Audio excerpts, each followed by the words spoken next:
Recording in progress. Mayor, the meeting is being recorded.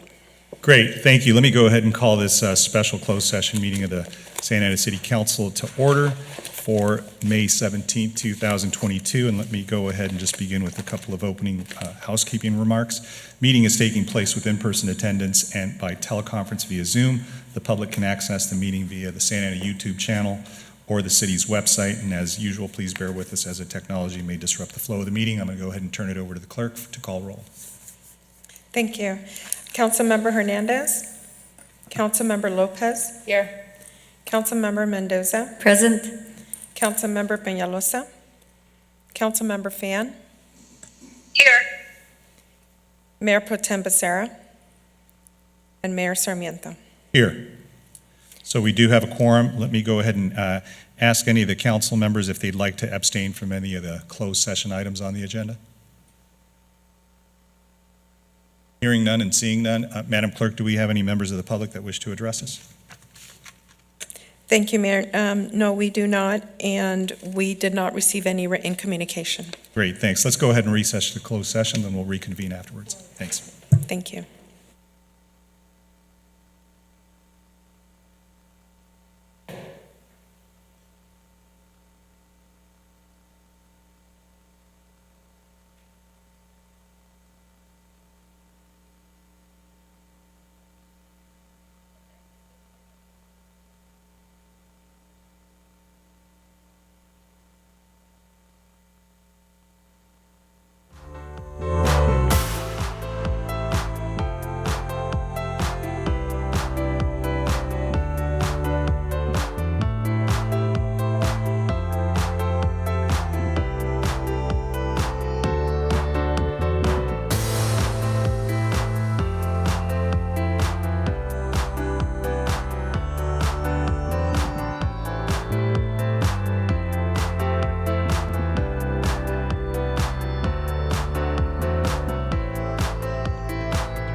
Recording stopped.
Good afternoon, everybody. Let me go ahead and call this meeting to order.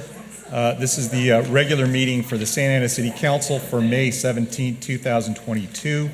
Let me go ahead and begin by making some opening housekeeping remarks. This meeting is taking place with in-person attendance and by teleconference via Zoom.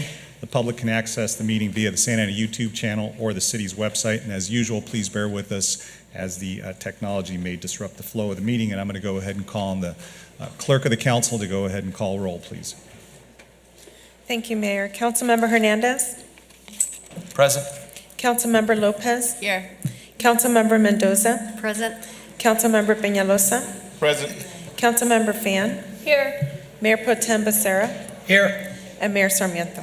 Here. Great. Thank you. Madam Clerk, do we, before we proceed to the Pledge of Allegiance, let me go ahead and call on you to make your opening remarks as well.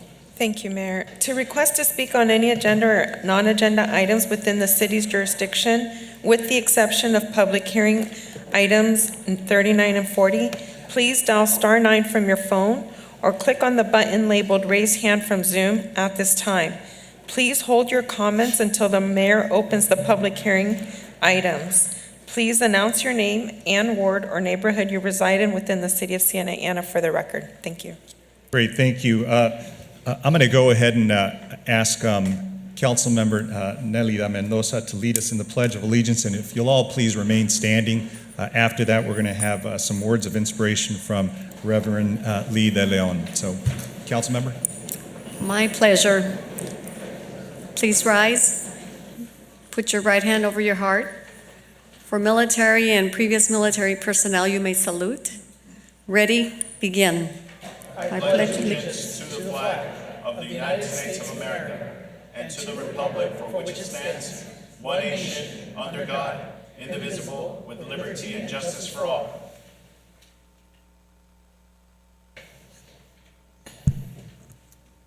So if we could have Pastor De Leon join us here at the podium. I just saw him. Did we? Okay. I think he went outside just for a second.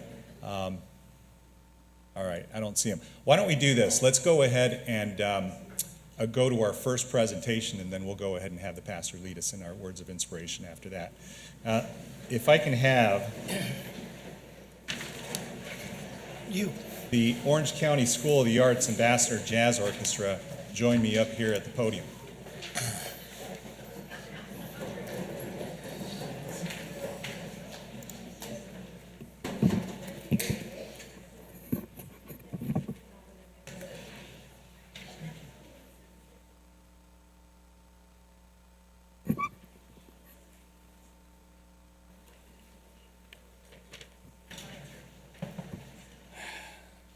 So welcome, everybody. Let me go ahead and let you know that we're going to be recognizing the musical contributions to the community that the High School of the Arts, School of the Arts actually have done for our community, not just here in Santa Ana, but all over the county and really all over the state. We're blessed to have them here in Santa Ana, so we're going to be specifically recognizing the Ambassador Jazz Orchestra. And so the Orange County School of the Arts Ambassador Jazz Orchestra was one of the top 15 high school jazz bands in the country, selected from a very competitive pool of 89 schools to perform at the prestigious 27th annual Essentially Ellington Jazz Band Competition and Festival at the Lincoln Center in New York City. That was on May 5th. The competition was from May 5th to May 7th. And we know how well the band performed there. So this event is on a large scale. It's a national scale, and it's known as the Super Bowl of jazz competition. And I love jazz, and I'm sure you all do too. So it's the hallmark program for the largest jazz education network in the world. The bands were invited to New York City to learn, collaborate, perform, and compete for top honors alongside fellow musicians. I'm proud to announce that the Ambassador Jazz Orchestra placed 3rd nationwide. Let's give them a big round of applause for that.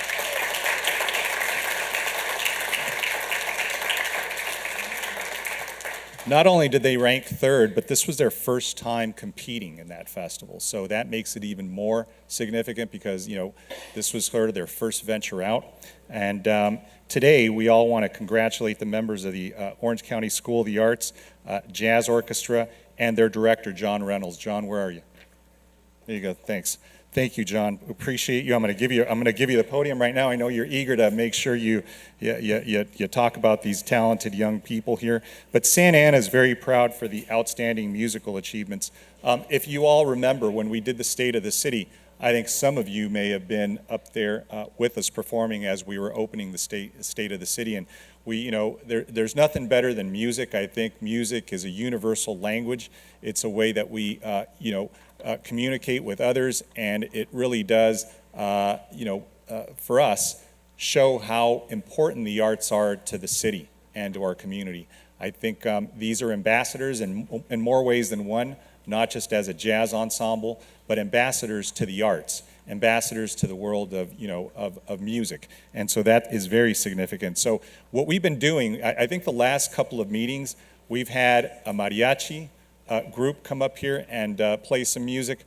We've had other musical talent come up here. So we're turning this into half a concert, half a city council meeting, which is good because music is always sets the tone for a good meeting. So now we'd like to share with you one of the performances called Topsy, composed by Edgar William Battle and Eddie Durham of the Count Basie Orchestra. So let's go ahead and go to the video and let's check this out.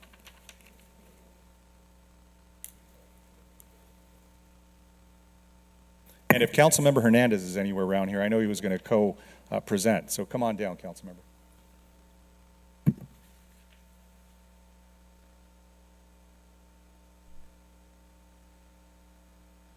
Orange County School of the Arts, the Ambassador Jazz Orchestra. Give them a big welcome.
Let's turn it up. That sounds too good.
So my only question is, how did they get third and not first, right? Man, let's give them another round of applause. You guys are, that is amazing. So look, they did this as their first time in New York City at the Lincoln Center against a lot of other talented, young people. But let me turn the mic over to my colleague, Councilmember Hernandez, because I was bopping away, so I was losing it. There you go. Can we please make some more noise for the talented young people up here? Thank you. I mean, very rarely are we at a loss for words here in the council, but I truly am at a loss for words for the talent that we saw on video today. I got to give you kudos, brother, for carrying that whole band with your drumming skills. So let's give him a round of applause. It takes a lot of hard work and dedication to learn an instrument, especially learn a genre as complicated and as rich as jazz. It takes a lot of dedication, a lot of persistence, and there's a lot of nuanced timing in jazz. And to see young people understand it at such a high level, it's a credit to the educators and to the wonderful staff at OSHA. So I do want to also give you a round of applause. Please give them a round of applause to the teachers. And without further ado, if we can please bring Dr. John Reynolds to the front, we'd like to present you a certificate of recognition. Thank you very much. Thanks.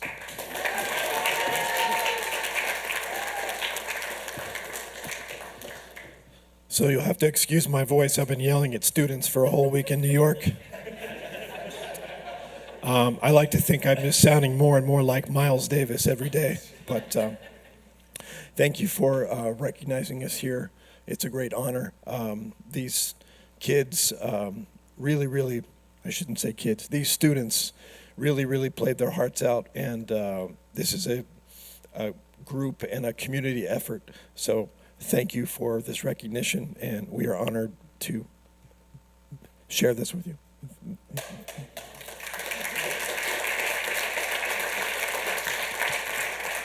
All right, so let's hand out some certificates. Go ahead, Councilmember, you can call them out as we're going. Aiden Liu. Thank you. Allison Mullen. Thank you. Alvin Hajian. Aiden Bavakwa. Thank you. Thank you. Christian Marcel. Thank you. Thank you so much. Connor Tang. Thank you very much. Thank you. Thank you. Ian Shin. Thank you, Ian. Thank you. Thank you. James Deckery. Thank you, James. You're doing good work, brother. Kiana Kaminsky. Thank you, Kiana. Thank you so much for the sweater. Leo Sweet. Leo. Thank you so much. Luke Toner. For always setting the tone. Thank you. Thank you, Luke. Mateo Cruz. I gotta bless you up, man. Thank you. Thank you. Thank you. My man. Megan Etzel. Thank you, Megan. Thank you so much. Meaty Etzenberg. Thank you. Nathan Tatsua. Not here. Okay. Ryan Nikolov. Ryan, thank you so much. It's an honor. Keep up the good work. Ryder Mendelson. Thank you, Ryder. Keep up the good work. Thank you. Samuel Chung. Thank you so much, Samuel. Thank you. And last but not least, Trent Horio.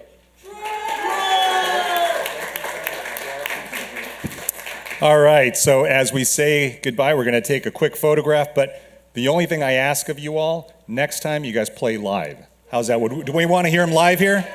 All right, we'll do it next time.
All right, so we just had some music of inspiration, so why don't we have some words of inspiration?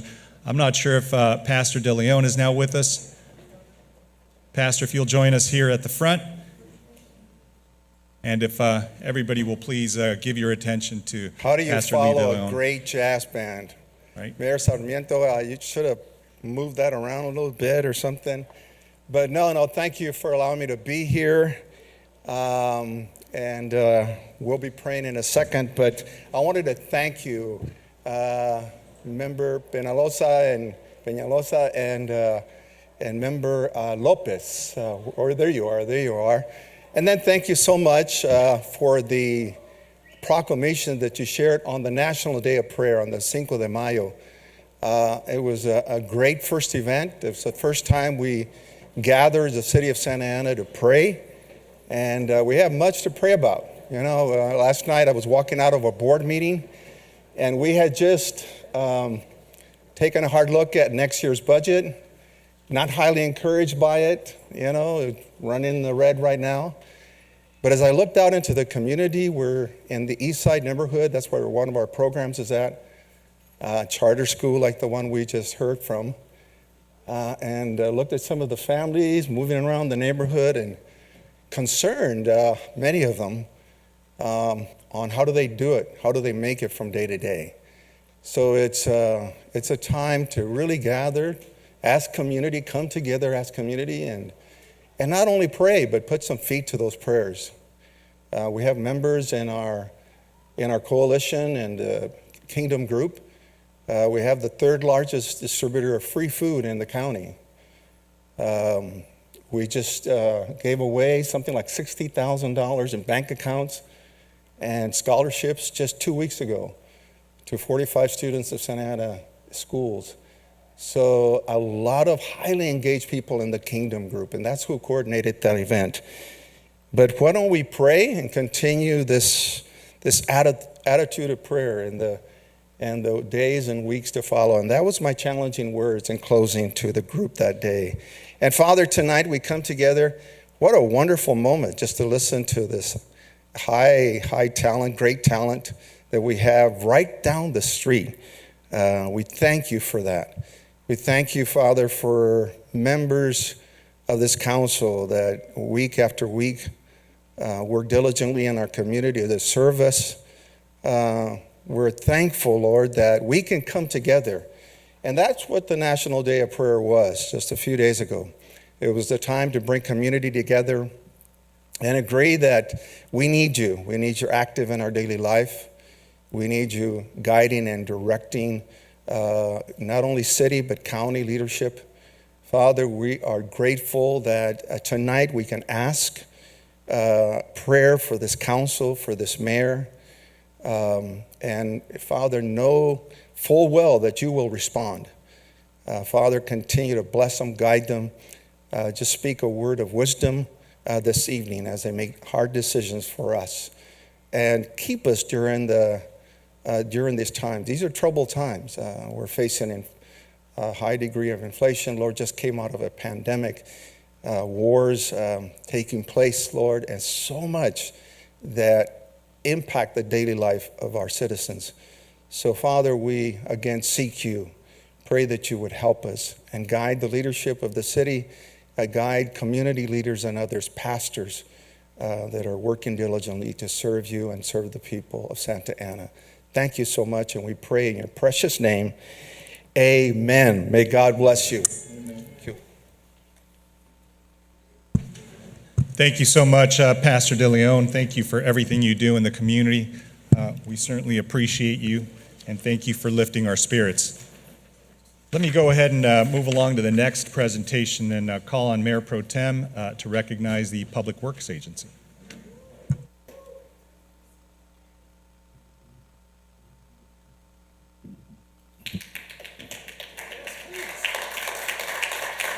Please applaud these folks. Come on.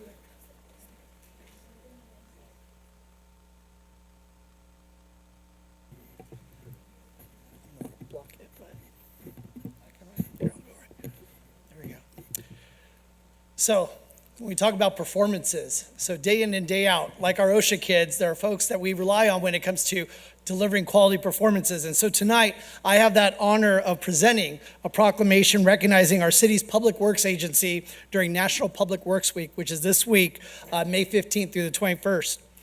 It's the women and men of our city's public works agency that keep our city beautiful and thriving.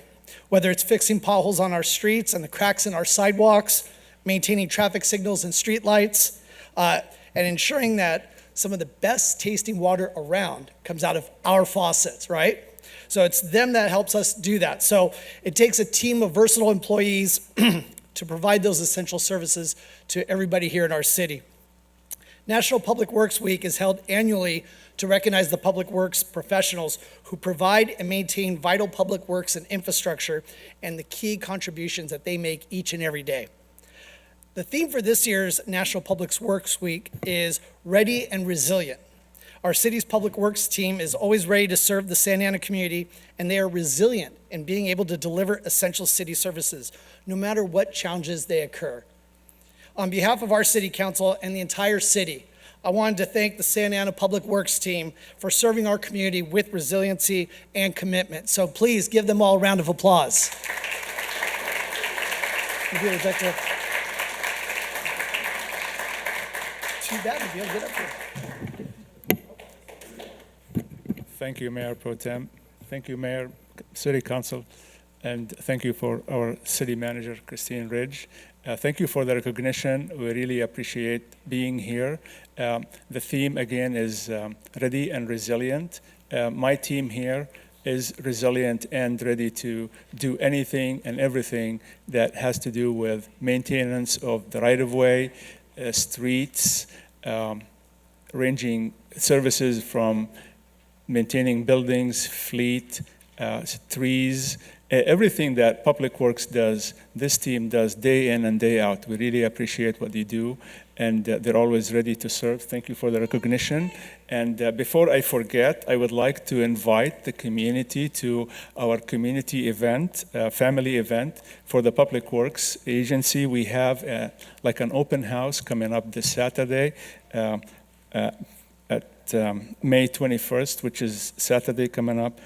From 11 to 2 at the Walnut Pumping Station, located at the 723 West Walnut. We love to see you there. We have refreshment, we have food, we have activities, we have prizes and tours of our pump station, and we also have what we call a pipe tapping competition. We have invited the cities of Anaheim and Huntington Beach. Our tapping team from Santa Ana will compete, and it's something to see, and would like for you to come over and just share some of what we do in the Public Works Agency. I think you will be impressed with the team. Thank you again. So that's Saturday at 11 a.m., right? That's correct. Right over by Santa Ana High School. So if we could, can we do that?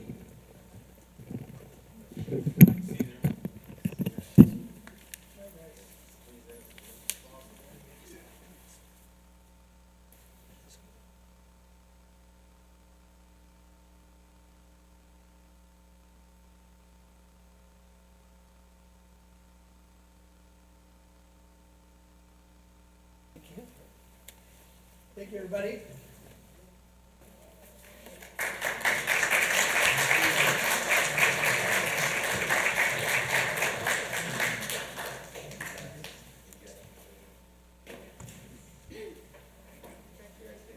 Who doesn't love Public Works? Come on. Congratulations. Congratulations. All right, all right.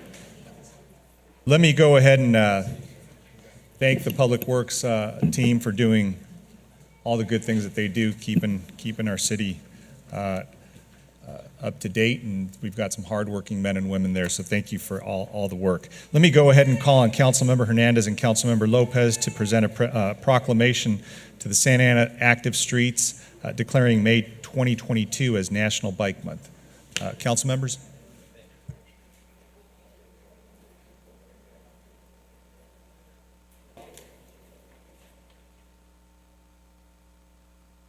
If we can please welcome Sass to the front.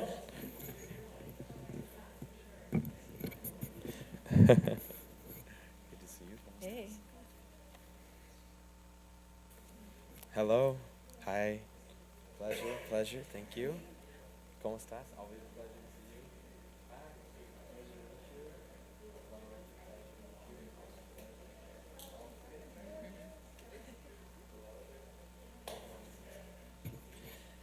you. Wow.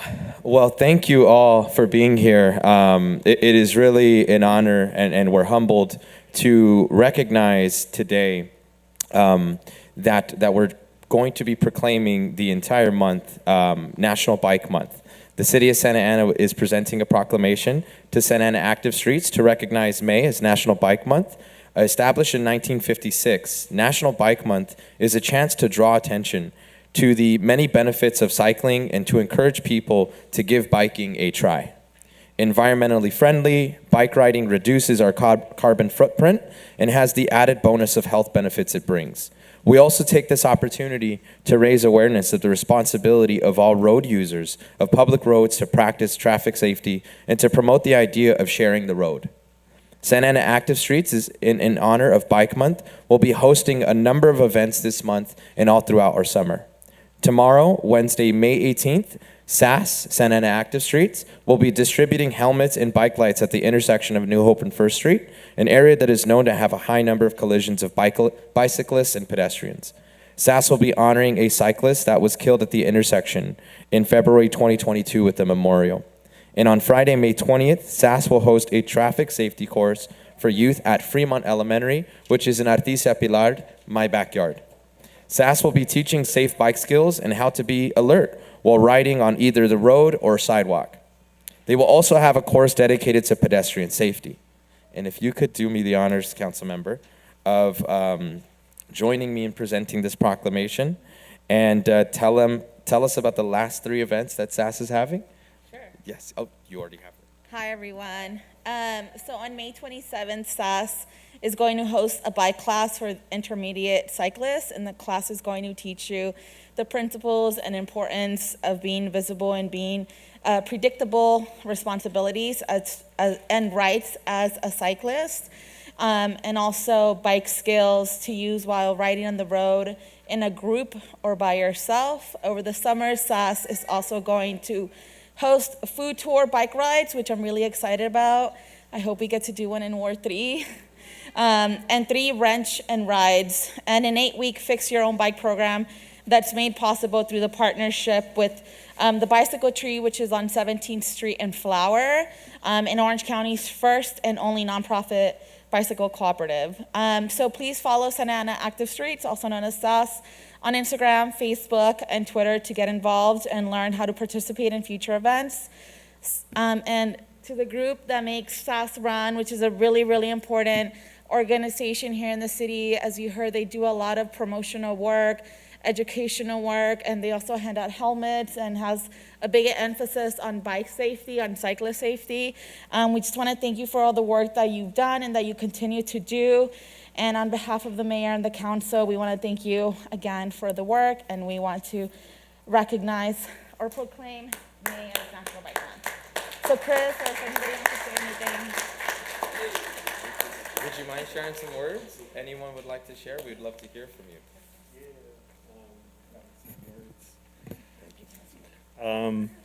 Hi, everybody. My name is Christopher Forden. I'm the project director of Santa Ana Street. Thank you. I'm joined today with a bunch of our volunteers, past participants in different programs. Jamie, who has helped out with our Luces Vivas and helped out distribute safety materials. Maria, who helps out in our advocacy work, trying to promote bus ridership, and just help us out with so many things. Natalie, I want to acknowledge everybody because I want to say that each individual, we're made up of volunteers, participants, and each person that we work with are vital to how we actually work. So I just want to acknowledge everybody. Natalie runs a cleanup project, clean out parks. So if you ever want to clean up parks, Natalie's an awesome person for that.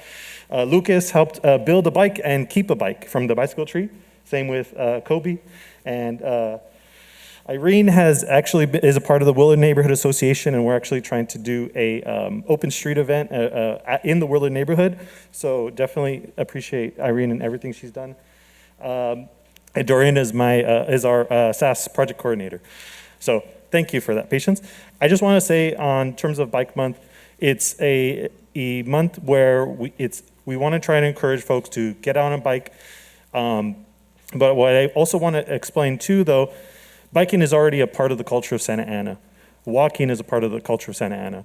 Our issue in Santa Ana is that it's a very dangerous activity to be moving in this way. So what I want to, in this month of Bike Month, if you're going to go out, whether you're driving, be aware of cyclists. Cyclists have every right to be on the road just like us. I always think back to the event on Bristol and 17th. We were talking to bus riders, and I talked to a bicyclist and asked, we're just giving out water, and he said, I don't feel like I belong on the road. I don't feel like somebody that actually should be on the road. And I said, you belong, and he got very emotional because you should be able to move however you want, whether it's walking or biking.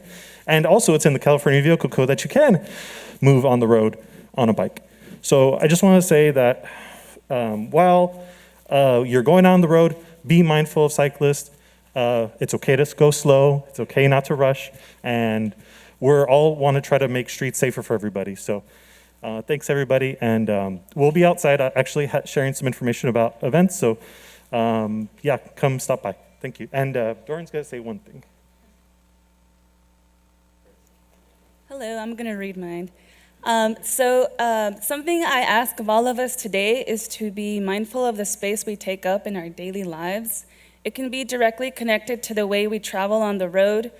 Do you drive? Are you a cyclist? Do you walk? Or do you take the bus?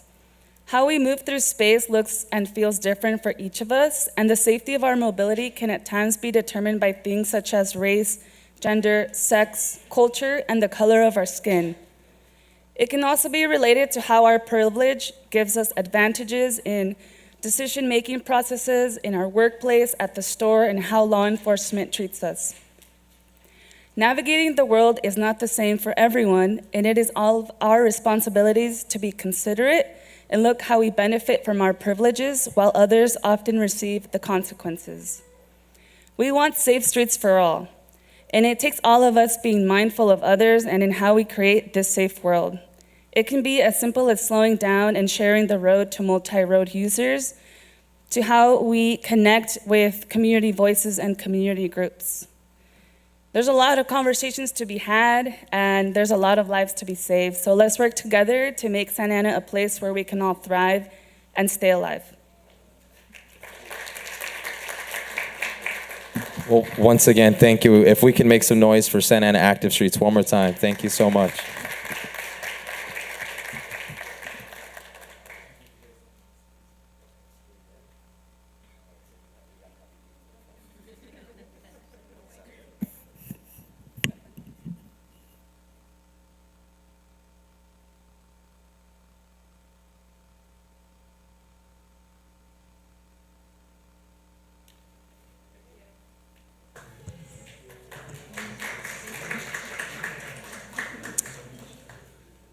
All right, I'm going to turn it over to Councilmember Lopez, who's going to be presenting a certificate of recognition to Ernesto Cisneros.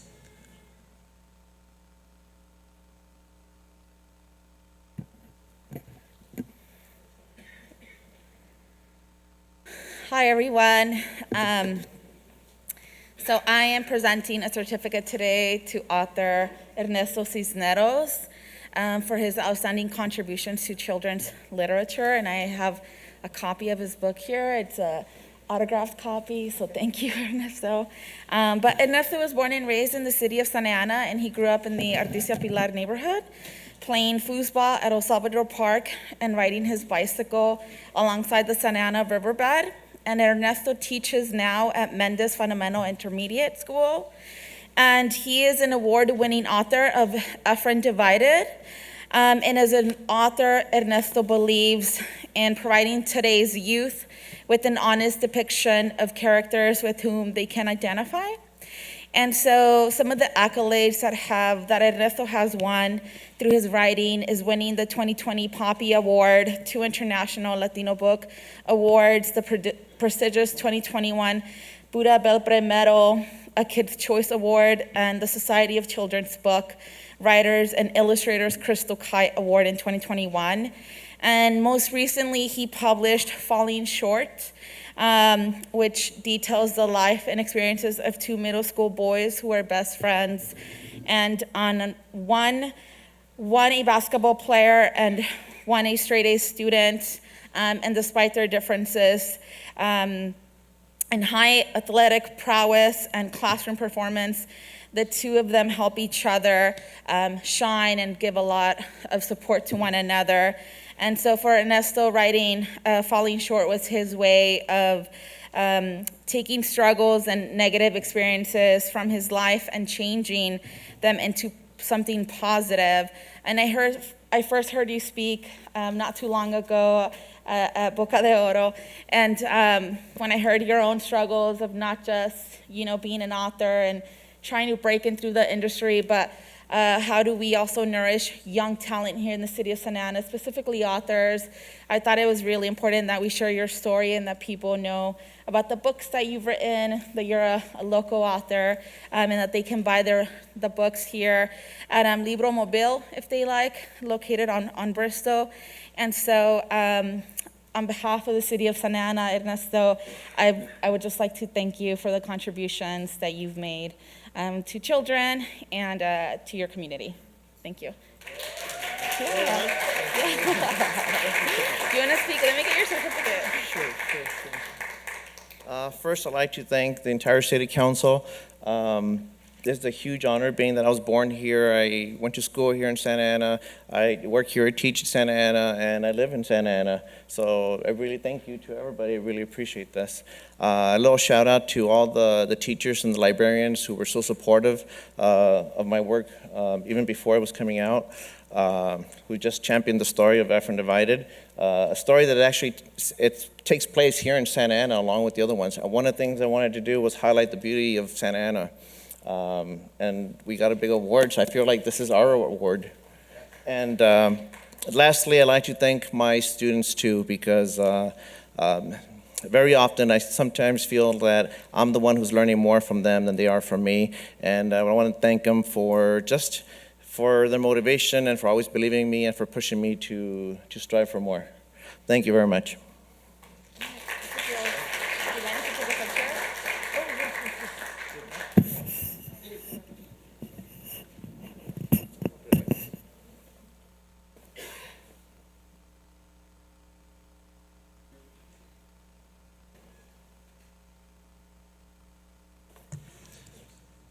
Thank you, Councilmember, and thank you, Mr. Cisneros, so much for your outstanding work. We're proud of you. Let me go ahead and now turn it over to staff so they can go ahead and give their update on the COVID-19. Good evening, Mayor and council members. Tonight's COVID update is brief. I'm going to talk about the different variants and then as well as updates on vaccines and boosters.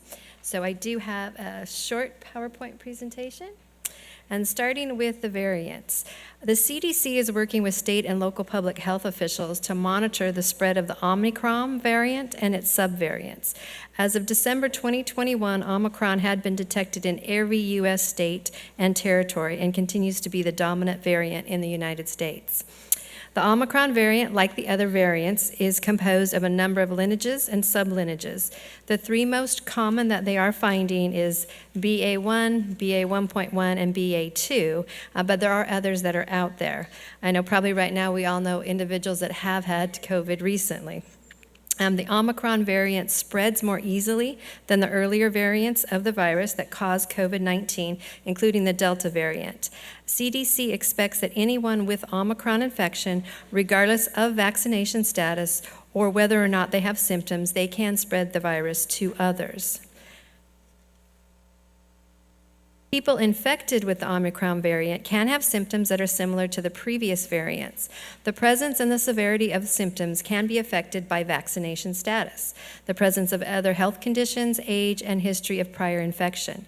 Preliminary data that's been collected by CDC suggests that Omicron may cause more mild illness, although some people can still have severe disease, need hospitalization, and could die from the infection from this variant. Even if only a small percentage of people with Omicron infection need hospitalization, a large number of cases in our community could overwhelm the hospital systems, which is why it is so important to take steps to protect yourself and others. To that end, we strongly encourage all eligible Santa Ana residents to get vaccinated. To pivot to vaccines and boosters, the CDC now recommends everyone ages 5 years old and older get their primary series of COVID-19 vaccine, and everyone ages 5 and older also receive a booster. Some people can actually get 2 boosters. Public health organizations around the world agree that the best way to prevent COVID-19 related severe illness, hospitalization, and death is to get vaccinated. People who are up to date on vaccines, including booster doses, when eligible, are likely to have stronger protection against the COVID-19 variants, including Omicron. The good news that is, if you are 5 years and older, you can get vaccinated. A Pfizer vaccine has been authorized for individuals 5 years and up, and then of course both Moderna and Johnson & Johnson are authorized for individuals that are 18 years and older. And more good news, the FDA authorized just today the use of a single booster dose of the Pfizer vaccine for children 5 through 11 years of age to provide continued protection against COVID-19. Generally, individuals ages 12 and older who have completed their full series of Pfizer and Moderna vaccines, which means having received 2 doses, can receive their booster 5 months after the date of receiving their second dose. For Johnson & Johnson, individuals can receive their booster 2 months after their dose. And the second booster shots are available if you're like me, age 50 or older, or if you have a compromised immunity. If you've initially received Johnson & Johnson vaccine, you should get the second booster only if it's been 4 months since your first booster shot. So there is some information that's put up on the screen of the fastest and the best way to get either vaccinated or boosted, including the website where you can secure an appointment or even find a walk-in clinic, and then a hotline. And as always, staff is available to answer any questions you may have. Great. Thank you, Madam City Manager, for that update. Let me go ahead and bring it back to the council to see if there's any questions or comments on this. Councilmember Fan. Thanks. Hi, everyone. Just a comment because I've probably had 3 COVID scares in the last 5 months because allergies have been really bad. But one thing I do want to mention is that folks that I know have had symptoms and were consistently testing negative with the at-home tests. So I do urge anybody who is having symptoms to go get a PCR test. Those can be covered by insurance or otherwise. I think it's just really important because a lot of people are not wearing masks, going to restaurants, etc. And just be vigilant about testing. I know the federal government is allowing a 3rd round of free at-home COVID tests. And so I urge, for free, so please sign up for that, go get those and test if you ever are just thinking like me that something might be happening, because it's better to be safe than sorry. That's all. Great, thank you for that comment. Any other comments or questions? Seeing none, let me go ahead and move along to the, I'm going to go ahead and ask the Madam City Attorney if there's anything to report out of closed session. Thank you, Mayor, council members and members of the public. We had 3 closed session items described on the agenda tonight. We discussed 2 of them. We did not go into closed session on the evaluation matters, which will be continued. There's no reportable action. Thank you. So I see that on the consent calendar, we have 3 appointees as commissioners, so as opposed to having them wait, throughout the public comment section, which may be a little lengthy, let me go ahead and call on them, and maybe we can go ahead and swear them in if they have some other things they need to do. They're certainly welcome to stay, but I want to make sure that we are able to be good with their time. So we have Dwayne Rohrbacher, Jeffrey Katz, and Ana Padilla. If you'll all please join us here in the well to be sworn in. Mayor, if you can take the item out of consent so that the Got it. It's council, 8, 9, and 10. Correct. So that we if can everybody's vote okay on with that. that. Correct. Do you want me to make a motion? Sure. So I'll make a motion to approve items 8, 9, and 10. I'll second. Great. We have a motion and a second. Madam Clerk, please, there Can you cast your votes on? you go. Council members, please vote.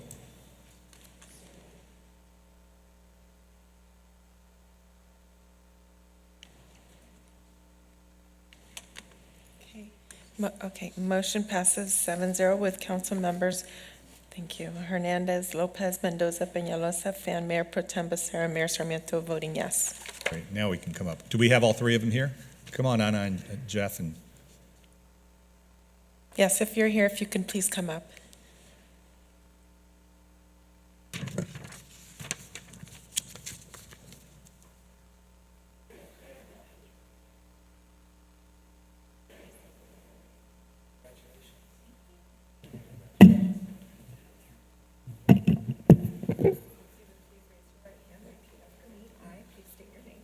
I, Ana Padilla. I'm sorry, one at a time. I, Ana Padilla. I, Jeffrey Katz. Okay, now you can say both at the same time. Do solemnly swear Do solemnly swear that I will support that I will support and defend and defend the Constitution of the United States the Constitution of the United States and the Constitution of the State of California and the Constitution of the State of California against all enemies, against all enemies, foreign and domestic, that I will bear true faith and allegiance bear true faith and allegiance to the Constitution of the United States to the Constitution of the United States and the Constitution of the State of California, and the Constitution of the State of California, that I take this obligation freely that I take this obligation freely without any mental reservation without any mental reservations or purpose of evasion, or purpose of evasion, that I will that that I will well and faithfully well and faithfully discharge the duties discharge the duties upon which I'm about to enter. upon which I'm about to enter. Thank you. Thank you.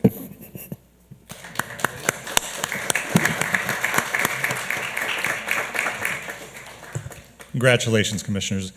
We just saved you 2 hours of your life that you won't get back after. In any event, let's go ahead and move along to the public comment section of the meeting. So this is the time and place for the council to receive comments from the public, both in person and online and virtual. Pursuant to the Brown Act, the City Council may not enter into any discussion at this time with any of the comments made. We will hear from members of the public that are present here physically first, and then I'll go ahead and hand it over to the clerk so she can call on people who are online and on the phone. So, Madam Clerk, I do have the numbers for those physically here. Let me go ahead and call on them first. Mr. Dale Helvig, followed by Delilah Snell, followed by Nan Collins.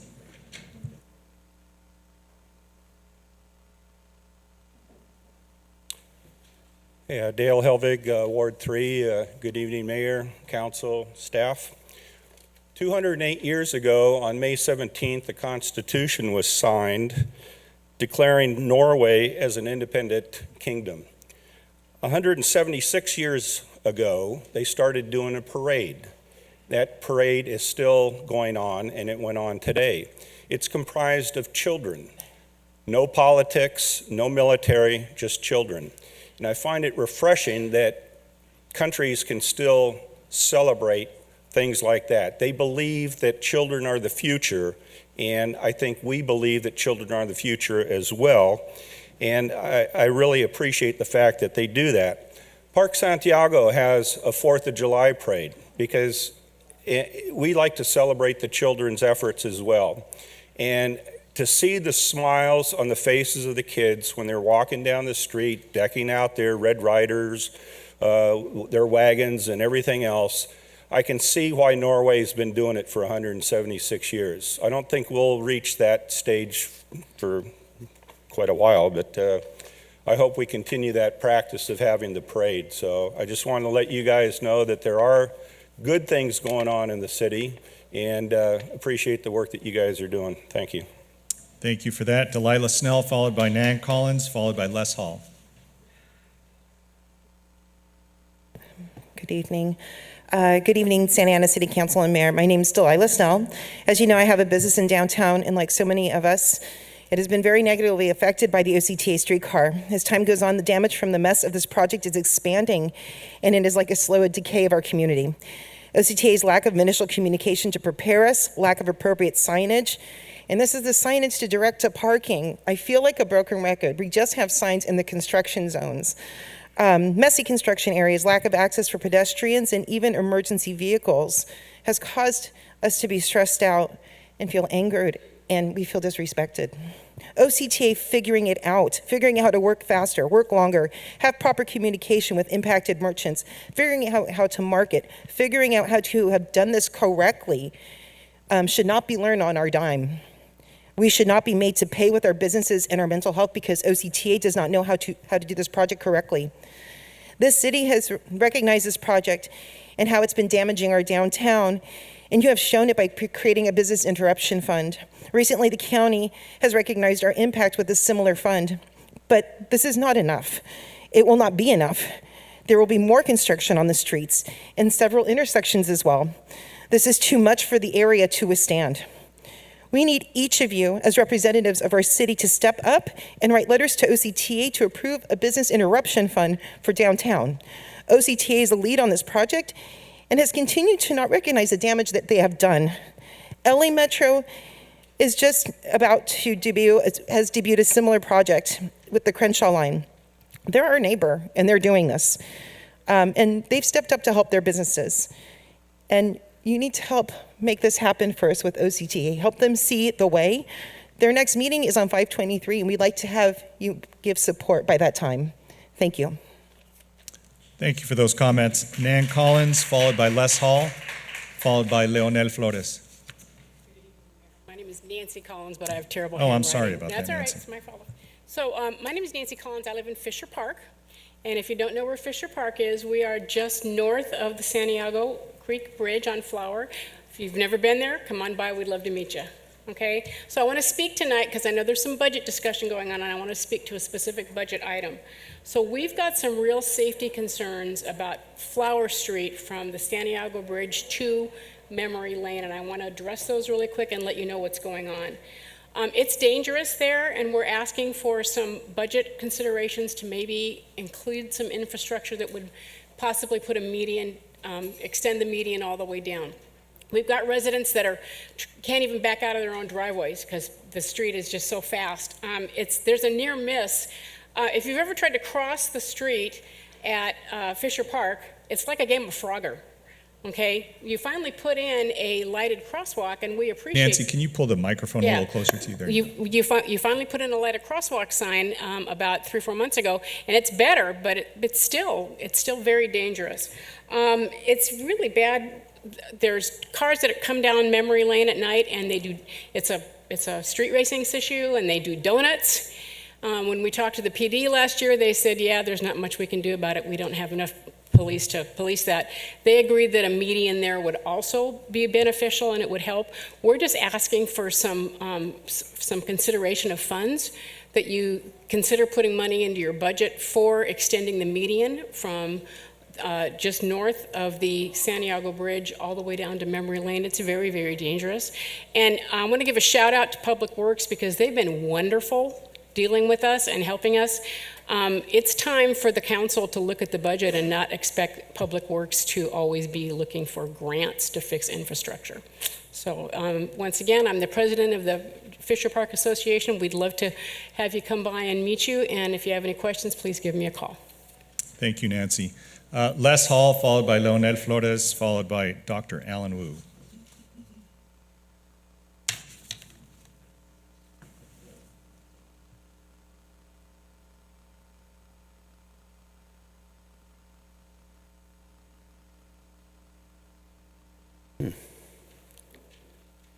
I think I need this. A little nervous, I haven't done this before, but here goes.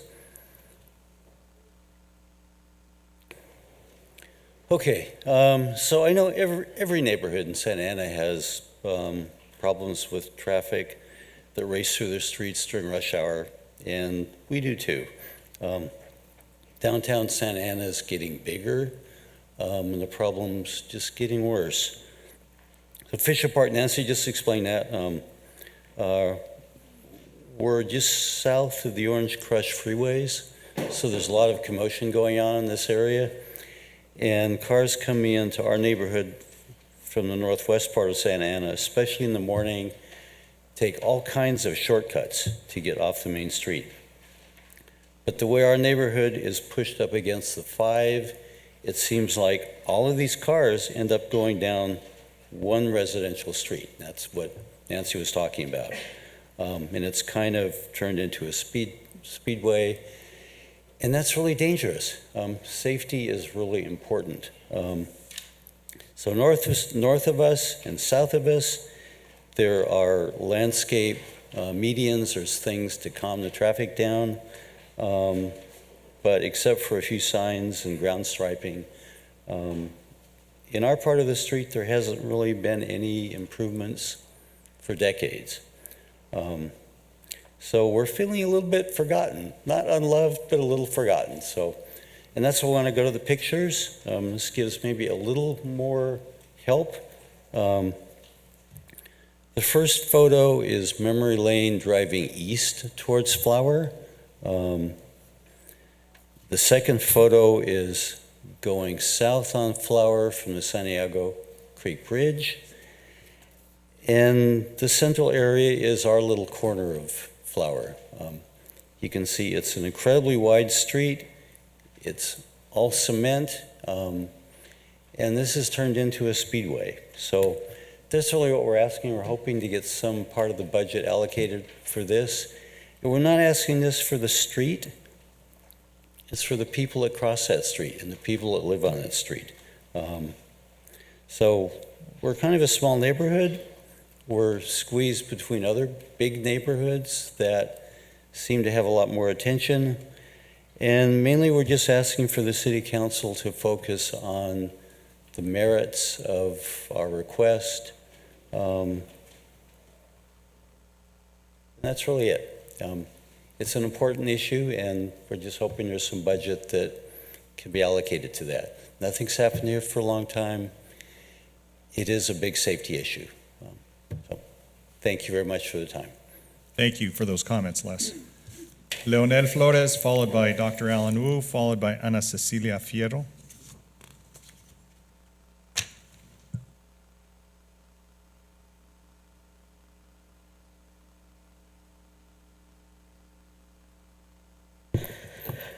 All right. Good afternoon, everyone. My name is Leonel Flores. I am a lifelong resident of the Madison Park neighborhood, a community advocate, and as of minutes ago, no longer an Arts and Culture Commissioner for the city of Santa Ana. Today was part of item 9 on the agenda to be replaced, and unfortunately, I was not given a chance to speak about why I was challenging this decision before it was voted on. But the purpose of me being here is to fulfill the duty I swore when I became a commissioner, and that is to defend our Constitution and the city of Santa Ana from any harm. Today I am defending the city from a council member that felt it was okay to lie to a resident like myself, our community, but worst of all, lie to our city staff and representatives. I wish I could have gave comment before the decision, but regardless, I am here to question the integrity, morals, and character of Councilmember Mendoza.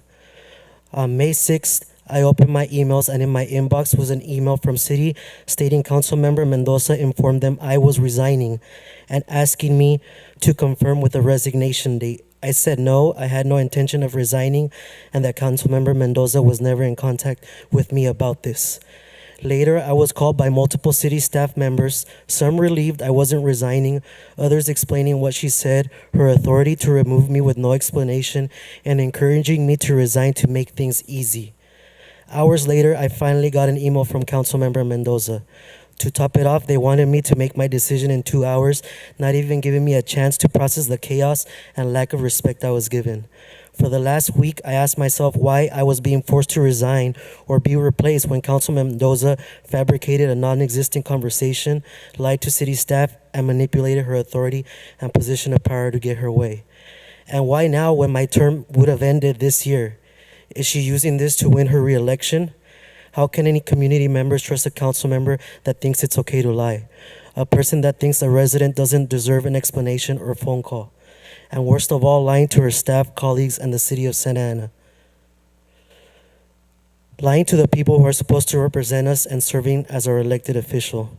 It is a shame to have a person on the dais who thinks it was okay to lie, and I cannot trust a person with that belief to hold that much power. Look what is happening in Anaheim, being investigated by the FBI for bribery and corruption. If our city officials keep letting things like this slide, our city will be next for investigation, and I will not let our city be manipulated and abused by power and corruption. So today I'm here to defend the city of Santa Ana and ask the council not to enable or support this behavior or someone that thought it was okay to lie to our staff and city. Because if you do support and enable this behavior, then what does it say of you? Is it okay to lie? No matter what happens today, I will continue to work and defend the people and city of Santa Ana, and I appreciate your attention. If anyone would like to see the emails and conversations, I'm glad to discuss. Thank you. Thank you, Leonel. Thank you for those comments. Dr. Alan Wu, followed by Ana Fierro, followed by Mia Verdin. Mayor Sarmiento and members of the City Council, I'm here to speak on two subjects. One is the Park and Rec Master Plan. It's a wonderful Park and Rec plan for the city. It recognizes underserved parks and communities. It recognizes the aspiration of the people of the city to enjoy our Park and Rec and reactivate programs that were dormant during the pandemic. But there's two items that I'd like to make sure. We want bathrooms repair over at El Salvador Park, and also the handball courts to exist over at Santa Anita, because the residents mentioned that. Now, on my second item, I'm here to thank the City Council, the City Attorney, the City Manager's Office, and the other staff that is working on the apology for the former 1906 Council burning down Chinatown. In that heinous act, this City Council has acted and governed with compassion and love. You recognize that although we may be poor, we may have natural origins that are different, we rise above that to build community and to be part of a community. We came here to work. You asked us to work, and we did. And for that, because of racism and hate, and over this weekend, there's several hate situations that happen that remind us that when government with love and compassion and work with its community, embraces the diversity of that community, which we saw today with the jazz band and all the people that we recognize. This City Council does that, and I'm here to, from the bottom of my heart, with my most sincere thoughts, to thank you all. And I want to thank Councilman Jonathan for pursuing this, and Councilwoman Tai Pham for leading the charge on this. And it also is not about just the Chinese American community. It's about all of us with roots that are different. And we're telling our story that is included in the American story. That's all we wanted to do. And next week, as we have the ceremony for the actual signing, don't tell Ruby, but I'm rating our decorations at the house to sit at that little altar ceremony, okay? So hopefully no one bump into and knock it down. So thank you very much from the bottom of my heart. I really, really appreciate all the hard work everyone done. And you've done it with positivity. At every stroke, there was nothing more than, yeah, let's get this done. And now, through the budget process, we're going to have money to rise up Chinatown again in various ways and create jobs. Thank you, thank you, thank you. Thank you, Alan. Thank you very much for those words. Ana Fierro, followed by Mia Verdin, followed by Irene Cabañas.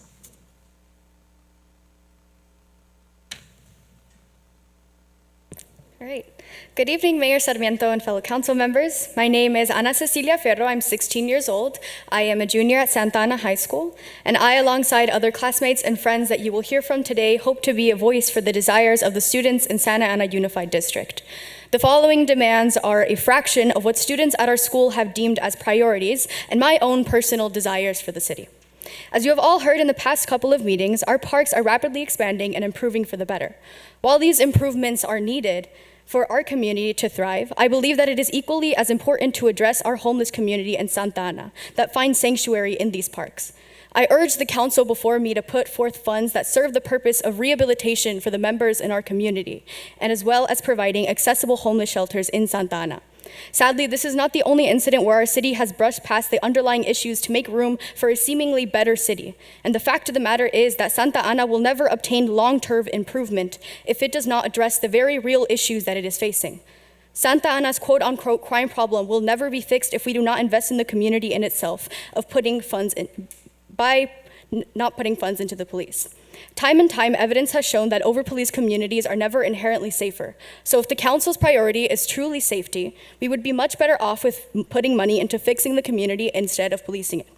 We cannot have prettier parks with new amenities without facing the ugly treatment of our homeless community. We cannot continue to allow bars to be built on every corner of downtown Santa Ana without increasing safe spaces for our youth. We cannot continue to funnel money into SAPD without addressing the issues in our city that lead to the high crime rates. And perhaps most importantly, we cannot continue to move forward with monetary decisions without alerting the community of the voice that they have in local politics and decisions.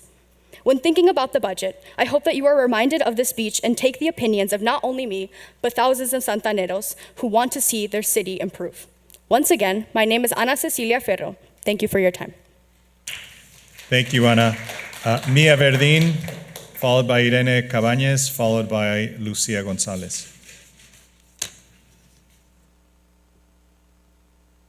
Good evening, Mayor and members of the City Council. I'm here to speak about the budget funds and where they are going. As some of you may remember me, because I'm always here. My name is Mia Verdín, and I'm the chairperson of the Santa Ana Youth Commission representing Ward 3. As chairperson of the Youth Commission, I see firsthand how youth are treated in the city. We are misplaced. Oftentimes, we are not allowed to hang out in school after school, so we go out to the streets, and there's absolutely nothing for us. There is nowhere for us to go or anything for us to do. It's no wonder that kids are so vulnerable to gangs and the violence that comes with them. I know there's money. I've seen the numbers, and I urge you to think of the potential that investing in youth can have on our community. The youth needs more teen centers and youth safe spaces. I recognize that there is a teen center space at the library, which we really appreciate, but there must be more. How is a kid from Segerstrom or Valley supposed to get all the way to the library? There's just nowhere for them to go. I walk with my friends in downtown and on 4th Street, and there's just nothing. The construction, it's just putting businesses out of business, and there's just nothing for us to do. There must be funding invested in youth centers by the youth for the youth. It can be done, it only takes your direction. The youth deserves a roller rink and a skate rent program. It's not fair that there's not enough safe areas for skaters to go. It would be great if the activity of roller skating would be made accessible to the youth of Santa Ana. We desperately need better mental health services, particularly for youth and queer residents. It's a problem that there's not a single kid in this city that feels like they get adequate mental health care. It's a problem when so many youth contemplate taking their own lives because they get absolutely no support in their lives from their families, school, or peers. The youth of Santa Ana simply deserve to have resources to feel okay. Affordable housing options. Why is it that Santa Ana families for so many years have been moving out of our city and into the Inland Empire and other states because it's simply just too expensive to live here? Our people deserve to continue to call Santa Ana home and should not have to choose between putting food on the table or paying the rent. Better assessment on how the city handles homelessness. Less focus on police responding to nonviolent crimes and better investment of CityNet and other alternatives for homeless people. They deserve to have a shelter where they feel safe and won't be harassed because of the power dynamics that some shelters around here have. Investment in quicker construction and fixing our roads in general. It's hard for youth to be outside. We deserve to have smooth roads to ride our bicycles on or roller skate on. Everything is so bumpy and it's not okay. When directing staff on where our city funds go, please think of the youth, what the youth need. We deserve to feel safe on our city. We deserve to have our own space in the city. While developers are busy making Santa Ana a space made for adults, implementing bars and luxury apartments that families can afford, there's an expectation that the council will be mindful of the youth. We voted you in, and we can certainly vote you out. Thank you. Irene Cabañez, followed by Lucia Gonzalez, followed by Veronica Gomez. Good evening, Council. My name is Irene Cabañas, and I'm president of the Willard Neighborhood Association. This is my son, Kobe, and nephew, Lucas. We'd like to give comment on item 14, adopting the resolution for the Master Parks Plan. We are very excited to see a plan for more parks in our community. It is a great start. There's some very aspirational thoughts and plans there, but we are here to ask for more to be funded, especially for park-poor communities like the Willard neighborhood. We currently don't have any green space except for a beautiful AstroTurf field that we do enjoy. If you ever go by the Willard community between 6 and 9 p.m., you'll see it packed to the rim with everyone running laps, playing football, soccer, basketball court, and in the playground. But we need more. When we're at parks, we're not doing things we're not supposed to do. When we're at parks, we're celebrating birthdays. When we're at parks, we are getting together with families. The Willard neighborhood is made up of 80% renters. So imagine a community that has very little yard space to go out and enjoy the community. We also wanted to recognize Ms. Lisa Rudloff in her efforts. She spoke at our last neighborhood association meeting and gave us an opportunity for feedback. We also wanted to recognize Jonathan Hernandez. Thank you for being an advocate for our community. There is a lot identified as future park space on the corner of 10th and Flower. So we hope that there are funds set aside for that park to be turned into a future park. And we look forward to being able to provide community feedback for what is featured in that park. Thank you. Thank you, Irene. Followed by Lucia Gonzalez, followed by Veronica Gomez, and then Jeffrey Katz. Good evening, Mayor Sarmiento and other members of the council. My name is Lucia Gonzalez, and I am a resident of Ward 3. I am here today to talk about agenda item number 38, which discusses the city budget. Last year, 40% of the entire city budget went to SAPD. To be exact, that was $141,082,500. SAPD is one of the most dangerous police departments in the state of California. SAPD ranks 10th in the state for police killings and 6th in the state for police shootings. SAPD ranked 166th out of 176 police departments observed in a study by policescorecard.org because of high spending, lack of accountability, excessive use of force, and other metrics. Proponents of high police spending, including council members Becerra and Peñalosa, often claim that we need to excessively fund the police to keep our communities safe from violent crimes. But that's not what SAPD or any other police department spends most of their time on. 66% of SAPD's arrests were for low-level offenses. 21% of SAPD's arrests are just for drug possession. Since some of you only care about elections, I'd like to remind you that there are more of us than there are police in the city. Most of the police officers funding your campaigns can't even vote for you because they don't live here. Police will never prevent crimes as well as resources can. This city criminalizes houselessness, drug use, and poverty, but never stops to ask why our predominantly low-income and Latinx community is disproportionately likely to live under these conditions. These are systemic issues that necessitate systemic solutions, not punitive ones. If we want less houseless people on the streets, we need to build quality homes for them. If we want to reduce interpersonal violence, we need to fund mental health services. If we want young people to go to college or into the workforce, we need to fund the resources that they need, including more youth spaces.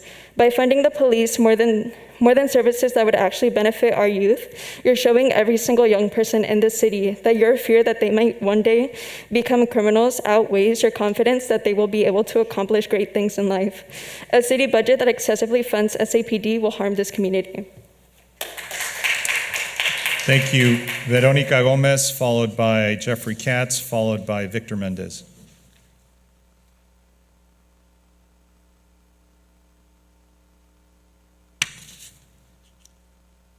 Hello, everyone. And there's sure a lot of good points and everyone that has been sharing here. And I'm here to extend an invitation for a cultural event that we're hosting on Centennial Park on June 26th, and we would like to extend the invitation to all of the council members. We have always come with Mr. Sarmiento, Major Sarmiento, with all his support. So we would like everyone this time to come and join us. I'm not sure who's the person that holds the ward. I think there's in between two wards, so we would like everyone to come and join us. We would like you guys to come because we think it's a great opportunity for you to start, since we are coming out of a pandemic, to start getting in touch with the community so they get to see you and get to know that you are here to support us, that not everything that is going on in Santana, it is negative, that there's people out there that we are concerned, and we would like them to know, the community, that you are there for them too and providing good things for them. As well, we would like to also ask for guidance on you, because we think that having these cultural events in different areas, not only in downtown Santa Ana, will help also in the economy of the small business in the surrounding areas, but we're not perfect, and we also would like some guidance and your every possible way support for us to continue hosting this type of events. So thank you so much for your time, and we will get in touch with you with a formal invitation for everyone to come and join us. Thank you. Gracias, Veronica. Is Jeffrey Katz still? Got it, thanks. Victor, you're up, followed by Paul Sanford, who is our last in-person speaker, and then I'll turn it over to the clerk of the council so she can call on people who are on the line or virtual.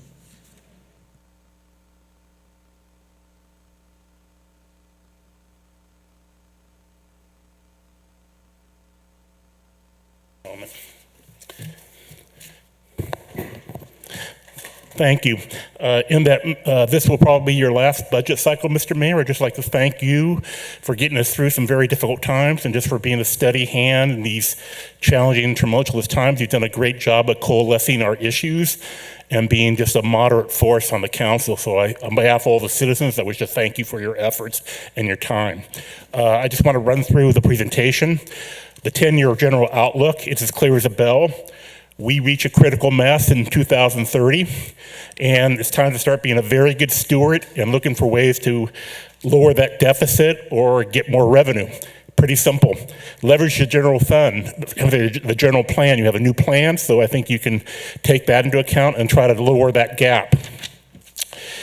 The general fund revenue.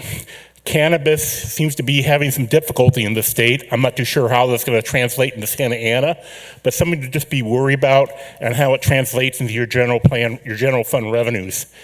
I want to debunk the myth about overfunding police. It's 36% budgeted this year. Last year it was 40. The year before it was 43. 10 years ago it was 53. That doesn't show like a trend of overfunding. There is work to do in the police, and I have a few comments to that effect, but let's have a rational, clean, clear, specific discussion of what we do with our police funding and in these generalities that really don't support a meaningful discussion. The internal service revenues or service funds, I spoke endlessly about workers' comp. Lo and behold, fund balances are too low.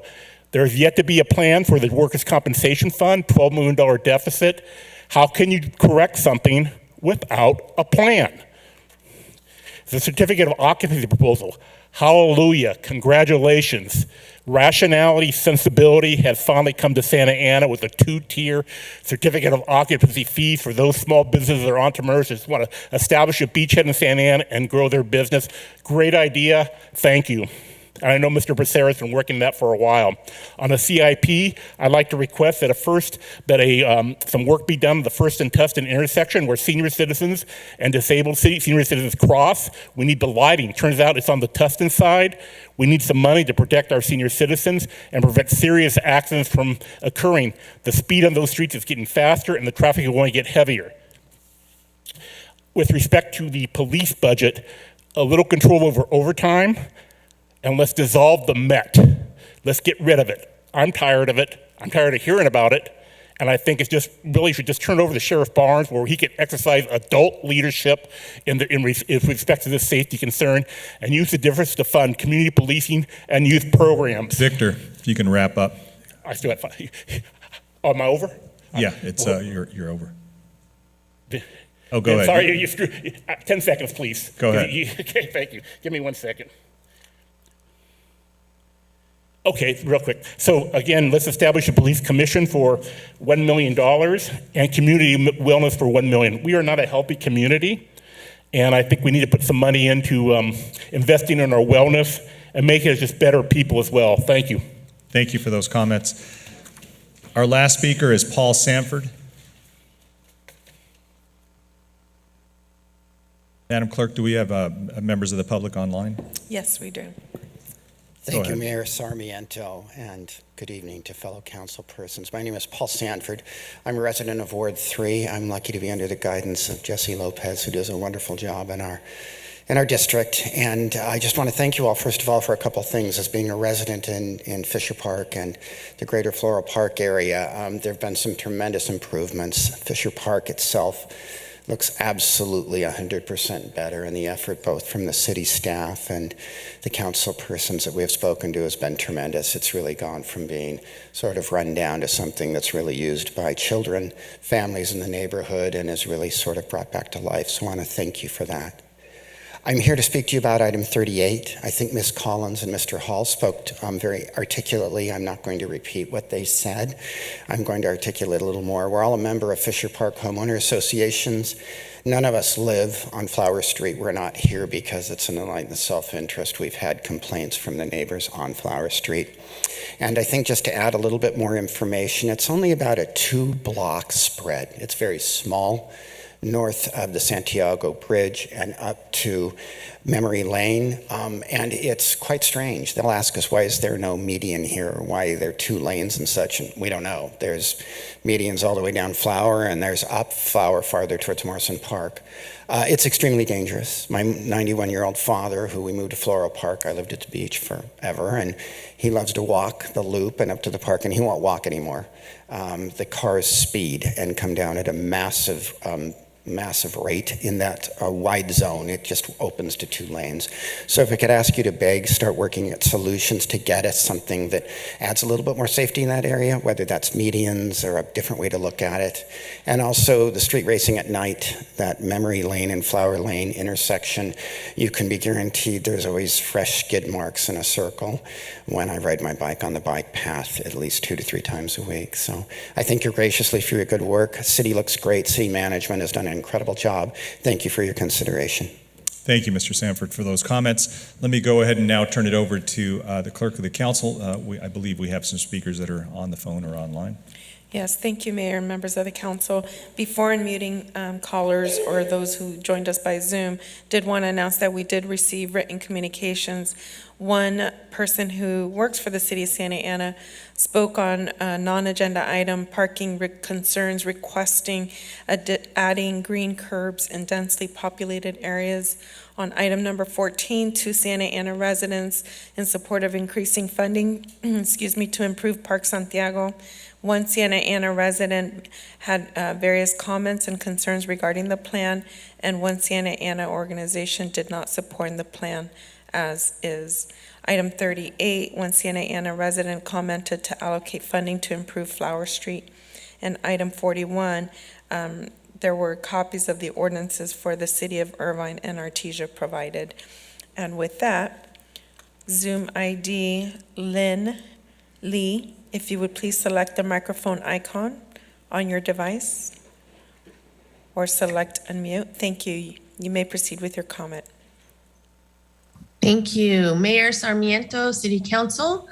My name is Lynn Lee. I am addressing item number 36, the city apology for the burning down of Chinatown on Main between 3rd and 1st Streets in 1906. I have lived here in Santa Ana for over 25 years. I currently live in Ward 4. I've been a teacher and curriculum specialist in Santa Ana Unified. Every summer, I teach the people's history of Orange County, and we teach the hidden history of the communities of color in and around Santa Ana. We teach about the historically Black segregated neighborhood called Little Texas that was redlined, about the segregated Mexican neighborhoods Logan Barrio and Delhi that was also redlined. We also teach about Little Saigon and the Vietnamese refugee experience. And yes, we teach about the horrific city-sanctioned ethnic cleansing act of the burning down of Chinatown in 1906. This act of violence, land grab, and theft has been swept under the rug for too long. When ethnic groups are targeted by a city council, this is called systemic racism. This was a bold effort to rid the city of Santa Ana of any Chinese people, and they were successful for a little while. With this apology, the city of Santa Ana is reconciling with its racist past, and we can now move into healing. Cities that don't apologize, and there have been many that have burned down their Chinatowns, are bound to repeat their institutional racist acts.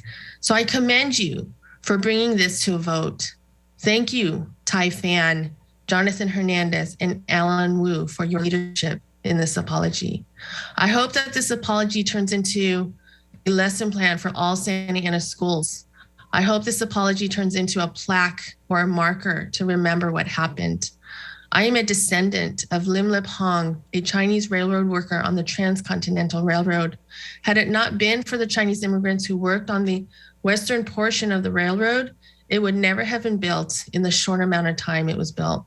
Yet they were given no recognition for their valiant contribution. It is important that we recognize the contributions that Asian and Latino immigrants have made to building Santa Ana and Orange County. It is important that we recognize the contributions of the Black community to Santa Ana, in spite of it being illegal for them to hang out in downtown Santa Ana after dark in the 1940s and earlier. Yep, I said it. 15 seconds left. Okay, that's another apology that should be coming. It is important that we learn about the Ahachiman and Tongva tribes that were here before Santa Ana. And by the way, they're still here, and they are teaching us about the land every day. I also want to give a shout out to all the students who spoke. I'm so proud of you speaking your truth to power. Please listen to them. Mayor and City Council, thank you for... Your time is up. Thank you. Zoom ID, Danny, if you would please select the microphone icon on your device. Thank you. You may proceed with your comment. Thank you. Good evening, Mayor and City Council. My name is Danny Vega, and I'm a resident of Ward 3. So I watched the Batman movie this past Friday, and it was a great movie. I highly recommend it.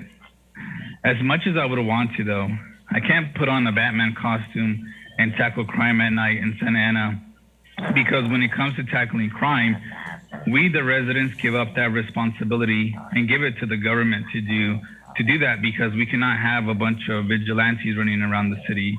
It would be chaotic. Also, if there was a broken sidewalk or broken patch of street outside my house, I can't go out and repair it myself. We rely on the government to do that, because we don't want a bunch of unqualified people fixing the roads that we drive on.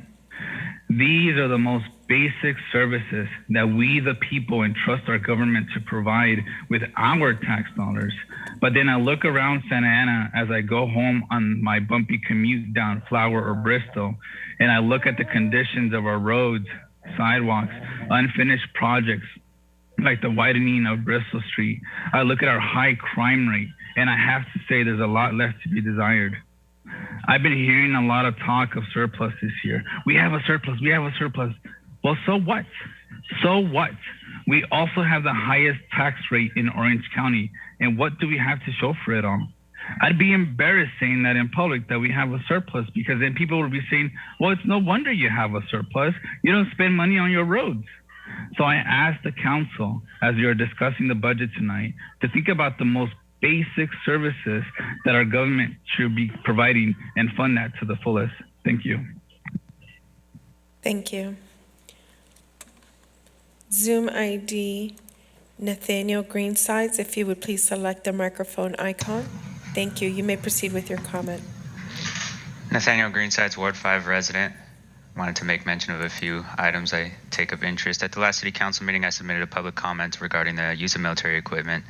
And while I do applaud the efforts to make sure that the public knows exactly what their tax dollars are being spent on. I disagree with the military equipment that has been procured by the Santa Ana Police Department. I don't think there's any need for drones which can surveil us from above, that can see into our houses without entry because it's outfitted with special cameras and sensors and radars. I don't think there's necessarily a need for robot dogs that can enter a building without a person present. And I generally am going to be against the idea that we should further militarize our police. We don't need military on our streets, militarized equipment on our streets. Regarding item 12, I think it's really cool that the Parks and Recs has acquired some really awesome things like iPads, a 3D printer, a couple of arcade games in the downstairs teen space, the arcade room, and then STEM kits, STEAM education kits from a company that I really truly appreciate called Adafruit, and even a robot for people who are autistic. And so I think that's really awesome that the library and Parks and Rec are making an effort to make sure that our youth and our residents as a whole are able to participate in what I think everyone can fully agree that the future of our world is dependent upon technology. Regarding the Parks Master Plan, I think it's really ambitious and awesome that the general plan is trying to pursue 3 acres of parkland per 1,000 residents eventually, and then over the next 10 years, the Parks Master Plan is trying to pursue at least 1.5 acres of parkland per 1,000 residents over the next 10 years. I do worry about where we're going to find that space, and I think to the extent possible, it would be cool if we could get some public-private park agreements, such as, for example, Salesforce Park up in San Francisco is a public-private park agreement, and there's many places in San Francisco where during certain hours of the day, members of the public can go up to the top level of a skyscraper, for example, because it's a private park space. And then the last thing I'd like to bring out is the proposal to restructure business licensing tax rates to be put on the ballot. I do appreciate the intent to redo some of our tax laws that have existed since a long time, especially in regards to the telephone service taxes. While folks pay taxes to have a telephone line if they live in Santa Ana, the business licensing tax for those who operate telephone service companies hasn't existed because back in the day, the city council at that time wanted to incentivize companies investing and setting up service in Santa Ana. And I think we're long past that point in time in which it would be safe to institute a little bit of business licensing for the companies which are trying to set up shop and do business in the city of Santa Ana. And that's it. Thank you. Thank you.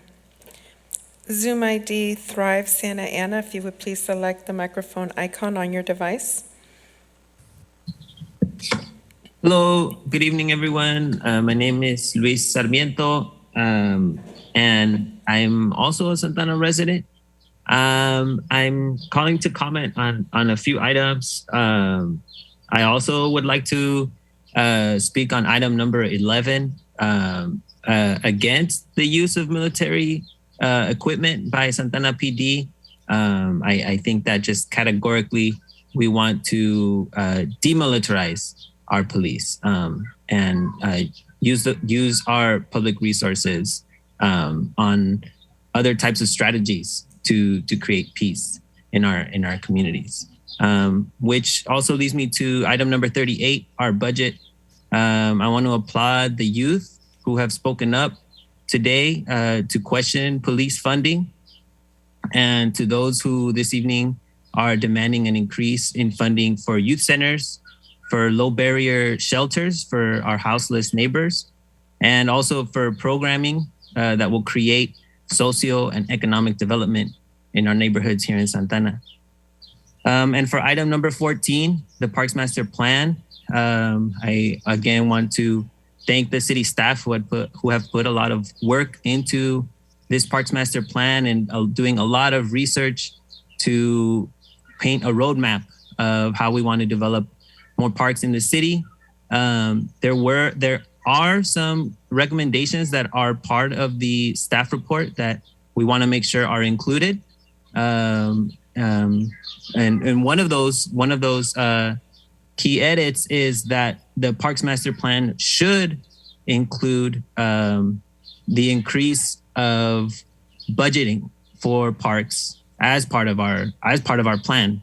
If we do not prioritize park funding in our own general fund and in our own budgeting, it's going to be difficult to really create those types of collaborative partnerships that we're talking about. And as a nonprofit partner, a lot of times we've seen that we don't have a strong partner on the other end of the table, because a lot of times, especially Parks and Rec staff that has been cut so severely in past years, they don't have the hours, they don't have the right types of insurance to partner with community in making their space and their staff available for the type of collaboration that we want. And also a quick shout out to Irene and Kobe from the Willard neighborhood. I did a really quick search 15 to seconds make sure left. that the Flower and 10th Street site is included as a future park site. And just a real quick heads up, I'm not sure if it's included as a future park site. I hope that we can be sure that site is included as a future park site. Thank you. Your time is up. Zoom ID Carla A, if you would please select the microphone icon on your device. Thank you. Hello, can you guys all hear me all right? Yes, you may proceed with your comment. Okay, I really regret not being there in person today. It's very vital for, I think, all of us Santa Ana residents to stand up for everything that is going on right now. This is unbelievable that you guys thought about, that you guys didn't even think about the community before swearing on commissioners to our city and remove Carla, it seems like you're disconnecting. Carla, can you hear me? It seems like your line is, it's spotty. I can hear you. Can you hear me? Can you hear me? It's spotty. It looks like your connection isn't very clear. How about now? Yeah, it's a lot better. Thank you. Can you guys hear me loud and clear now? Yes, you may proceed. Okay, so I was saying that it was, can you restart my time? I was saying that it was unbelievable that you guys didn't even think about the community before swearing unfit commissioners to our city, and removing someone with lies speaks volumes about the city and the corrupt way that some city council members work. I urge you to reconsider the removal of this commissioner and replacing him with people that are unfit for the position, claiming that you need people that help the community. Well, maybe start with having adequate people for the position and do a thorough background in who is going to be representing our city. We deserve honest commissioners and city representatives, and we as a community need to be considered before making these decisions. You guys are really overreaching your powers, and this needs to stop. Why don't you guys focus on the real problem, like the OCTA problem that we are facing as downtown business owners, instead of this?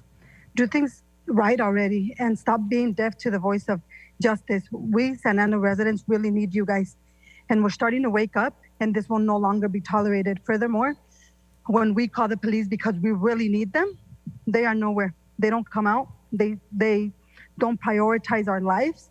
We obviously need to be dead before they come over here. And this is a joke of our funds, and still trying to allocate more funds to them is disrespectful to us.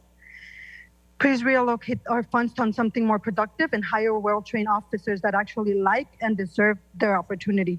Police is overfunded, and they do not deserve our tax money. When they cannot do their job right, most, if not all, Santa Ana residents have lost their faith in our police system because you have failed us. Nelida Mendoza and Phil Mendoza and Phil Becerra, I have reached out to them, and they have no interest in helping the community. When we have problems, and we certainly do not need, we already have problems as residents, and we certainly don't need them to add more to what we're already facing in our daily lives. Santa Ana Police Department lacks serving and protecting our community, and that is pathetic, and we deserve better for our high tax rates. You want to approve military equipment for these unfit police who are already drunk on power, hurting our city residents? I oppose that too. I urge you guys to really reconsider what you guys are doing, because you know what? There's thousands of families and lives at stake with the decisions that you guys keep on passing 15 daily seconds and left. not taking us in consideration. Thank you, and you guys have a good night. Thank you. Zoom ID Chispa, if you would please select the microphone icon on your device.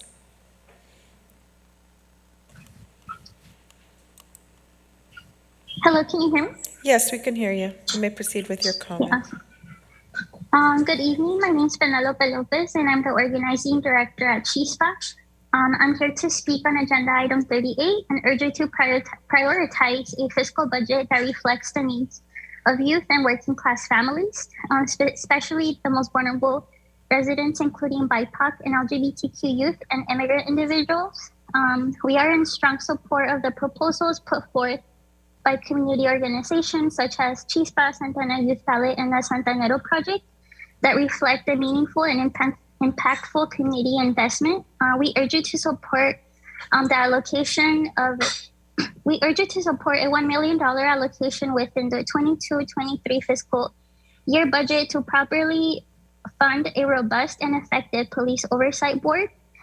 We support the allocation of funding for grants to community-based organizations that provide mental health and reentry services for youth, as well as increase funding for youth jobs within city departments such as the library, increase funding for youth services within areas in City Hall that provide young people with access to skill development, recreation, and housing.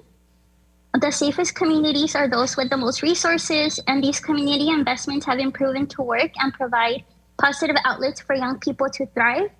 Again, we urge you to support a budget that meets the needs of the community. It is imperative that we invest funds to programs that benefit youth and working class families. Thank you. Thank you. Mayor, that was the last caller. Great, thank you. Let me go ahead and bring it back to the council to see if there are any items that they wish to either pull off the consent calendar or abstain on. And I'll go ahead and ask if anybody would like to pull any items off the consent calendar or report anything on those. Councilmember Fan? Thank you, Mayor. I would like to recuse myself from item 21. I believe this came up last year. It's the same company, as Tetra Tech is a client of my employer, Rattan and Tucker. And so if it is pulled off consent, I will leave the room during its discussion. I believe item 30, that is also on the consent calendar. And apologies, trying to make sure I have it correct. I will have to recuse myself because the Orange County Water District is a longtime client of my employer. And just out of an abundance of caution, a lot of abundance of caution, I'm going to recuse myself from item 32. Although it is a resolution in support of the Santa Ana River Watershed Weather Modification Pilot Program, it is made up of a number of other public agencies, which does include Orange County Water District. And so, although several steps were removed, again, out of an abundance of caution, I will remove myself from the room if that is pulled from the consent. Thank you. Great, thank you for that. And seeing no others, I'm going to recuse myself from item number 35, again, out of an abundance of caution as well. I received in-kind contributions from the proposer, so I'm going to go ahead and just abstain from that. And I'm also going to recite a no on item number 11 on second reading. So seeing no others, I'll go ahead and... Mr. Mayor? Yes, go I'd ahead, like to Councilor. pull item 11. 11? Got it. Seeing nothing else, I'll go ahead and entertain a motion for the balance. I'll move the balance. I'll second. We have a motion and a second for the balance. Council members, please vote.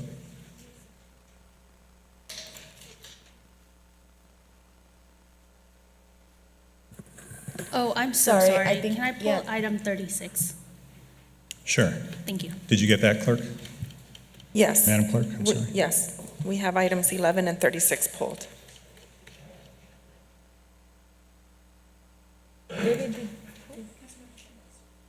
Councilmember Fan, would you please cast your vote? And Mr. Mayor, I have a brief comment on one of the items, if I may. when I Sure, get a go chance. ahead. Councilmember Fan, were you able to log in okay? Actually, I also like to pull number 14. Okay, so Pull pull number 11, 14, and 36. Thank you. Go ahead, Councilmember Peñalosa. Well, I just wanted to comment briefly on number 14, but since Councilmember Fan, do you want me to go ahead? Okay. And Mr. Mayor, I just had a brief comment as well on the interagency and wanted to thank our Public Works Department for the fantastic work they're doing there. I personally went and toured the site and was beyond impressed. So I just want to say thank you to staff and Director Saba and everyone else there. Thank you so much. Good stuff. Good stuff. Councilmember Lopez, did you have something? No, I thought I heard Councilmember Peñalosa second, but I could have gotten that wrong. Correct. I have Mayor Pro Tem Becerra. We have a who motion and a motioned, second already. And then Councilmember Peñalosa seconded. But my screen shows Councilmember Hernandez as a second, which is why I'm asking. Okay, thank you. All right, now that that's clear, I think we're voting on the balance of the consent calendar with the recusals already stated on the record and the noes and the comment. Okay. Thank you for that. Okay, motion passes 7-0 with Council Members Hernandez, Lopez, Mendoza, Peñalosa, Fan, Mayor Pro Tem Becerra, Mayor Sarmiento voting yes. Great, thank you, everybody. Let's go ahead and move along to item number 11. I believe that one was pulled by Councilmember Hernandez. Thank you, Mr. Mayor. I pulled this item because there was a large amount of community interest in talking about how are we approaching public safety and what do our public safety strategies look like. Many of the emails and responses I've seen from our community is that they feel that to have policing strategies that are overly aggressive does not contribute to us feeling safer in this community. As evidenced, I gave some pretty clear examples and also cited some studies that were taking place. There were two peer-reviewed studies, one by a researcher at the University of Michigan that I shared, and the other by scholars at Emory College of Arts and Sciences and Louisiana State University. They were both published, and what they found in their studies was that police departments that get more equipment from more militarized equipment results in killing more civilians than departments that had less. The finding from that research was specific to the 1033 program, which was a federal program that has operated since 1997.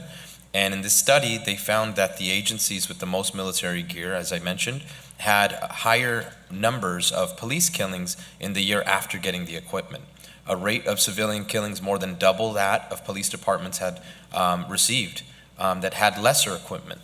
So I don't support this item because I have not seen our department effectively demonstrate their ability to use militarized equipment. As evidenced, I gave an example, and if the data isn't enough, I'll have to share it again. The experience that I had on September 28th, 2021, I'll remind you, there were police officers present, high-ranking police officials, street closures, helicopters, spotlights, two different police departments with hundreds of millions of dollars between them, members of Anaheim PD, SWAT, police dogs, tear gas, concussion grenades, pistols, and then rifles. What resulted was an unarmed man being shot 22 times by Anaheim Police Department while his family watched and pleaded with law enforcement for de-escalation. So if that data was wrong, I wouldn't have shared this example with you.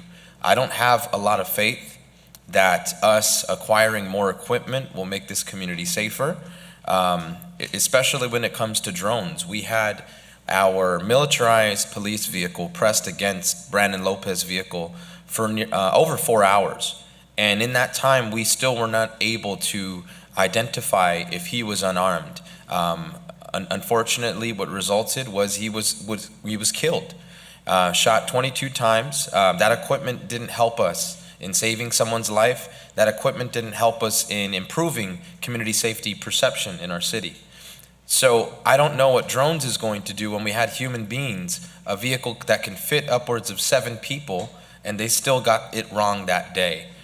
I don't understand why we would leave it up to technology and utilize these drones when the very officers that would be working these drones were the same people that were in these vehicles, that were unable to identify whether this person was unarmed. And that is my reasoning, Mr. Mayor, is I can't be supportive of this item. I would much rather see our department go a different route and use those funds to build community relations and to be on the ground than to be above us and above our homes and our community. And I just don't have any faith that this equipment is going to make our city that much safer. That concludes my comments. Great. Thank you for those comments. Any other comments on this item? Seeing none, is there a motion to move the item or a motion to deny the item? I'll make a motion to deny the item, Mr. Mayor. We have a motion to oppose staff's recommendation. I'll go ahead and second. We have a motion and a second on that item. Any other discussion? Mayor, I'll make a sub-motion to approve. Great. We have a motion, a substitute motion to approve staff's recommendation. Is there a second? I'll second. Great. We have a motion and a substitute motion and a second to approve staff's recommendation. We'll take that one up first. Council members, please vote. Mayor Sarmiento, should we wait for the Mayor Pro Tem to come back in the room? Can I make a brief comment about this? Sure, go ahead, please. Sorry. I just wanted to clarify a few things, and if I'm stating anything wrong, please let me know. You know, approving this policy does not mean we are automatically approving every single purchase requested by the police department. Is that correct?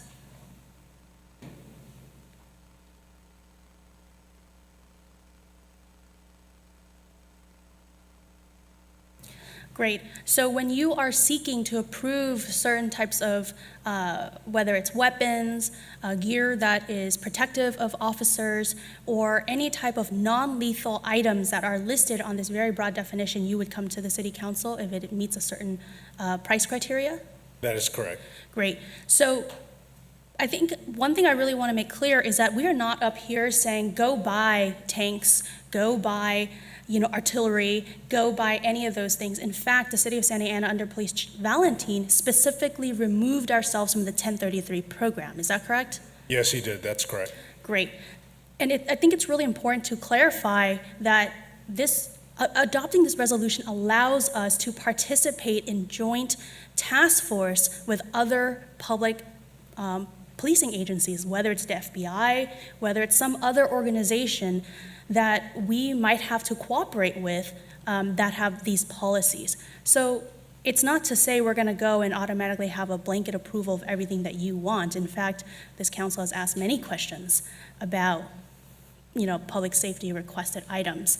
But I wanted to make that clear, and that's why I'm supportive of this item. It gives us flexibility, and it gives us the opportunity to have the conversations that we need to have, rather than saying no, and then when we do need to purchase something, or when there is a request, we're not nimble enough to actually bring this back because it's an ordinance, which essentially would take us 44 days. So with that, that's why I wanted to move to approve this item. Thank you. Great, thank you for those comments. Any side of Mayor Pro Tem? All right, well, look, why don't we vote on the substitute motion? It's before us, so council members, please vote.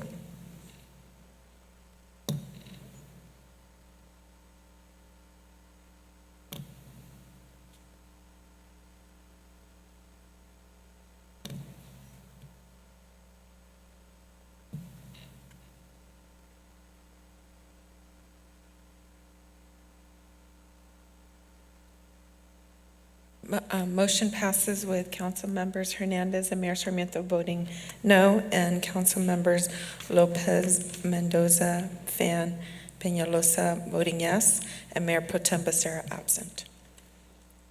Great, thank you. I think the next item is item number 11, or excuse me, item number 14. That was pulled by Councilmember Fan.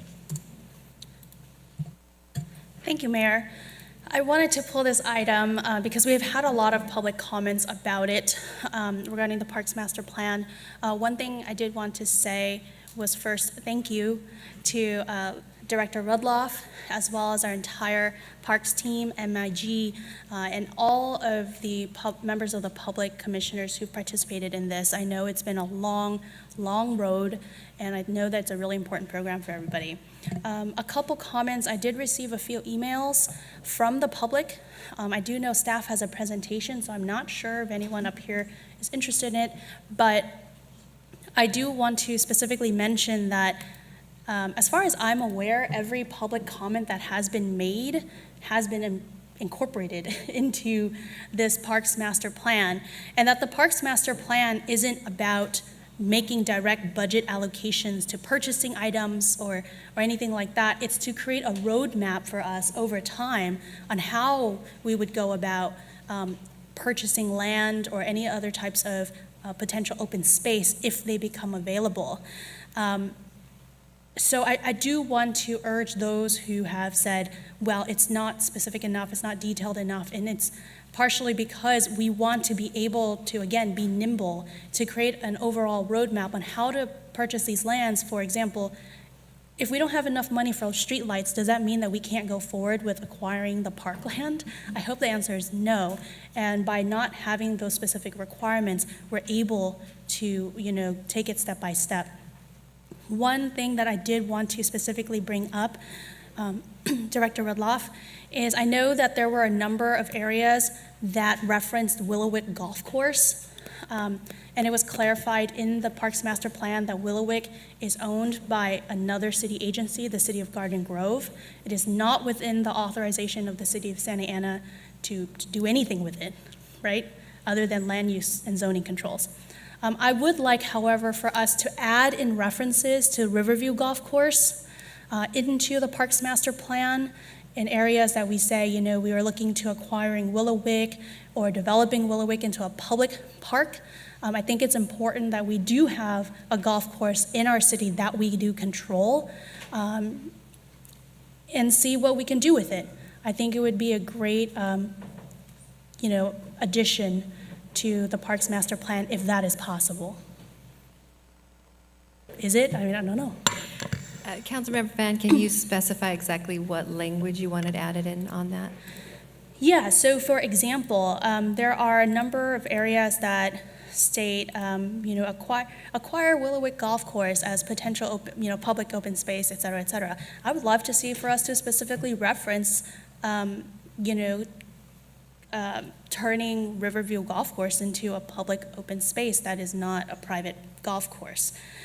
We certainly can include that, yes. Yeah, and I think it's important for us as well as the public to know that as we are looking at Willowick, which again, they've closed our RFP, we have no authority to require them to do anything with that property, but we do have property in our city that we can eventually turn into public open space. And I think Congressmember Correa, as Councilmember Peñalosa mentioned, is very open to working with the city to making sure that that happens. That we could absolutely accommodate that. We have a lease agreement currently on that property, but it does expire in 4 years, which is well within the 10-year timeframe of the Parks Master Plan. Great. And with that, I just, again, wanted to say thank you so much for engaging with the public. I know that there have been many meetings on Zoom, in person. So with that, I would move to approve. Thank you. Great. We have a motion to approve, and we have some additional comments as well. Councilmember Peñalosa. Can I make, I'm sorry, Mayor, can I make a clarification? Lisa, don't you need her motion to include the recommended changes? Yes, if there's any recommended changes, please do so in the motion. Yeah, so I'll move to approve as well as include the recommended changes. And actually, one last thing I forgot to mention is I really wanted to thank my colleague, Mayor Pro Tem Becerra. I actually remember this coming to the City Council when you mentioned it, initiated by staff, but I think you really championed it. So I'm really excited to finally be here. So thank you. Great. Thank you for that. Mayor, if I may, real quick. Yeah, we've got to. Oh. I just want to clarify. So we've got, as far as the additions, that'll be from Exhibit 3, Slide 27 and 28? Yep, okay. We can That's all I wanted. Thanks. Councilmember Peñalosa, and then Councilmember Hernandez, and Councilmember Lopez. Thank you, Mayor Sarmiento. I just want to also say, Lisa, thank you so much for taking this on over the last 2 years. I know when we first started to venture down this path, it's something that we're all very excited about because it's the first. It's historic in our city, especially because of how park poor it is. And it's a little bittersweet to me because we know you're retiring and you're counting the days, but I want to thank you because I know this is like your love letter to Santa Ana, as a goodbye. So thank you so much for working on this very hard, your entire staff. I know Ron Ono worked on this as well, who's no longer here as well. So it's bittersweet because I know it's something that you guys just kind of worked together on, and now you're both going to be leaving us. But I am supportive of Councilmember Fan's addition to that text, and on top, our goal should always be to improve and add to our park space. That has been my goal since day one, is how can we get there, and taking a closer look at Willowick is one way, but also looking at assets that we already own, like Riverview Golf Course. A couple of years, will go by very quickly on how we could try to work to make that part of our, put that back into our park system, especially because the infrastructure is already there for it. So very happy to have that language in there. Wherever Willowick is mentioned, let's mention any areas that are large in acreage, like Riverview Golf Course, that we could also think of. I mean, no stone should be left unturned of areas where we could build on our open space. One thing that I also, over a year ago, I remember it was Mayor Pro Tem Becerra and I that went on a ride along with then Deputy Chief Kaminsky on a Saturday morning to look at the transient activity on the railroad tracks by MacArthur and Alton. And one thing that came to mind is knowing that those stretches of railroads are no longer used by Union Pacific. They're sitting dormant and have been for years. I think Deputy Chief Kaminsky might have mentioned that stretch of railroad along MacArthur and Alton hadn't seen a train on its tracks in 10 plus years. And those businesses also attested to that. So there are ways that we could start looking at purchasing this property from Union Pacific to increase our trail system, our bike trails. I mean, there's opportunity there that we could build on, and it would solve numerous issues across the board of leaving private property that's not tended to by the property owner, put it into our park system and increase all that park space. I know that I recently, a month ago, visited the Open Streets event in the city of Garden Grove, and they did a lot of work along the Union or the PE right away, and along the railroad tracks, built open space, and so that's something that I would like to, if we can, emulate here and look at, and that should also be considered as part of this open space goal that we have in creating that space per residence. One thing that I also want to point out is in the trails and natural features, we mentioned 2 lakes. Centennial Park, are we looking at that as one lake? Yes. Okay, that's what I thought, because I was like, there's a street that separates the two, the smaller lake and the big lake. There's Thornton Park. To me, that's 3 lakes. So I just wasn't sure if that was a typo in there, but. Noted. Very happy with this. Again, just thank you. Thank you for your effort to this, and I'm hoping that as we move on through this budget cycle, we really look at how we could focus back our dollars and investment into our open space, into our park system, and making it better for our entire city. I know that there's a lot of financing that goes behind this. We're gonna need a lot of money to do everything that's in this 10-year master plan. And there's a couple small things come to mind. I know that there are,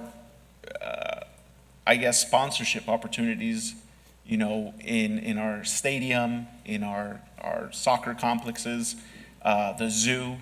I know that a couple years now, we approved the selling of alcohol at the Santa Ana Zoo, and that's a good revenue source. I know that the zoo oftentimes operates in the red, and that's something that we could solve by expanding that. And I hope that's also,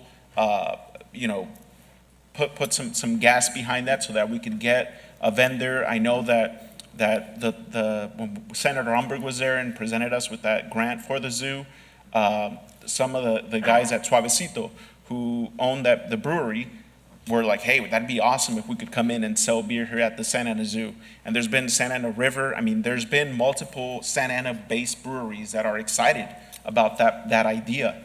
And it's a great way to potentially bring revenue into our zoo. I know that you know, if 1 million people visit us annually, you know, half of them bought a beer, that's revenue for the zoo that could fill in that gap. So just trying to be creative in finding ways to finance all the extra stuff that we're doing. One thing that I even thought about with Measure X sunsetting in 10 years, I think there's potential to, if we start weeding off of it, and we get to a point where we can now sunset the last 0.5%, maybe take that to the voters instead of, you know, looking at bonds or anything, and be like, hey, we want to extend this 0.5% another couple years, 5 years, but it would be 100% restricted to the park system in order to see this master plan funded and seen through. Because one thing I would hate to see is us to sit here with this beautiful plan and not have funding behind it to make it happen. So thank you again. Mayor, that's it. I will happily second, I don't know if I already did, but I would happily second Councilmember Fan's motion to approve this. So thank you. Thank you for those comments. Let me go ahead and go to Councilmember Hernandez, and then Lopez, and then Mendoza, and then Mayor Pro Tem. Thank you, Mr. Mayor. Thank you, Director Rudloff. This is a fantastic policy that you've brought forth, and certainly is going to be a great legacy for you with the city of Santa Ana. I was really happy to see just a number of different things that were included, especially the potential acquisition of Willowick. So the only recommendation I would have, Director Rudloff, is I would like to see the 10th and Flower lot be added as a potential park space, since I know we as a council, we heard the advocacy of the Willard community loud and clear. We'd like to respond by saying that we want to see that included. I know that there are a number of community organizations that want to see more community involvement. I know that you guys did a great job centralizing your efforts and involving different community voices, so I want to commend you there. I think for me, I would like to see that park added. That's really, for me, that was probably the biggest priority. And only critique that I really have. Of course, more outreach is always appreciated at this moment. If we could see this additional park added, I would be supportive of your motion, Councilmember Fan, is to see the 10th and Flower Park added to this parks master plan. Certainly, Councilmember Hernandez, we can add that. We are in the process of acquiring some that is not under our ownership, but a portion of it we do already own, so we can add that in. Wonderful. Thank you so much. Great. Thank you for that. Let me go to Councilmember Lopez and then Mendoza. Thank you, Mayor Sorrento. Hi, Lisa. So I'm just going to start off my comments with a couple of acknowledgements, and then I'll move into my comments, friendly amendments for Councilmember Fan. So first, I just want to thank the community of Santa Ana. You know, for those of us that have been involved in this work of park equity, we know very clearly that this conversation was not a focal point for a lot of people in government or agencies. And so, you know, I think it's important to remember, right, that our community did a lot of work for us to be able to sit here and approve this plan and talk about this plan. And I think all of us know that there was a very, you know, fierce group of people in the city of Santa Ana that forced a conversation of the importance of open space and equitable parkland in the city of Santa Ana. Because as people know, only 4% of our land is dedicated to park space here. I also want to thank you and the team for all of the work, for all of the meetings, for including different stakeholders. I was going through this plan and I felt really, really proud of the work that was brought forth to us. I thought this was a really beautiful, developed report for this council to read. And I thought it was really clear in terms of what is the priorities for the city long term. That being said, can you remind me, was our original goal, was that 2 per 1,000 residents, 2 acres? Well, the general plan indicates 3 acres per 1,000 residents. We are trying to strive within the first 10 years. We're at 1.1 right now, and we're going to try to get to 1.5. And that's a significant amount of money, but eventually we want to make it to three acres Okay. of parkland. So per I 1,000 read acres. 1.5 in here, that was the 1.5 acres per 1,000 residents. I think that is a doable goal. I support it. It's more than doable. I want to see us achieve it.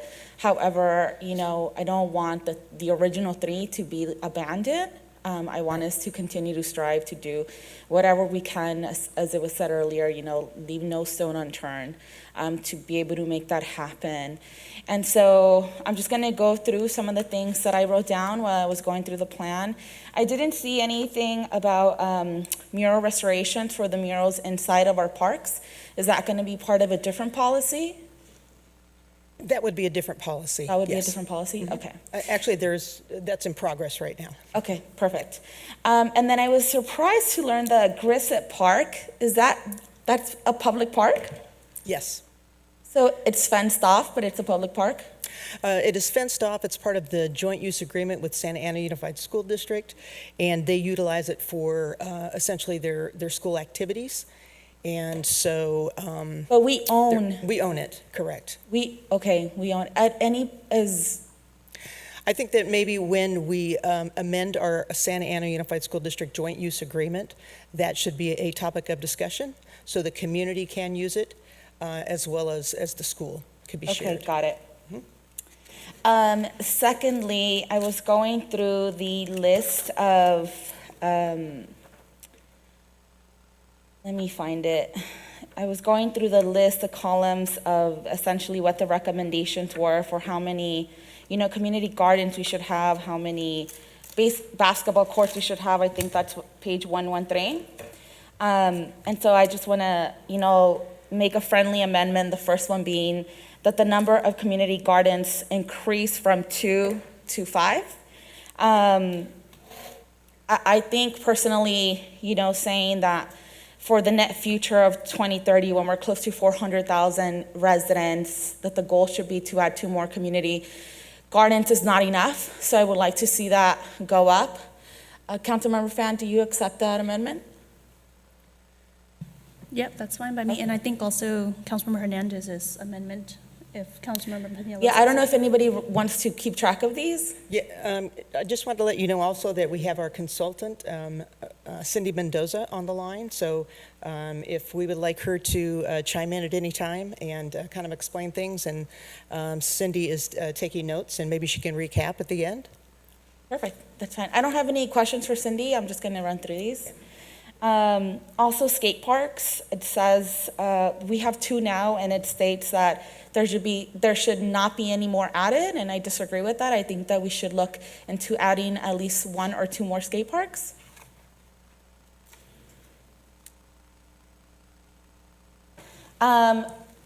Moving on to a second recommendation for staff. So I noticed on the southeast portion of the city, the Santa Ana Trail doesn't belong to the city, and I just wanted to put it out there. If there's any talks or any desire to annex that land, because on the northeast side in Ward 3, that side of the Riverview actually belongs to the city, and I think we can actually include that if we are able to acquire that land to be part of the open space ratio, and I think that would help us get to our goals. So I would want staff to take that into consideration. I don't really know if that's an amendment. Christine? So I'm sorry, you lost me, Councilmember Lopez. I'm looking at page 113, and I want to make sure what you stated, because Lisa, correct me if I'm wrong, but the page is stating that there's 5 community gardens already. And the need identified in the last column, are you following me, Lisa? I'm getting there. 113. So does that indicate there's 5 community gardens and the need identified as an additional 2? That's how I read it. Okay, I thought Yeah. you reversed the numbers and said 2 with the needing 5. I just threw out 2, like I would like to Oh, see okay. that number be increased, because again, nearing a 400,000 population, I think there should be more than 7 in the city. So the question, Lisa, that you were asking me about was whether we can commit to increasing trail space on private land? Is that what the question is? And we would have to look into that. Yeah. It can certainly be an aspirational goal, but I'm not comfortable with identifying a land that we're committing to public use that is not owned by us. Okay, got it. Also, staying on that same topic, in Ward 3, near the 22, by Grand, the underpass, again, aspirational on my end would be for us to acquire that, because right now we play a lot of phone tag with the different agencies. There's a lot of need in that area, and it would be a lot easier to address the issues there if we were the owners of that area. And again, it would add to the parkland goal that we have overall.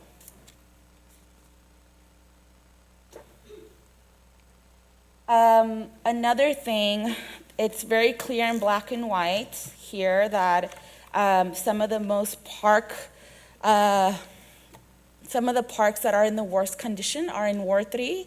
And so when staff is bringing recommendations to this council in terms of improvements or capital improvements, I would like for staff to keep the parks in Ward 3, at the forefront of the list, because the Parks Master Plan does tell us that the parks in Ward 3 are in really bad condition. And so I would like to see some movement on that end. I also would like to say that I would support removing the district structure for the parking fee, which is a recommendation that is in here. But I guess I actually had a question. Are those things, I know, sorry, Lisa, but are those the action items within the Parks Master Plan, are those things that the council can bring separately to the entire body?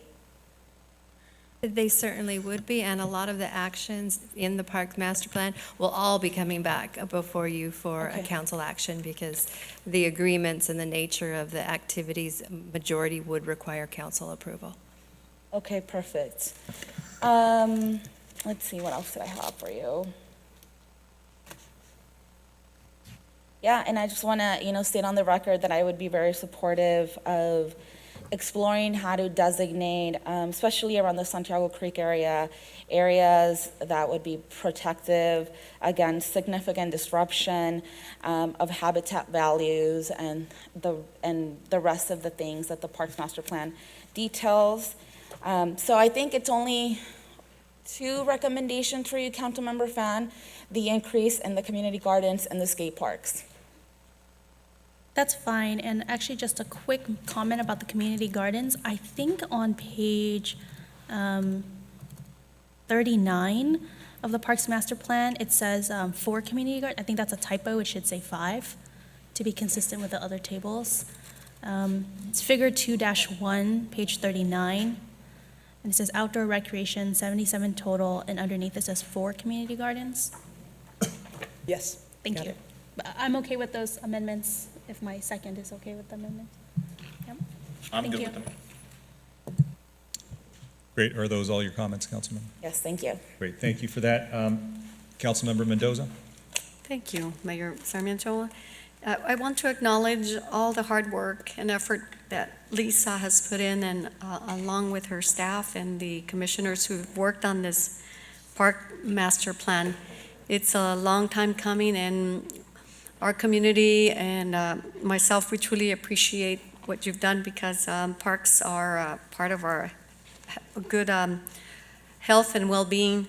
And so in the future, I would also like to see about having parks that are more central to Santa Ana.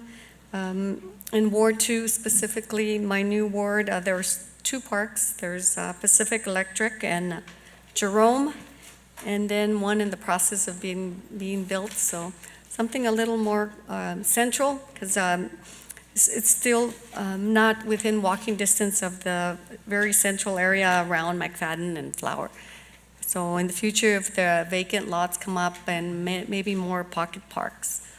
And so I want to also ensure that we have lighting for the courts, the tennis courts, the Neil Machander courts, that we have the funding for the lighting for tennis and also for the pickleball courts there.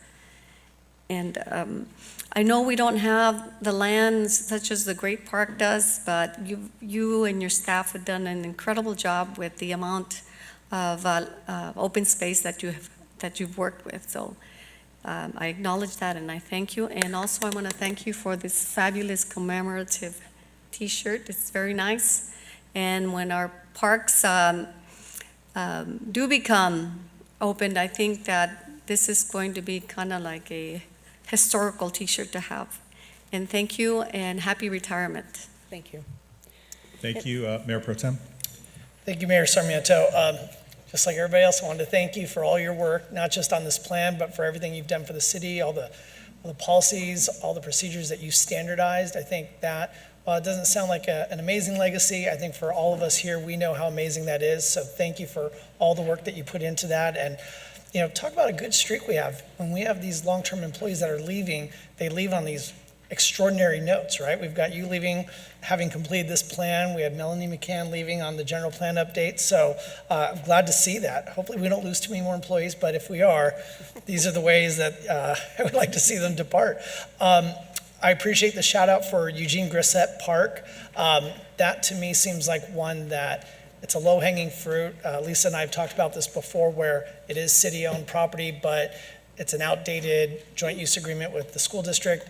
That hopefully, I emphasize hopefully, should be an easy one to remedy, because right now people utilize that park all the time. I know the school district rents it out to soccer, and I know certain dogs that like to use that park when school's not in session.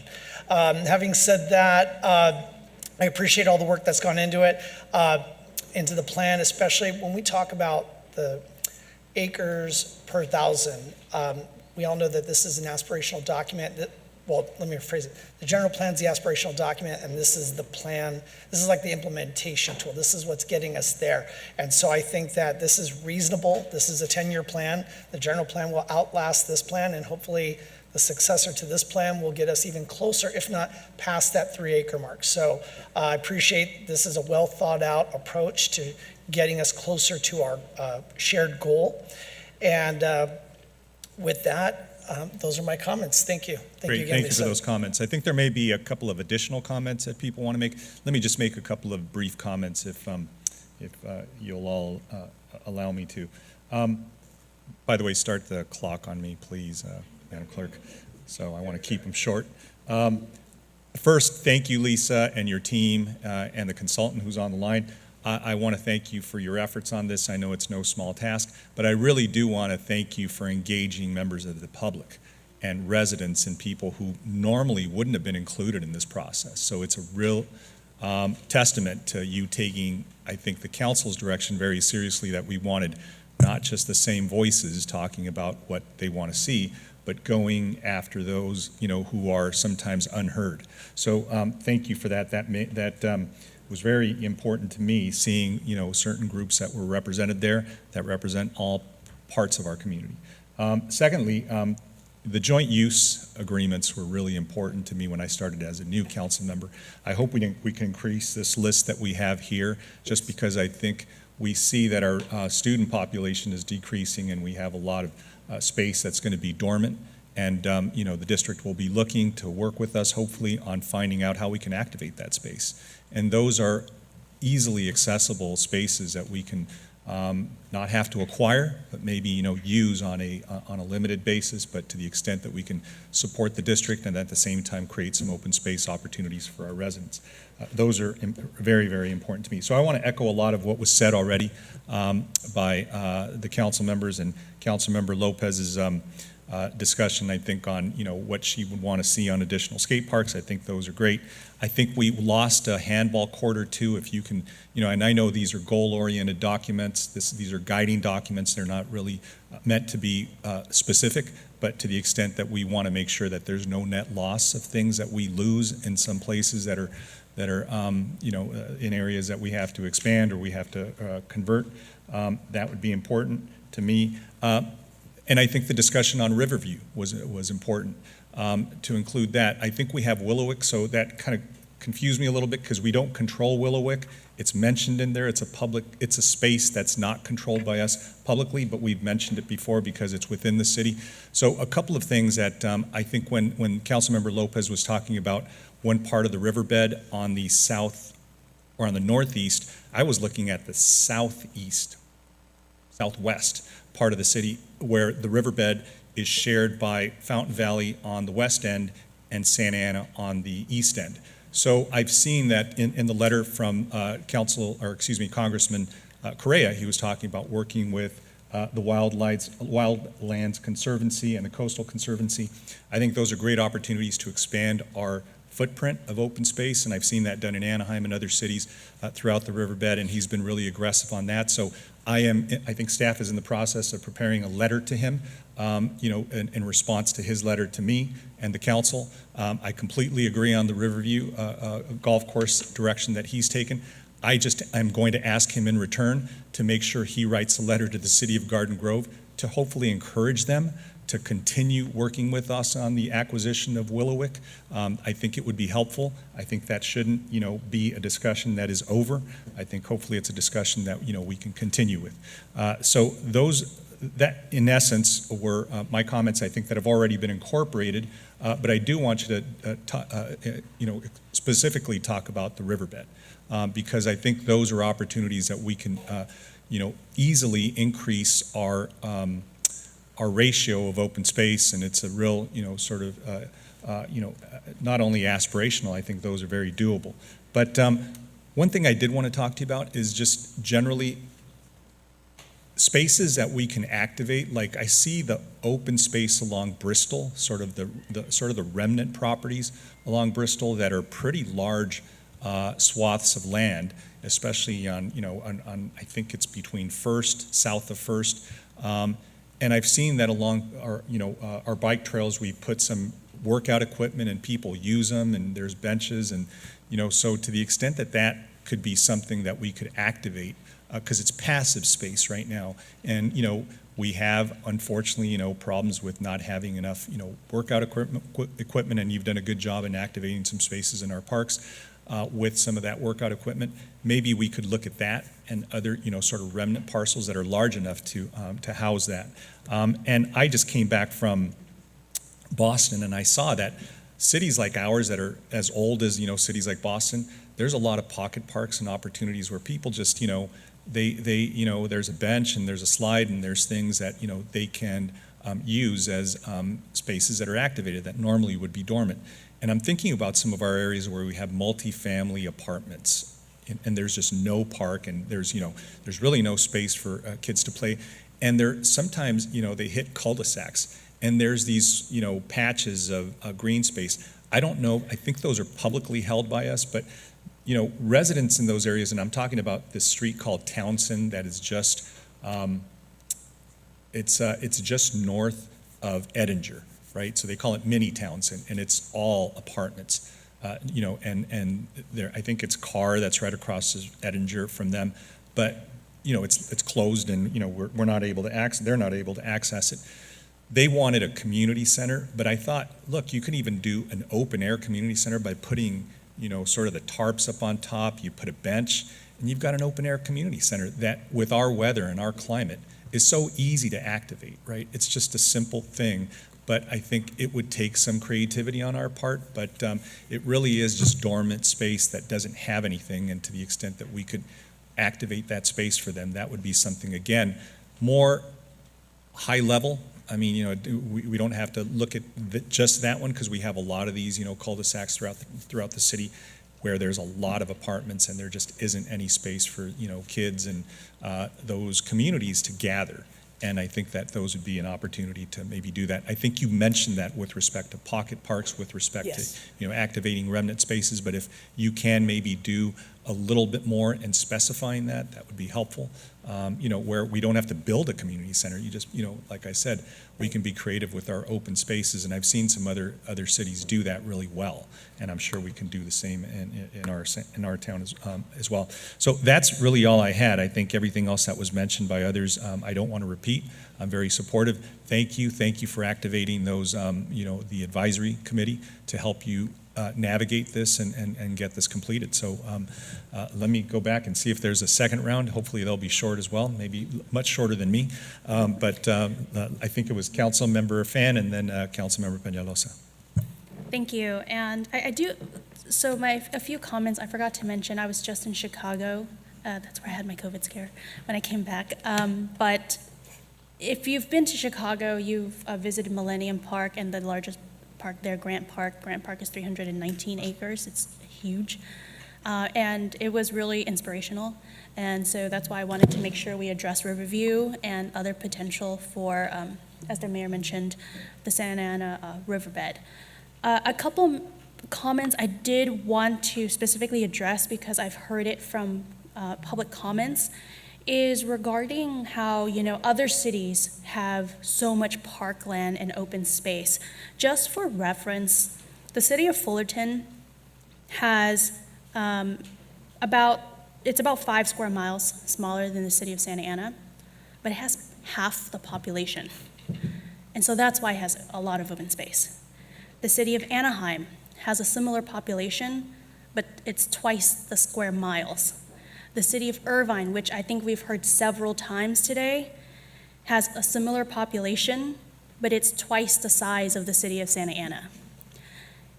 And so I think it's really important to put that into perspective because the city of Santa Ana is extremely dense, and most of the space that we're going to get with these pocket parks and whatnot is going to be partially by those remnant spaces, what we already have, or frankly, eminent domain. And so we have to have that conversation when folks are saying don't displace people, but by the way, get open space. I think that it's a very fair conversation to have, and we have to be honest with each other about that. Because if you're looking for 5 acres per person, or for 1,000 or whatever that is, we're going to have a conversation as to how we can do that in a city as dense and highly populated as ours. And I also want to mention, in a lot of these newer cities, when they have all these big community parks and slides and whatnot, it's because they're being paid by Quimby fees, which didn't exist until a few decades ago. Long after the city of Santa Ana was already established, long after the city of Santa Ana was already becoming highly populated. Quimby fees, if you look it up, requires developers to pay a certain amount into parks and open space. And so that's why you see a lot of these places with those. They're being funded by these projects. Santa Ana doesn't have the same kind of space to do that in those types of Quimby fees. And on top of that, a lot of these neighborhoods in those cities pay HOA. A lot of our neighborhoods are older. They don't have HOAs. As far as I know, I don't see going to French Park and all of them paying HOAs. I don't see us going to Logan Barrio and all of them paying HOAs. But that's what's happening in some of these other cities, and that's how they're funding some of those open spaces. So I just wanted to mention that so that as we have these conversations about how we're going to increase open space in our city, we're also honest about, what kind of balance we have to meet. And with that, I think we added all of the other amendments, comments, making sure that Thrive Santana's comments and edits to the Parks Master Plan are all going to be incorporated. I don't know if there are any other edits to make sure we add it into the motion. Well, we have one more comment, so maybe there's another edit. Go ahead, Councilmember Peñalosa. Thank you, Mayor Sarmiento. Not many edits, just wanted to also just double down on what the mayor mentioned of just looking at just spaces along the Santa Ana River.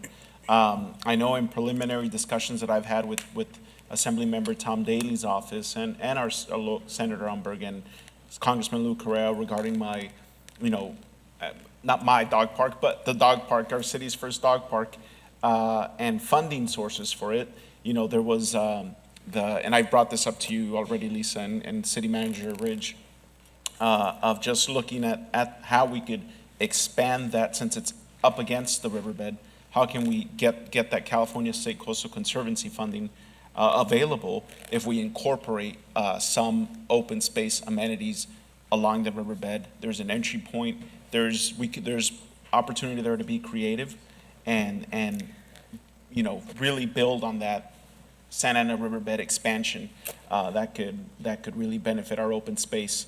And just also again double down on what Councilmember Fan mentioned in regards to all these other cities around us. Unfortunately, cities like Irvine are planned cities from, they had a blueprint and built from designed as it went along. Cities like Santa Ana, unfortunately, 150 years old.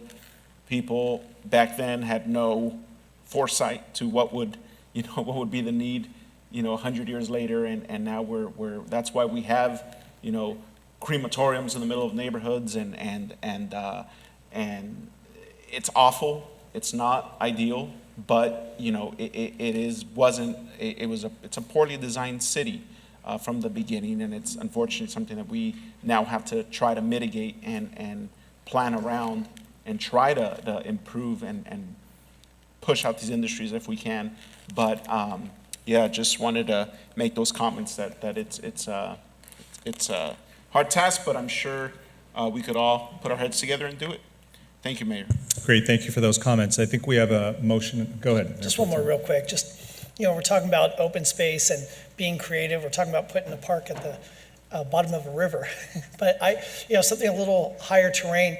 We've got neighborhoods like Wilshire Square and Washington Square that actually have the word square in it, but they don't have a square. They're shaped like a square, but they don't have a square in it. I'd actually like, now that Public Works is more involved with Parks and Rec when it comes to creating some of these spaces, that maybe we look at possibly taking some of that public right-of-way where we can create small pocket parks. Everybody was talking about their recent trips. A couple of years back, my wife and I went to London, and you see these beautiful little squares in the middle of neighborhoods, and they're not much bigger than where two of our streets and our neighborhoods intersect today.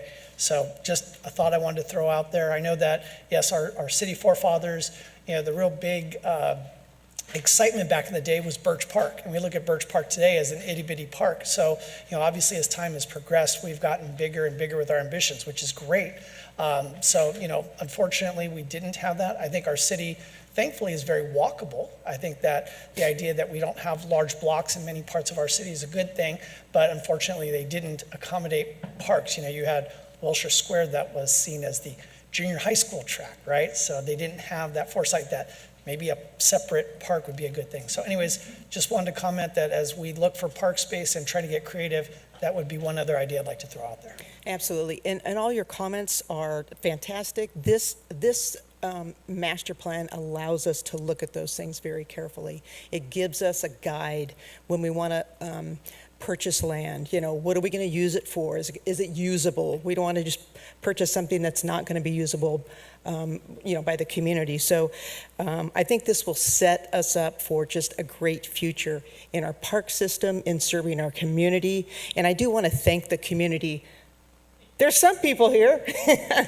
We had a Parks Master Plan Committee, and for 18 months, they were from everywhere within the community and different organizations, and I thank you so much. The commissions, and the participants, they're gone. They got their food, and they said, I'm out of here.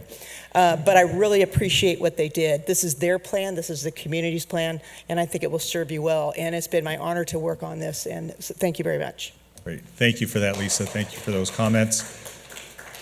Seeing no other comments from the council, let me go ahead and ask council members to vote. We have a motion and a second incorporated with all the comments that were made.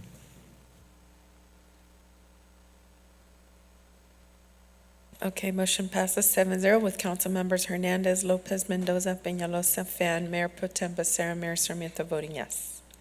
Great. Thank you, everybody. Let's move along to our last consent calendar item. That is item number 36. I believe that was pulled by Councilmember Fan. Thank you, Mayor. So firstly, I wanted to thank my colleague, Councilmember Hernandez, Commissioner Alan Wu, who's out in the public, and also a shout out to local historian Dylan Almendral, who's been working really hard on this for a very long time. Actually, I think he might have been the first person who mentioned this to me. So that was definitely an education in my own local history. But I'm very excited to be able to vote on this and to support this. I do have a couple small edits that I'd like to make with staff. The first is, and this is because Dylan, of course, being Dylan, sent additional information that he went looking for in the archives and microfiche. I complained that I couldn't see it, so if he can send a copy, and he said he couldn't because it's microfiche.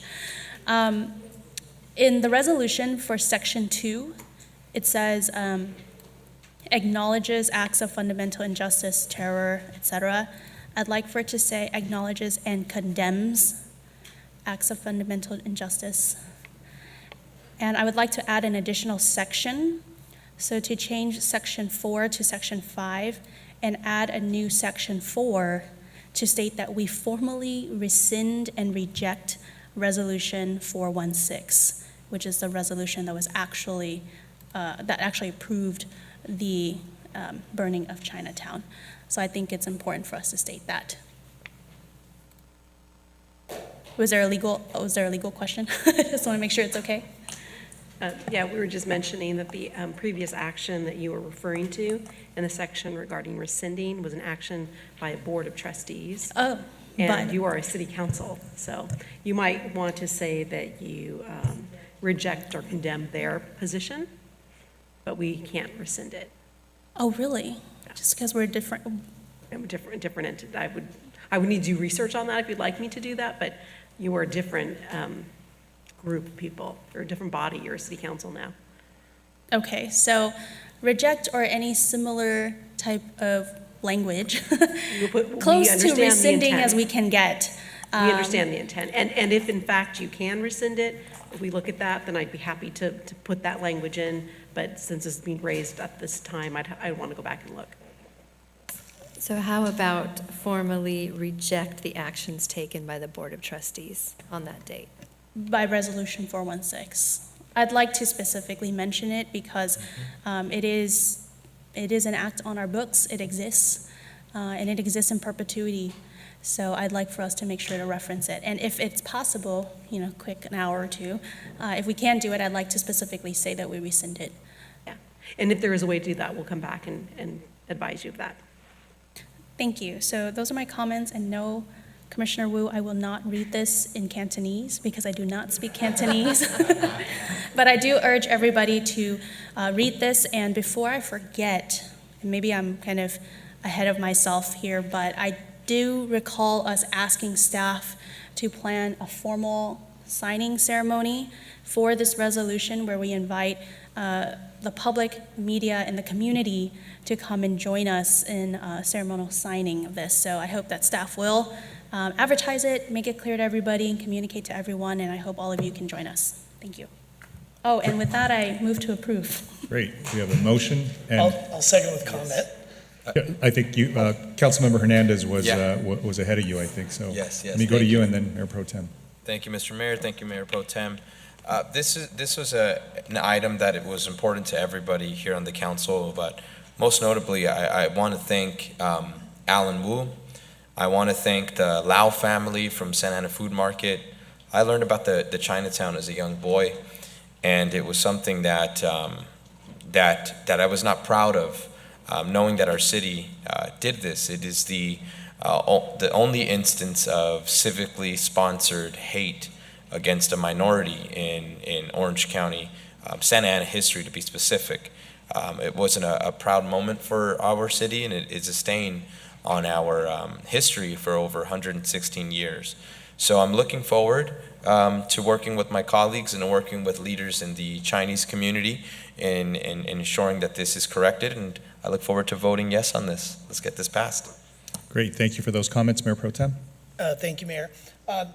Madam City Attorney, just to kind of go off of what Councilmember Pham was saying, the City Council was referred to as the Board of Trustees going into the 40s, if not the 50s. So I would have to believe that we weren't handcuffed to not be able to rescind any orders. Yeah, that's why I said, I don't know, I'll look into it, but even if we couldn't take that action now. It's not agendized. Okay. So I would have to bring it back. That's why it was my comment. I would have to bring it back to you in a more formal way. So okay. I understand the request, so if it turns out you can, we'll go ahead and bring it back. Okay, thank you. I just didn't like the idea of thinking we couldn't do anything past 1952 or something with the charter.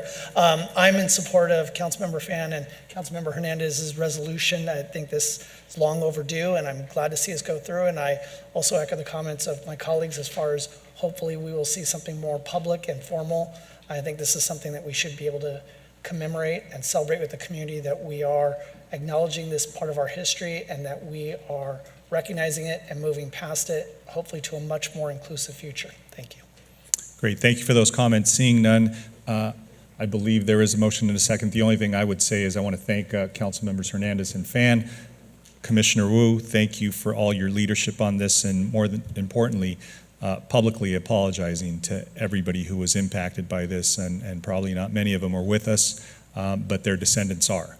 So hopefully they'll pay attention to what is being done here today to at least acknowledge what what was done in our city, and it couldn't be more timely because we see acts like this still occurring in other places. And unfortunately, the injustices that I think occurred, that we are trying to remedy by at least calling attention to them, I think will hopefully help. But to the extent that we understand that we still live in a society that is struggling with what we saw here happen in our downtown years ago, I think we are taking a very good step in at least calling attention to it and trying to rectify it. So with that, council members, there is a motion and a second. Please vote.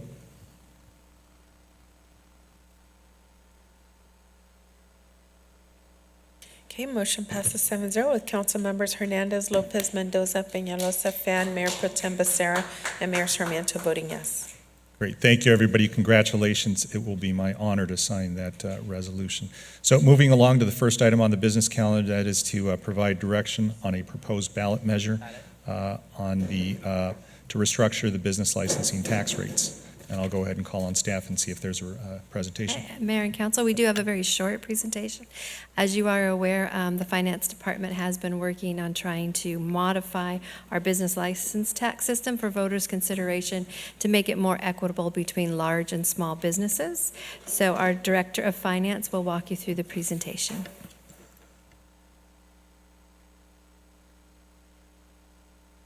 Good evening, Mayor and Council members.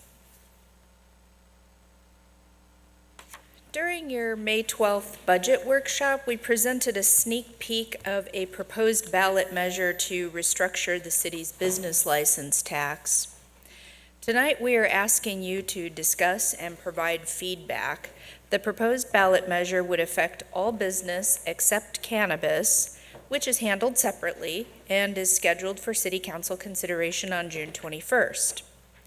To increase the city's revenue, it is an attempt to spread the tax more equitably across all business sizes.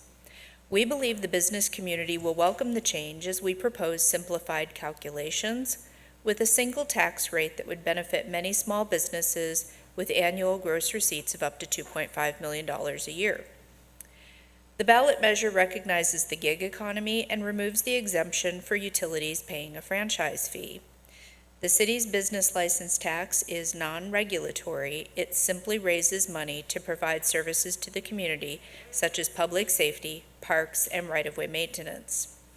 Finally, we are proposing a tax holiday for the unlicensed and past due. The business license tax ordinance was last comprehensively updated in 1987. Many businesses are subject to higher taxes on lower gross receipts. The city has many business tax calculations as evidenced by Exhibit 1 to your staff report. The variations are difficult to understand and difficult to administer. If the City Council authorizes us to move forward, the proposed changes require a simple majority approval on the November 22 ballot. I would like to cover some of the proposed changes. This is a good example of the regressive tax rate structure we currently have, which is not beneficial for small business. For retail, services, administrative headquarters, commercial property rentals, and home-based business, we propose a single rate of 65 cents per $1,000 of annual gross receipts. There would be a maximum tax of $100,000 affecting large business with more than $150 million of gross receipts. Also in support of small business, we propose to reduce the new business tax deposit from $506 to $200. For wholesale manufacturing, processing, gas and motor fuels, telephone and utilities, we propose a single rate of 50 cents per 1,000 of annual gross receipts. The maximum tax in this category would affect large businesses with more than $200 million of gross receipts. There are a handful of business types we would like to convert from flat rates to a single tax rate of 65 cents per $1,000 of annual gross receipts. We also propose minor reductions to the flat rates for all other business types and to remove a small number of obsolete business categories. In order to achieve the recommended changes, we have a three-step process. The first step is to consolidate rate language into a single chapter of the municipal code. This will make the ballot measure easier to write and to understand. If the City Council introduces the consolidation ordinance on June 7th, I will make a presentation to the Chamber of Commerce on June 14th. In July, the City Council would consider resolutions to submit the proposed ballot measure to the county for the consolidated election. If voters approve the ballot measure, we would return to City Council with an ordinance to reconcile procedural processes. That concludes my prepared presentation, and I'm ready to answer your questions and take direction. Great. Thank you for that presentation, Director Downs. Let me go ahead and bring it back to the council. Councilmember Peñalosa. Thank you, Mayor Sarmiento. Thank you, Catherine, for that presentation. The one question that comes to mind is, first, there's no ballot text, question text ready yet, correct? Yes, you would see that in July. So the plan is for June for you to see that first ordinance, the first step of the three-step process, and then in July to actually see the ballot language. Okay. The other question I had was just more to the cost of the ballot measure. And well, before I get there, because I know that's the city clerk's shop, is this a ballot question that could be, it has to be stand on its own, right? There can't, because it's related to fees and taxes? That's correct. This would be a question to stand on its own. And my understanding is that for the consolidated election this fall, the estimated cost of each additional question on the ballot is approximately $100,000, and we have built that into our proposed budget for this item. Okay, and thank you for that. That was I guess that's perfect to leading up to my next question to the city clerk's office. Madam City Clerk, in the staff report, it was listed that this ballot question has a potential cost of, and I'm trying to find it, $150,000. It says the voter ballot measures intended to be revenue neutral, but there will be an expense associated with the placement of a voter ballot measure on the November general election ballot, which is a budgeted expense from your office at $150,000.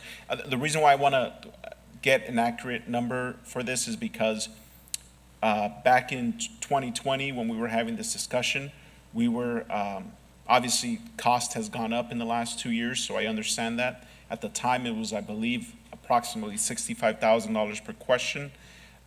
Right now, Executive Director Downs is saying that it'll be $100,000 cost per question, but the staff report says $150,000 budgeted for this ballot question.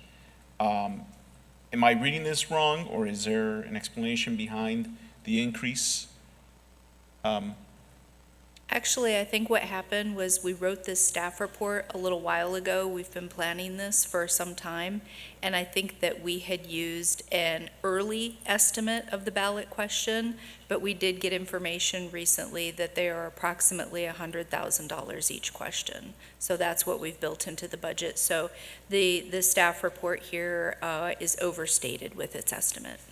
Okay, so it would be safe to say that the cost for this question would be approximately $100,000 per the county, not 150. That is correct. And any other, I don't want to get too much into any other potential ballot question, but that's across the board for any other ballot question that goes on the ballot, it would be about 100 grand? That is per? my understanding, yes. Okay.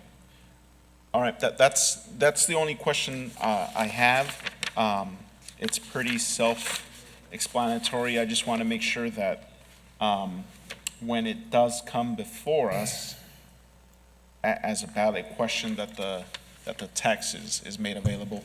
And is this something, do we plan on making any of this outreach available to businesses, the Santa Ana Chamber of Commerce, downtown? I mean, any businesses impacted, would they be able to be aware of this before it's done and finalized? Absolutely. Unless the city council tells me to stop in my tracks, I will keep moving on this project. And again, I intend to make a presentation to the Chamber of Commerce on June 14th, and we will do additional outreach. Okay, thank you. Great. Mayor Pro Tem. One quick question. When should the council adopt the consolidated rates and schedules ordinance? Should we do that very soon? Do we need to do that before we agree to the ballot question? I believe so, and that's why we have it scheduled for you for June. Okay, perfect. I'm in support of this item. Thank you. Great. Thank you. Council Member Lopez. Yeah. Thank you, Kat.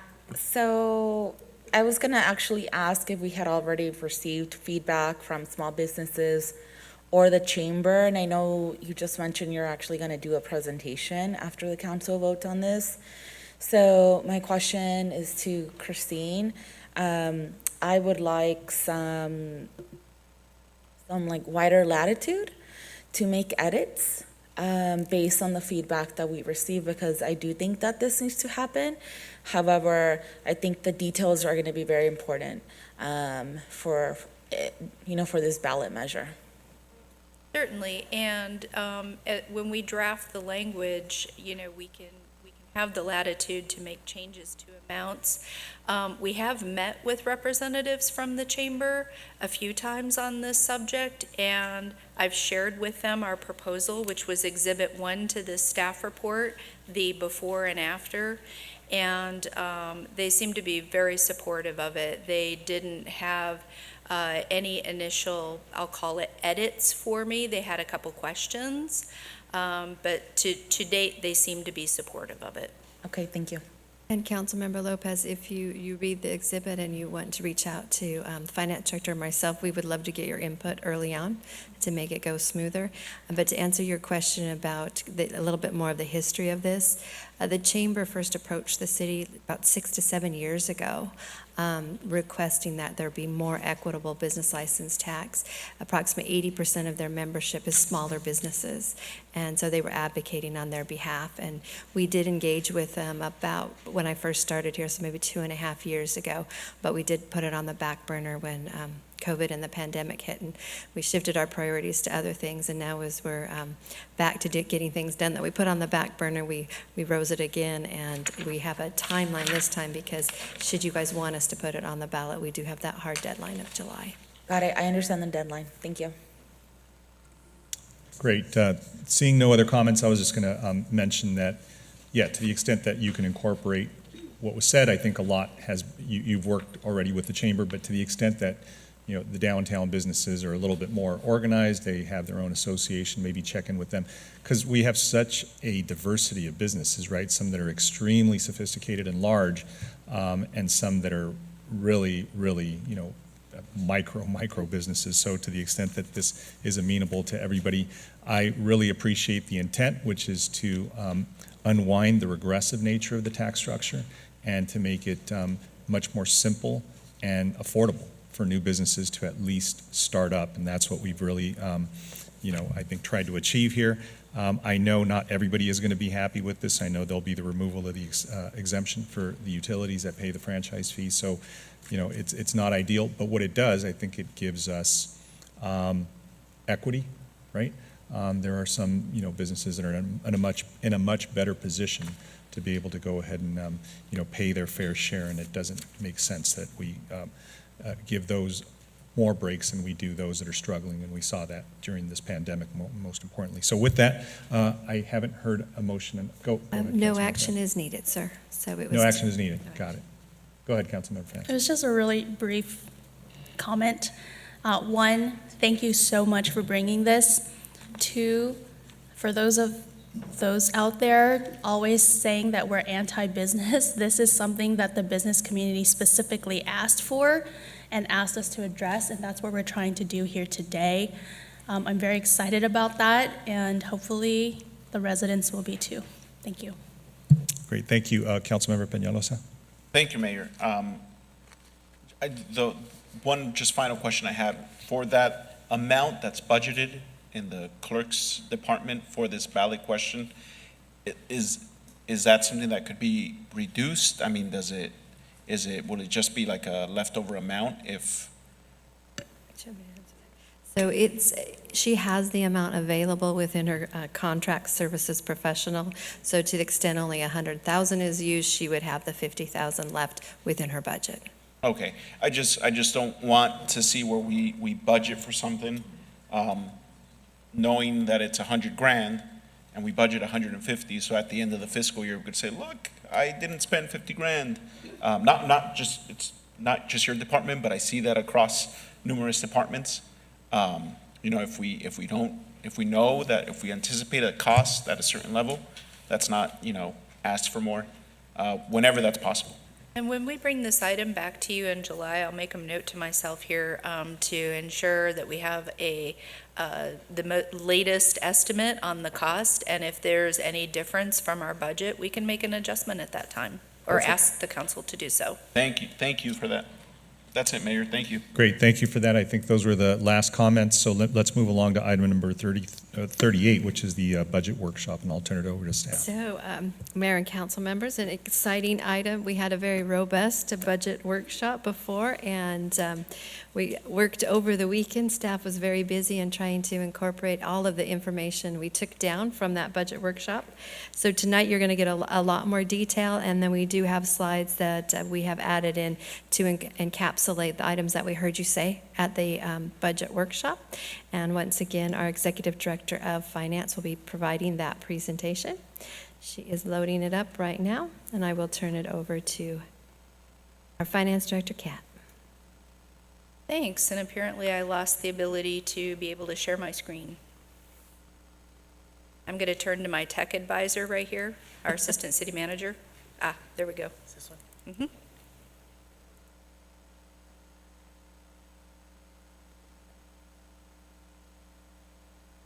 All right.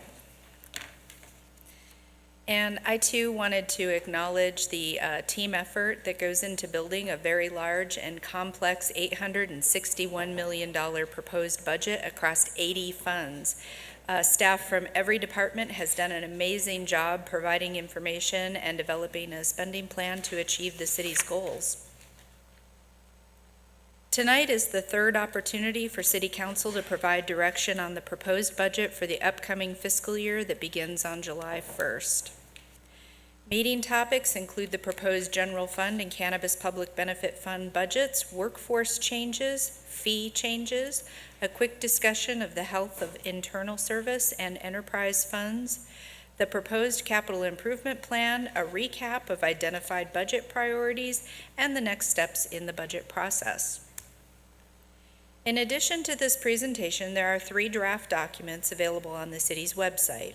The 836-page draft budget document, the 102-page proposed capital improvement plan, and the 162-page miscellaneous fee schedule.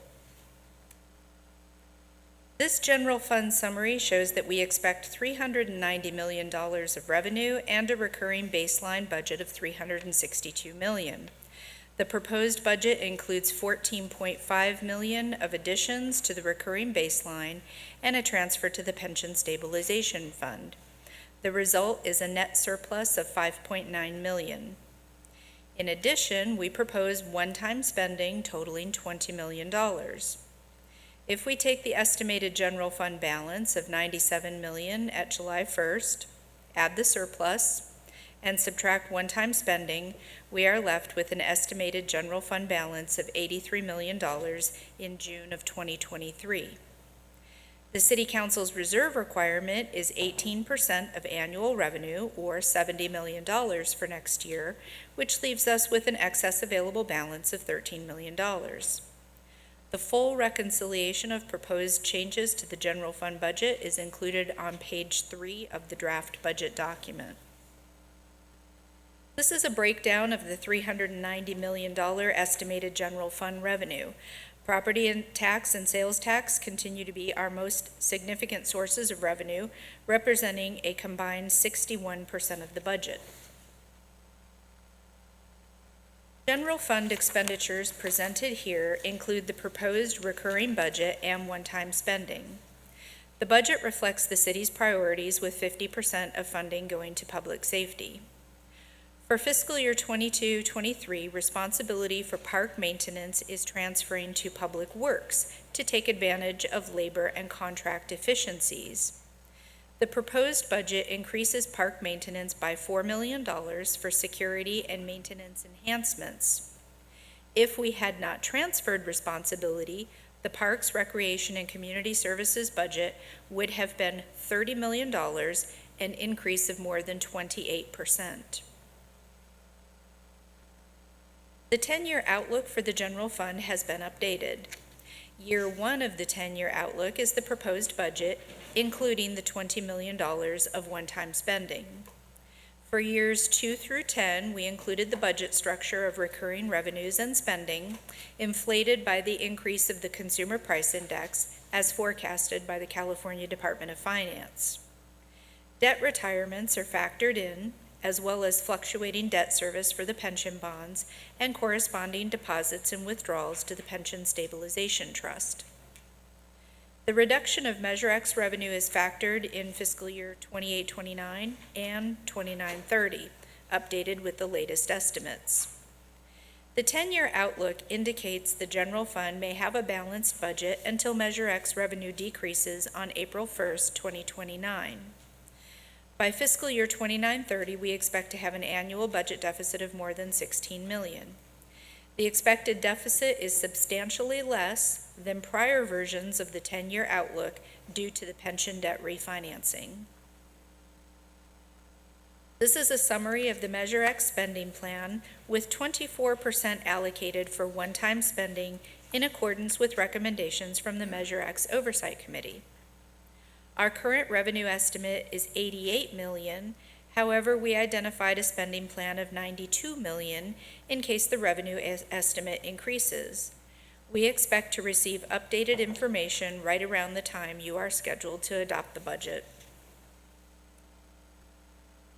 During your May 12th budget workshop, we provided an overview of the proposed cannabis public benefit budget.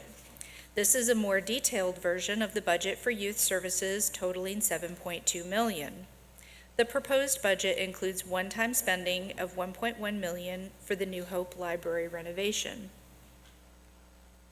This is the detailed budget for enforcement totaling $6.9 million, including one-time spending of $1 million to replace mobile data computers.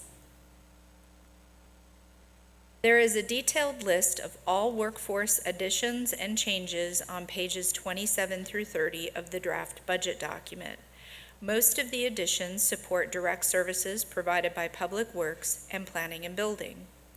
The additions to the police department include records specialists to assist with public record requests. Miscellaneous fees are charges for services provided to individuals, not to the public as a whole. The proposed miscellaneous fee schedule includes 12 new fees and modifications for 32 fees. 30 obsolete fees were removed.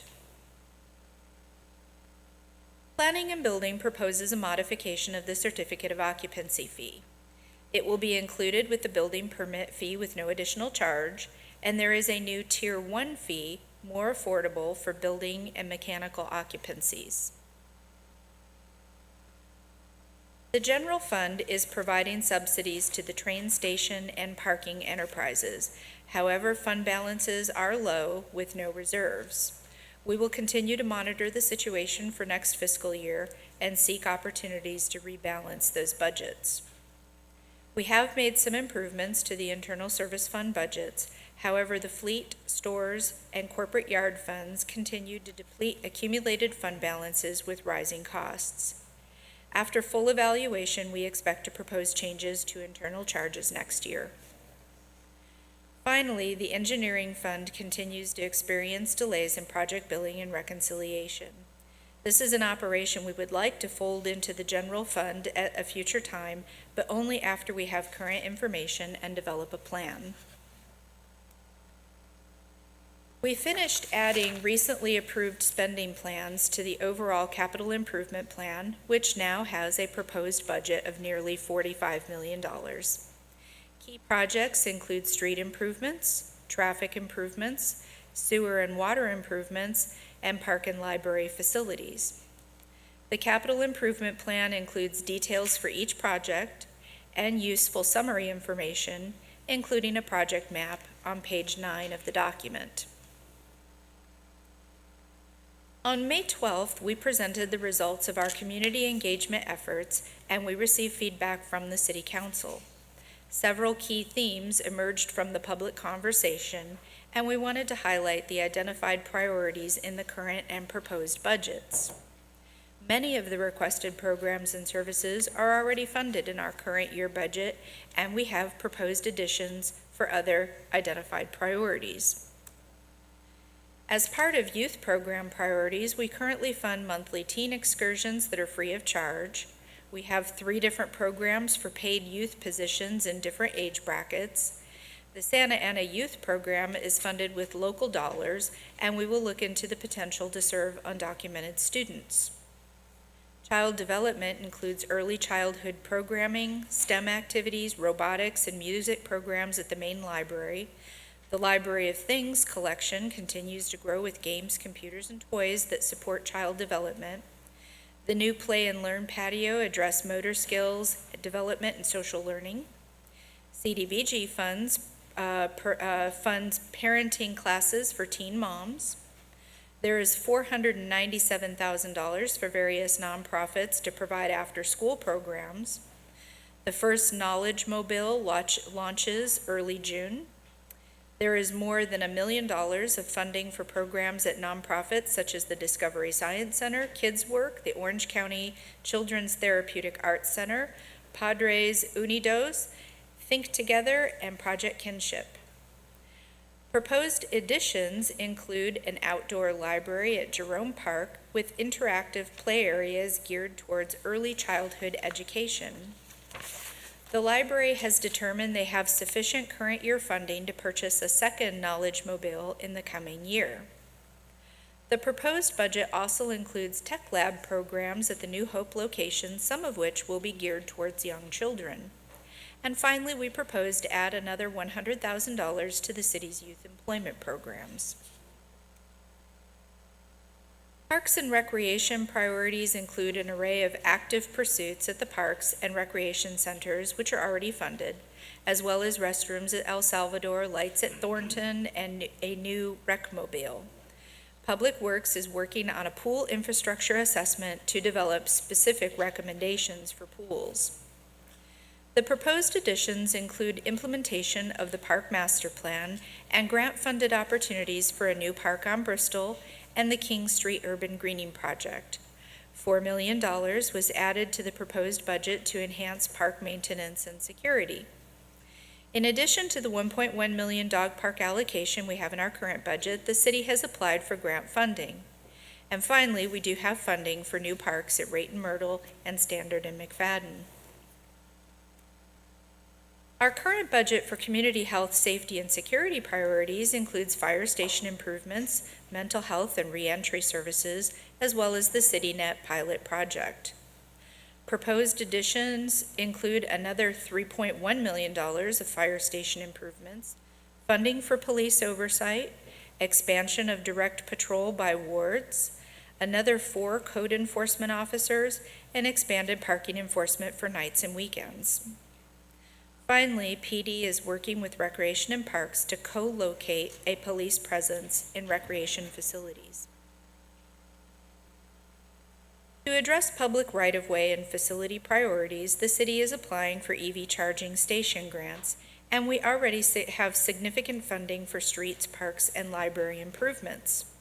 The city provides homeless encampment cleanups, funding for streetlights, and traffic calming was added this year. Proposed additions include the Chinatown Memorial, a recurring program of alley improvements, entry point signage, and millions more for streets and parks improvements. The city plans to address street light needs with other allocation for more lights along with a master plan and a recurring traffic calming program. The budget includes funding for a dedicated CDA director, and the department recently filled 4 positions, and that would be Community Development Agency. On May 3rd, the City Council approved $2 million for programs provided by nonprofit organizations, and the current year budget includes funding to convert the Cypress Fire Station to a multi-use center. Proposed additions include environmental justice implementation, equipment for neighborhood associations, improvements to service public records requests, zoning code updates, and the more affordable certificate of occupancy fees. We do have a placeholder on your calendars for another budget workshop on May 31st. The budget public hearing is scheduled for June 7th, and budget adoption is scheduled for June 21st. That concludes my presentation, and we're ready to answer questions and take additional direction from the council. Great. Thank you for that presentation, Director Downs. Let me go ahead and bring it back to the council to see if there's any other questions or comments. Let me start with Councilmember Hernandez. Thank you, Mr. Mayor. Thank you, Director Downs, for this fantastic presentation. Really happy to see the inclusion of the Chinatown Memorial, lots of the things that we asked for. This is outstanding. Outdoor Library at Jerome Park, I think, is going to be a big hit for members in our community. Looking at the general fund review, pardon me, not this one, but the general fund expenditure, $396.4 million. I think it's fair to say all of us up here value families and children, but our budgets don't reflect that. Parks and Recreation is only getting 3%. $13.3 million for a city as large as us, with as many young people as we have. There's clearly a need, but we're not meeting it. Parks and Recreation being at 3% is abysmal, and for as well of a department as we have, there needs to be a significant increase in funding there, so that Parks and Rec can do their job properly and make sure that that action plan has support behind it in the amount of dollars that they need so that we can get there much faster. I think being proactive when it comes to public safety is placing more money into Parks and Recreation. And I think as a policymaker, when we have conversations about children and families, it's really easy to say, you know, we're a city that is going to get behind families and children, but it's where the hard, heavy lifting happens is in dollars, right? What are we as a city putting our money towards? And I can tell you it's not towards families and children. We have one of the most innovative library directors in Orange County, and our library budget is at 2%. That is very disrespectful to residents and children, especially young children that are 0 to 5 right now. This is not setting them up for success. 2% of this budget, it's a blatant disrespect. I don't feel like this is a balanced budget, given that we have children dying in communities where there were once libraries. And I would need to see a significant increase in our library. Libraries that are similar to demographic and size. I know we have our library director here. If I can ask you that question, I know that we did this a while back, but I want to ask you one more time, Director Sternberg, if you can kindly come up here. So, thank you, Director Sternberg. If you can kindly tell my colleagues and I and members of the public, if you can tell us, cities with similar demographics and size to us, what amount of budget are they receiving? What's the dollar amount for cities our size? So like I had mentioned in a previous council meeting, similar cities to our size, comparables would be Anaheim and the city of Riverside. They are both around $12 million in budget. Wonderful. And how many libraries do those cities have? I believe Anaheim has 7 and the city of Riverside has 8. So how many libraries do we presently have in the city of Santa Ana? We currently have 2. Good, okay. And if we had a budget the size of these comparable cities, right, Riverside, Anaheim, what type of services can we expand? So I think there's a couple things to think about here, council member. Those cities, Riverside and Anaheim, already have a build out of 7 and 8 libraries. So that $12 million budget, let's just say roughly for each one of those cities, is going into all the staffing and the facility upkeep and the maintenance and the programs spread across 7, 8 different libraries. We don't have that quantity of libraries right now. Mm-hmm. So the budget, that budget may not be appropriate unless we had all of those libraries to begin with. And so my suggestion of doing a library master plan, looking at getting libraries built over time and then funding those incrementally as we go, may be an approach to use so we're spending our money most efficiently. Great, but it's not to say if we had a significantly larger budget in library that you could utilize those monies to expand services and to get more innovative with things that we are providing in our library, correct? That is true, that is true. Obviously more staff, we could do more programs now, but for what we're doing right now, we don't need any additional dollars on top of that to maintain current services. But if we had more staff, then of course, we could look at. Thank you. So a large part of my concern, Director Sternberg, and why I place so much emphasis on libraries is I think we have to reimagine the conversation of public safety, right? And the hardest part about reimagining it is offering alternatives, right? Because we are in a city that very much defunded our libraries, and I believe there was a timeline where we had libraries as its own department. Do you know when we moved away from that? I believe it was around the year 2008 when the library went under the Parks, Recreation, Community Services Agency. Prior to that, the library was a department beginning probably somewhere in the early 20th century, late 19th century.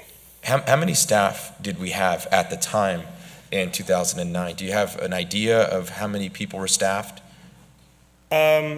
Yeah, 2008, we were probably looking at about 6 more full-time positions than we currently have now, right before it went under the Parks Department. So I would like, thank you, Director Sternberg. You're That's welcome, the only question I had left. Thank you. But I would like to ask my colleagues, I would like to see an increase in library. I think that 2% is not enough, and I would like to see an increase of at least getting our Parks and Recreation budget to 20 million. 3%, I don't think that we're placing our residents in a position where they can prosper with these little amounts of monies allocated to such imperative services. The last thing I wanted to touch on as well was Measure X spending plan. I am not happy to see youth services only be at 1%, but I'm really happy to see that we're retaining firefighters at 7.7 million at 8%. But again, I'm just not happy knowing that we're the youngest city in Orange County, having 1% of our Measure X spending plan allocated to youth services. I just don't think that is going to be, that is not what setting up our children for success looks like. So Director Downs, respectfully, I would like to see an increase in youth services here for Measure X spending plan. I would like to see an increase in Parks and Recreation and an increase in library. And I hope to see support from my colleagues here. So what are you looking for from us today at the council? Or is this something we're going to be voting on? No votes tonight. This is just giving us additional direction. I would like to point out that in addition to the general fund budget, we also have the cannabis public benefit fund budget that includes both library and youth services that can be added to the amounts that are presented for the general fund. And also I'd like to point out that there is, if you add the library together between the general fund and the cannabis public benefit fund, you're looking at an $8.3 million budget, as opposed to just the 6.3 that's in the general fund. Imagine if we were at 12, though. There's much more good that we can do with 12 than we can with 8. Yeah, and then also on the parks, we did transfer responsibility for parks maintenance to Public Works. So if we had not done that, then the Parks and Recreation budget would be 30 million, and then plus the cannabis fund budget of another 5.2 million would bring it up to a 35 million, in essence, a $35 million budget for that that particular department, which is closer to about maybe 9% of our general fund. Which department again? This would be the Parks and Recreation. Yeah, I'd still like to see an increase there. Okay. Thank you, Director Downs. Thank you. Let me go ahead and go to other members of the council that may have any questions or comments. Councilmember Fan?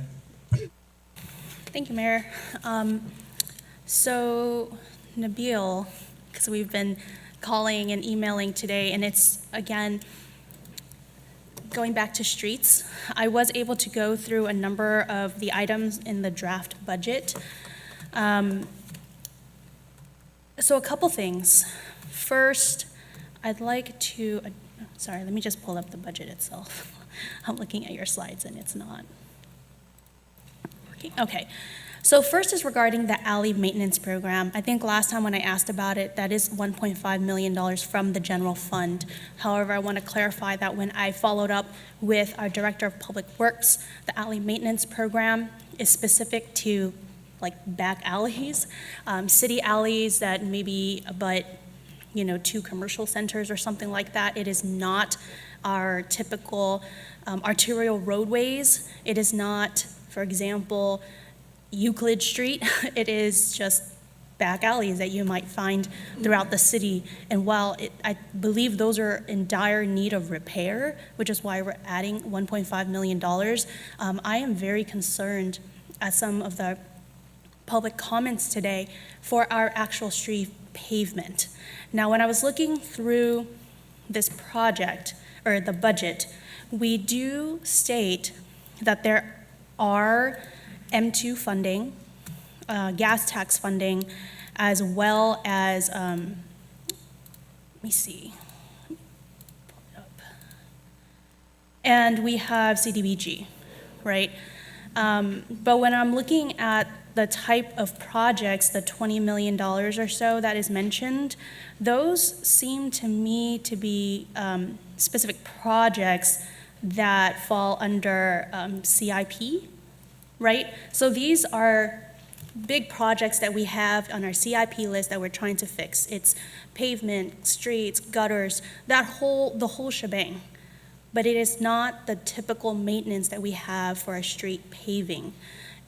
I drove down Dyer just this morning to get my coffee, and I literally see someone trying to slurry seal the street, trying to fill in concrete or pavement in the cracks in the street. And My analogy is if you're drawing a picture and you constantly erase it and you keep trying to redraw over it, eventually you're going to have to start over and start with a new piece of paper. That's what street repaving is supposed to do. And our city, because we're small, but we're super dense and we are the county seat, we get more traffic than most other cities of our size. So it's important that we, use these funding, not just recurring general fund, but also the one-time funds. So for me, I would like to see recurring funding in our budget for street paving. That is when, folks up here are talking about core municipal services. What are we supposed to do? The federal government is not coming to save us with this elusive infrastructure bill. The state has all this extra money, but I don't know what they're going to do with it. It's important for us to have safe streets. And, folks who drive their cars every day, those streets will mess up your cars. They negatively impact the quality of your drive, the cars, and you're gonna have to do maintenance on it. So I would like to see that. We did that with our sidewalk improvement. $500,000 is extremely low for street pavement. In fact, when I asked our director, where are we? What are we doing to deal with street pavement? He says that right now, there's about $12.4 million to address street pavement condition from Measure M, CDBG, and SB1. But what we should be at is $25 million a year, and which is extremely high. I know, city manager, you're nodding your head, but that's how far below our historically desired level is. And if we hit $18.5 million a year, we actually get more grant funding. So, asking for $500,000 or $1 million a year to really do this work that we're supposed to be doing, I think is not a lot to ask in our recurring budget. As to the one-time funds, I would like for a director of public works to make a proposal of what one-time funding you need for the next 3-5 years to address street pavement issues. I think that, again, we have this one-time funding, this historically, specific budget, surplus, whatever we want to call it, but it's one-time funding. And I think that improving our pavement is a really important issue. So I'd like to make sure we do that. I did see that we did actually fund the Director of Community Development Agency in the 21-22 budget, so thank you, and it's being carried over. Some other items that I wanted to follow up on is regarding,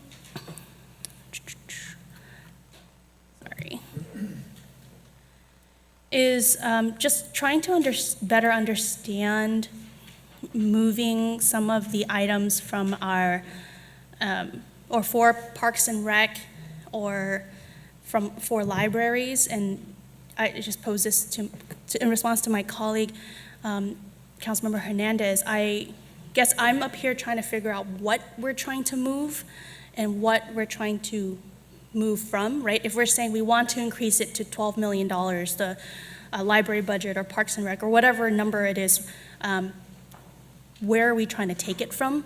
I think that's important because, this is a pie and we have to move the slices around. So that would be my request, because I don't know when you say, okay, I want Parks and Rec to be $20 million. Where do we get the other, $6.7 million? And I just want to see that so that I can see what else we're trying to move or address and things like that. That would be my only comments for now, and I hope that we can address those street issues. Thank you. Great, thanks. Mayor Pro Tem? Thank you, Mayor. I just want to remind everybody that we keep hearing the term one-time funds, and as we saw the trajectory of our finances, we need to be very mindful of some of the things that we're asking for, that they really are appropriate for one-time funds. I appreciate what my colleague, Councilmember Fan, is talking about. I think as we're talking about the budget, the beauty of what we have here is we have amazing staff that we throw out the ideas to them and they figure out where the money's going to come from and how to fund it. I think that's where we got to be more focused on, is stick to the policy and give it to them. Because I agree with Councilmember Fan that just throwing out the numbers, well, another city's got this, we should have this, or I don't like that one department has more money than the other. I think that among the 7 of us, we have great ideas, and so hopefully staff's able to capture that, and I believe they're able to spit back a budget that reflects those priorities. Regarding the certificate of occupancy, looking at slide 13, I just want to make sure I understand it, because I'm reading this and it says Tier 1 certificate of occupancy, planning and inspection, building mechanical occupancies. So I guess what I'm trying to understand is my thoughts, or what I envisioned, was that from my conversations with staff, the idea is that they wanted to still have an inspection. They still wanted it to have a cost recovery mechanism, but that these would be situations where you're not, as I like to say, putting a hammer through the wall, right? You're not changing any of the wiring, you're not patching up anything, you're literally walking in, plugging in your computer, and hitting the ground running. So for those, is staff proposing that that would be $249? Because that seems a lot given how much the business license fee is going to be. MPT, we do have our deputy director to answer that question for you. Great. Yes, that's the proposed fee. And it's technically for business and manufacturing component. Okay, so how about an office? So I've got. That would be an office aspect. So folks that aren't going to punch any holes in the wall, that are not going to apply for any building permits, we're going to ask them to pay $249 to inspect the office. That was in the initial proposal, yes. Okay. I'm opposed to that. I think that's ridiculous. $249? That's what, triple, quadruple what we're proposing for business license fees? That's insane. I absolutely think that's ridiculous. That's anti-business through. Thank you, Alvaro. All right. I don't support that at all. I hope that there's a way we can figure out how to bring that down. It just seems insane that we would actually charge more for someone to come in and go, yep, this is an office. This is not involving any building activity, versus the Tier 2, which actually I'm assuming is where you do come in and do the inspections and sign off at the final CFO. So the like for like is, though, that we still are expected to make an occupancy inspection. So that is part of that field component, right? So when we say it doesn't require tenant improvements, which we extend just a matter of changing offices, for example, we're still required to do an occupancy inspection. If the request is to say not have staff be out there, then we have to find a mechanism so we can alternate that aspect. But you still generate a field inspection, you still generate a paperwork to document the actual change. I understand, but just also understand the pragmatic approach that someone's going to come into our city. They're going to be hopefully impressed with the price of the business license, and then they're going to get the bill for the certificate of occupancy inspection and go, why am I here in Santa Ana? Why am I not next door? Because they wouldn't be paying this much for this sort of inspection in another city. We can review that again and get back to you then. I appreciate Definitely. that. Thank you. And the other question I had was in regards to the last budget workshop. I had talked about having a substation on the southern end of town, something that would not be ground-up construction, but rather occupy an existing space, whether most likely like an industrial space on the south end. Is that something that's still being priced out and considered in here? So we're doing a couple of those items. You were the only one that requested that on the south end of town, and then we had requests from other council members at different areas of town. So Parks and Rec has already engaged in a conversation with PD to see if there's a way that we could use any of our existing parks facilities to do like police satellite offices. And in particular for the area that you were recommending, I think we might have an opportunity with some larger development projects that are planned in your area to score a storefront at a little or no cost. So we're not abandoning it. We're exploring the options for not only South End, but also other areas of the city where we lack a more constant police presence. No, I appreciate that because like I said in my previous comments, I'd want to understand the cost before advocating for it fully. And my last comment is going to be that I appreciate Councilmember Fan's comments on streets and sidewalks and having a reoccurring funding of it, because that has been something that since my first budget cycle as a council member back in 2020, I was beyond shocked when I realized that we didn't have a dedicated revenue stream for those essential services. So I appreciate hearing more and more council members supporting that, and I'm glad to see that staff has made strides to incorporate that in the budget since I've become a council member, and I definitely will continue to support that. So thank you very much. Those are my comments. Great, thanks. Let me go to Councilmember Lopez. Thank you, Mayor Sarmiento. I have a lot of questions, but I've learned that profound questions are better addressed offline. So I am looking forward to the workshop so I can have time with staff prior to that to be able to address all of the questions, concerns that I have.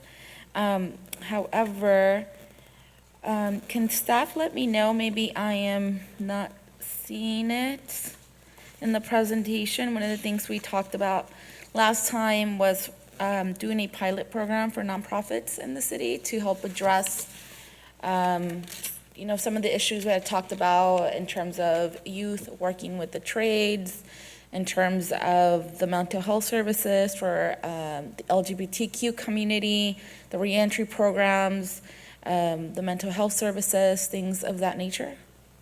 Certainly. So on your slides where we already are currently funding many of the things that you guys raised as priorities at the workshop. So they were spread throughout the different buckets. I don't know, Kat, if you want to put back up the youth program priorities. So you specifically had requested youth funding for skill development, reentry services, and community organization support. From my notes from the workshop, there was not a majority that was requesting additional community organization support. That said, we do have millions of dollars that are going to our local community-based organizations. But reentry and the youth funding for skill development, it's presented on slide, she'll pull it up, as it is currently being funded right now. Okay, got it. And the one item that we do have to do a little more research that you had requested is out of all of our internships, you had asked if it could serve undocumented students. And we did find one of our internship programs that does not use federal dollars, so we believe that it can. So we're researching that further for you. Okay, I believe that was Councilmember Mendoza's great suggestion, but I'm happy to support. For the Santa Clara Avenue and Bike Lane, Director Saba, do you want to share a little bit about that?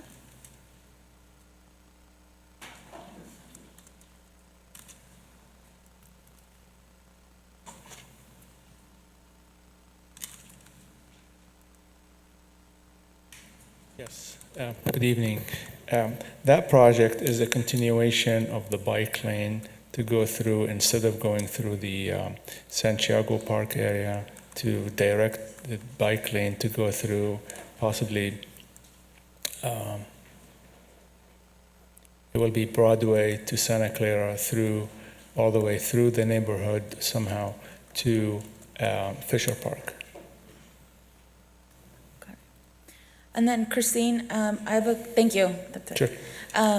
I have a question for you. During the last budget workshop, I did ask specifically for funding for Fisher Park, and as you heard today,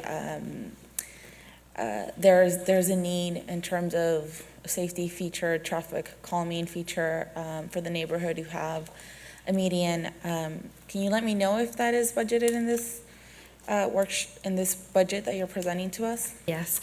We tried to make it as simple as possible with the presentation, but maybe we made it a little more confusing. If you look at the additions for public right-of-ways and facility priorities, that was slide number 20. There is an additional $1 million for traffic calming. That would be one of those projects that would fit under traffic calming. And what are the rest of the projects under the $1 million? I would have to defer to our Executive Director of Public Works, because there has been a long wish list for various traffic calming that he does have to prioritize, and he does have to analyze to see, which ones he can actually implement. I don't know, Nabil, if you're ready tonight to speak on that item. That is accurate. We will be developing a traffic calming request. We have been getting quite a bit of requests from the community due to COVID and other reasons, and we have been taking these requests unfunded. So this $1 million will be to address those requests and a priority. Okay, got it. Those are going to be all of my questions. Looking forward to scheduling one-on-ones with staff to go through this presentation. Thank you. Great, thank you. Councilmember Mendoza? Thank you, Mayor Sarmiento. Great things that I've heard from my colleagues, and I'm supportive of all of that. The only line item that I want to increase is the aquatics, because I don't think 335 is going to be sufficient to upgrade our swimming pools. So that is the only item. Everything else has been mentioned, the street improvements, the library, the bike trails, all of that is in alignment with my desires to bring great services to our constituents. So I don't know exactly how much, but maybe we could look to see, get an idea what each pool, what kind of repair or totally redo the Santa Anita, Jerome Pool and Memorial Park. And do we have any others? We would like to have an indoor one because a few of you mentioned doing more aquatics programming for seniors, and seniors do like the shade. So in the presentation, we do have currently funded the pool infrastructure assessment, so that will certainly give us more details on the magnitude of what the amount would be needed to renovate our 2 existing pools. Very good. Thank you. That was it. Thank you, Councilmember. Let me go to Councilmember Peñalosa. Thank you, Mayor Sarmiento, and thank you, Catherine, for the very thorough presentation. To touch on Councilmember Mendoza's comment, I'm also supportive, and I know Councilmember Hernandez mentioned it at the last meeting, of looking into our entire pool system and seeing ways how we could really invest back into them, because I know that I made the comment last meeting about, we have that really famous mural at Memorial Park that is in dire need of a restoration. And a year ago, I was like, I'm gonna bring this forward to try to help this mural get restored.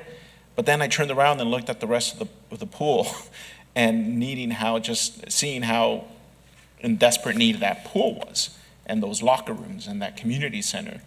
And, thinking back to I can't with a straight face advocate for something when the entire park around it is falling apart. So definitely want to see the park's budget, increased, as well as the library system.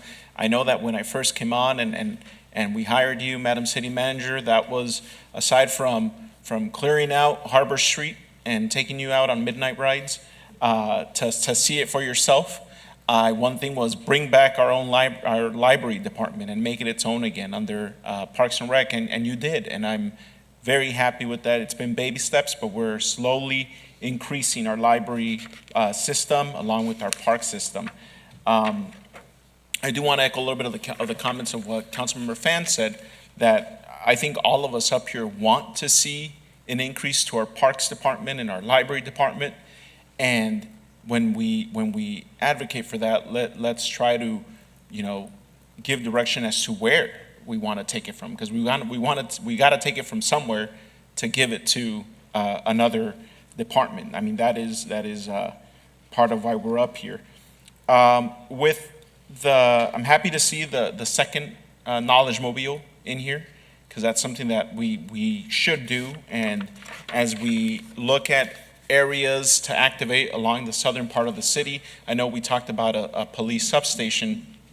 One thing that I would love to see is, I know that there's empty storefronts down Bristol Street. I know Daiso in the shopping center on Bristol and MacArthur by the In-N-Out is closed and it's empty. I was driving by there the other day and I said, why couldn't that be a third, if we want a third library branch, why can't we lease the space with the property owner and say, hey, we want to put a a library in there for the next 10 years and make that a possibility. I know there's potential development plans for that area, and I think there's opportunity there to work with whatever developments come along that stretch to look at a third physical library branch on that side of town. The other thing that I want to touch on is something that comes up frequently, at least to myself, is and I know I've been emailed a couple times, is related to our pets. We have a lot of strays in this city and a lot of cats running around that are not spayed, neutered. The dogs that get taken to the county pound, a majority of them are from Santa Ana. Those dogs that are found in or around Santa Ana. And there's a missing education component on pet ownership in our city of the importance of spaying and neutering your dog and a cat. Unfortunately, spaying and neutering, like any other vet bill, it is very, very expensive. You know, you're looking at $200 to $500 per a spay or a neuter of a pet. So I would like us to look at ways where we could, through our dog license department, how we could incentivize our residents to, I know we already do a lower cost dog license if your dog is neutered and spayed, but in order for you to get that lower cost, you need to spend the $200-300 to spay and neuter your pet. And a lot of families don't have that initial, and then add another $175 license fee or whatever it is so it discourages residents from even registering your dog. I know growing up as a kid, every time we'd get a notice, I always had pets, we'd get a notice, my mom would just check the box, it's dead, and send it back into the city. You know, I was 5-6 years old, it was out of my control, but my mom couldn't afford that, and there was no way that I didn't work, I was 5. So I think there's maybe if we could identify some funding to have as a kind of a rebate program I know it's probably not done or heard of frequently, but I think that's something that we could encourage, is having a type of rebate program in our city for residents that want to spay and neuter their pet. Bring it in, we'll reimburse you, maybe part of it, half of it, something that could get more families to be responsible with their pet ownership, and it'll equate to less animals on the street, in the pound, and being offered on Craigslist or whatever other, because I know I get asked a lot, are there I know we have low-cost vaccination, but low-cost spaying and neutering, there has to be a way that we could kind of help in that regard. Another thing that I wanted to bring up, I was looking through the capital improvement projects, and very happy to see the Bristol Street improvement widening from Warner to St. Andrew in here. I know that I've said it multiple times to Director Saba and the city manager.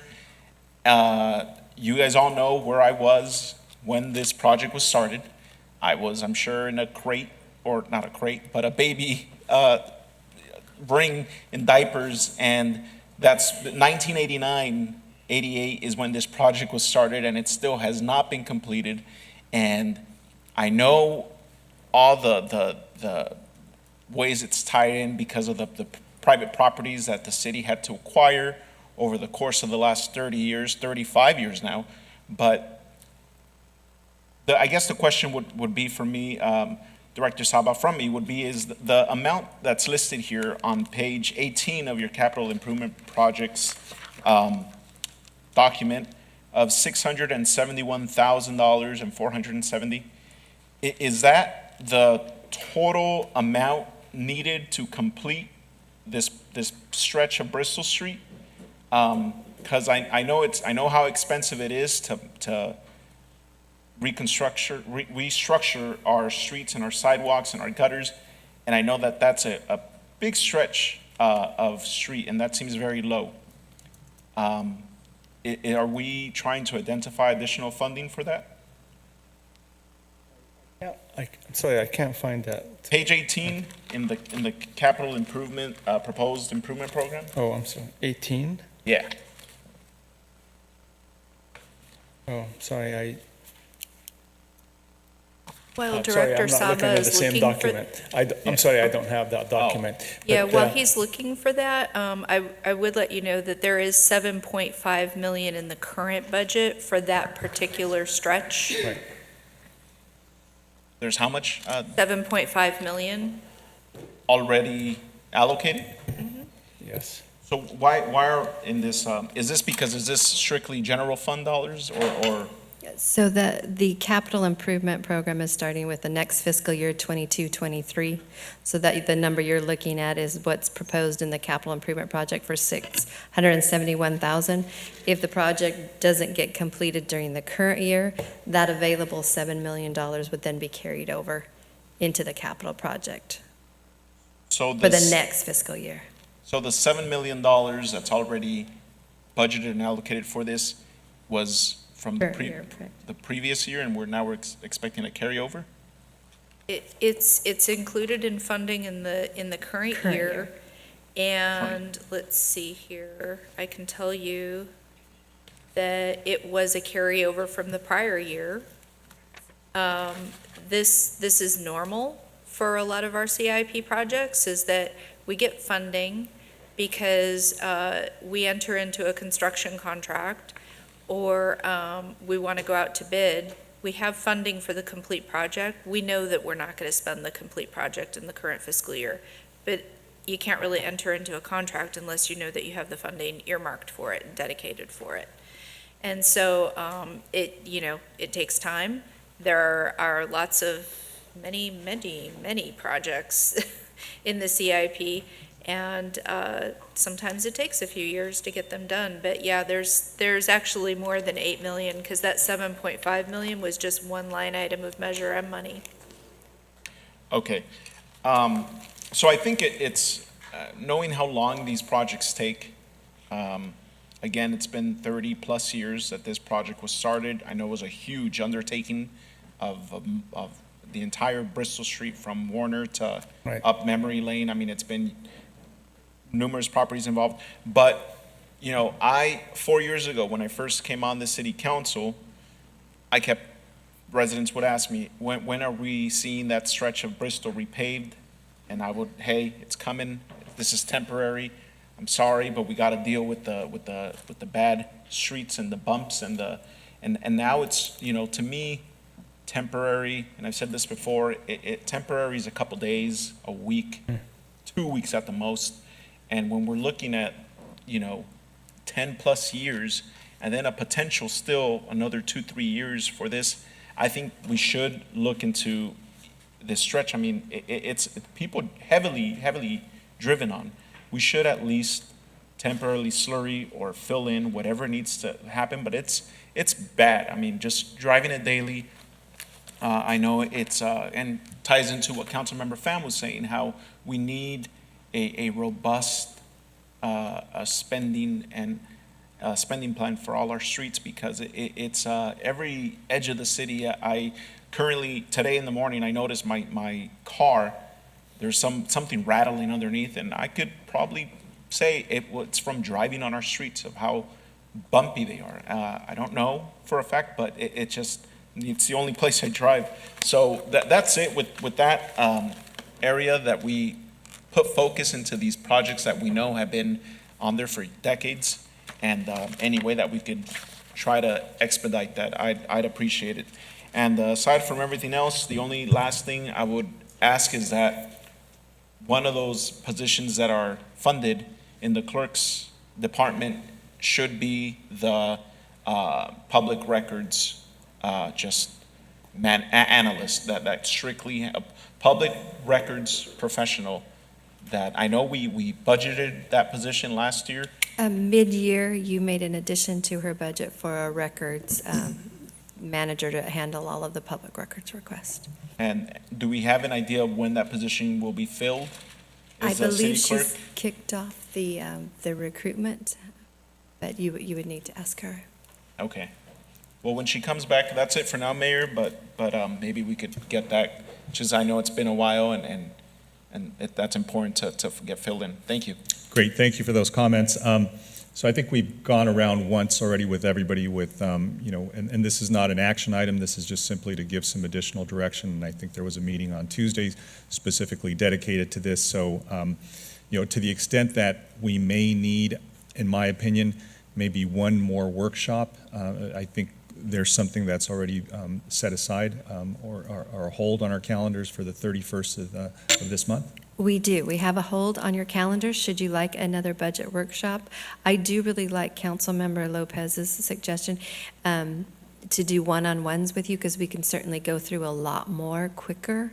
I think that's a great idea. I would encourage everybody to do that. So, in the event that we can't get there with those one-on-ones, then maybe it stays on the calendar. I think Director Downs had told me earlier that there were two holds, maybe on the 31st and on the 3rd of June, but to the extent we can maybe knock this out without that, let's be optimistic. But if we can't, we always have those two dates, because I guess the first reading on the budget will be on the 7th, at least. Yes, so we actually we removed the June 3rd date just because it's so hard to Didn't work.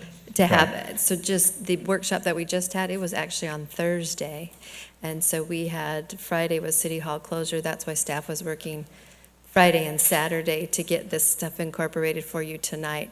So doing a June 3rd workshop, if there's substantial changes, it would be really hard for Understood. staff to get done by the 7th. So we do have the hold on your calendars for the 31st, if you want to have that workshop, and then strongly encourage one-on-ones. That makes a lot of sense. So let's be optimistic and see if everybody can, get with you and your staff and have one-on-ones. Let's try to all make that work in our calendars. And if it doesn't, we have the 31st set aside. I simply just want to, I'm going to live with this for a little while because I wasn't here on Thursday, so I didn't get the benefit of the first glimpse at this. So first, I think it's, I guess I want to step back from this and kind of think about what we're doing, which is, I heard some callers or a caller specifically talk about whether or not we have a surplus and why we should talk about a surplus. Well, because we have one. So, and I think that, we are doing our best in taking the public's input on how we dedicate their monies. We aren't like other cities or other agencies where we propose a budget and then we have the public respond to what we propose. We actually go out first and listen to members of the city, residents of the city, and they comment and opine to us, and then we go ahead and try to prepare a budget around those comments that they propose. And then we bring it back and we deliberate on this, and which I think is the way it should be done. It wasn't always done that way. Before, we would just actually propose a budget and then let the public react. And that was always, I thought, backwards. But I think, just in contrast to what other cities, neighboring cities to ours are dealing with around this time, some of them are looking at, potential Chapter 9 bankruptcies. And we have some others that are in disarray, unfortunate things happening to them. We should be very blessed to know that we are dealing with something that is a positive, that we're thinking about doing physical infrastructure improvements, which we already do a lot, because I think every time I look at an agenda that comes before us, I think especially in these past 2 years, Public Works has been dominating it, by 2/3, 3/4 of the content of those agenda items, which means that we have a very aggressive, street improvement, physical infrastructure improvement effort, and nobody can say that we are not trying to improve what's really an aging city. And so I think we're doing our best to make sure that we improve the city. It doesn't happen overnight, so I know we're all impatient, but this is government, and this is unfortunately the way things work. We're dealing with prevailing wages. We're dealing with other requirements that mandate us to take our time and have contingency, funds that are sometimes 40% of what we're, dedicating. So it is very, very difficult. So I get that we want to have things overnight, but we are dealing with a city that's over 150 years old. So if we look at any part of the city, we know we can improve something. One thing I would suggest is that if we come up with a better slide, or maybe when you meet with us, I think Director Downs, you were referencing this when we were talking about, well, how much is dedicated to parks, right? So you have different pots of money that go to parks, whether it's Measure X, whether it's a general fund, whether it's cannabis, we aggregate that. And I think we should do that with streets and roads as well. I think that we can talk about, okay, what do these things look like cumulatively? And, public safety and those things. And I think within public safety, I think, there are even youth programs within public safety, whether it's the PAL program, whether it's any other programs that establish trust between officers and the public. I think those are good things. I personally believe that being preemptive and preventive when it comes to law enforcement and public safety, it isn't all about enforcement or incarceration. It's about being very thoughtful and deliberate with funding for public safety and seeing how we can reduce crime on the front end, as opposed to the back end, because it's always much more costly in money and in just lives when it comes to having to enforce on the back end. So I would just say, let's look at aggregating some of those amounts so it's an easier look for us, as opposed to having to go to 3 different pie charts and bar charts and saying, okay, let's do the math, and this isn't really what it looks like. But I think it might be helpful to us on a more sort of a on a broader scale. So what I would just say to staff, I think I'm looking for balance, right? I mean, I don't think that we're a city that can just do potholes. I don't think we're a city that can just do asphalt and emulsification of streets, and we did that. We went out to bond it's probably 10 years ago. We did 300 miles of streets, and if we have to do that, let's do that again. We don't carry much debt. Rates aren't as low as they were. I wish we would have done it before when rates were low. We should have taken advantage of that opportunity, but look, it's starting to go away. But I think we are not a city that can just simply invest in all of infrastructure and all our funds in infrastructure. I think we can do both. I think we can make sure that we invest in a healthy way, but I think we can also address human infrastructure, which we have severe problems with. We have, families that don't have access to just basic needs. And if that's not a civic core function, I don't know what is. So, the health and safety of a community is something that we should prioritize here.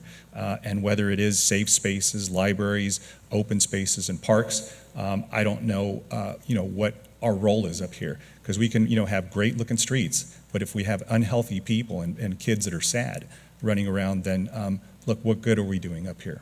So that's not what I signed up for. I signed up for making sure that our city is going to be healthy and our residents are going to be cared for. So I would say, we can strike a balance on those things. That's what I hope staff will continue doing. I think there is a good effort to try to do that here. I do want to compliment you on funding the Police Oversight Commission on the front end, because I know we haven't adopted that, but I do see an entry for that. I like the fact that you're using some one-time funds from the Revive pot of money for the increasing, hopefully, our CityNet pilot project to make sure that we, staff that up so police aren't responding to, folks going through mental health crises and other trauma. The fact that that you're looking at doing some adult reentry programs and funding, trans youth and LGBT youth with mental health services. I think that's something that we haven't done, and we have certainly a large population of youth in that category. And I think it's a great comment to talk about, let's look at a pie chart. What are we going to use to, fund something else? I love pets. I have a pet. He's unfortunately not the most therapeutic pet. He's my anti-therapy dog. So he makes me nervous. I have to calm him down. But look, if I have to choose between keeping him calm and keeping a child calm, I'm going to always, err on the side of keeping our kids safe. So I love pets. I think they serve a function, except mine. But I think that we just have to, balance things. So I am going to be looking at these things critically because I think it's a zero-sum game here. We don't have an infinite amount of resources, so we want to make sure that we say, yeah, we'd love to do everything, but sometimes we can't. On that note, I do want to tell staff that I think some of our surplus monies should be put away. And we should look at what the graph looks like here. If you look at the slide showing, 28, 29, when we go from a 1.5 cent, sales tax to a 1 cent sales tax, we should be preparing for that. I know we're refinancing our pension debt. I know that is going to kick in. I know we're going to have some debt retirement on our jail soon. That's going to kick in, but there's still going to be a problem in 28, 29, and we should be getting ready for that, and we should be setting aside some monies. If we don't do that, whatever council is going to be dealing with this problem is going to be in a world of pain. And I feel that if we have a surplus, that would be a responsible thing for us to do, to set aside some of those funds going forward, especially since we can see it. This isn't something that we're not on notice for or notice on, and it's glaring us and looking at us, right in front of us. So those are my comments. The last thing I would say is I heard this in the last budget cycle when youth came before us and they said, can you provide us with skates? Skates, not a skate park, not a skate rink, but just skates to rent. Can we do that? Can we incorporate that into this? Is that a real high price or high cost line item? Let's do that for our youth, because if they're asking for skates, boy, I feel real bad that this is a second time after a year that we haven't done that. We provided them with a really nice ice skate rink for about 30 days, and it was very expensive, it was very nice, but look, let's get them some skates. If they're asking for skates and that's it, let's do that, all right? I do believe we have between Parks and Library, that was part of the programming that is included in the budget, was to do roller skate rinks. So we certainly can add on we could probably find a sponsor that would provide skates at no cost to the city that we can provide to youth. Excellent, thank you. With that, I think there's one more comment that Councilmember Fan has. Yes, thank you. And Hernandez. So a couple comments. Thank you, Mayor, for bringing up the police oversight allocation. When I was looking through the budget, it's listed as, and I believe this is page 3, or page 7 of 836.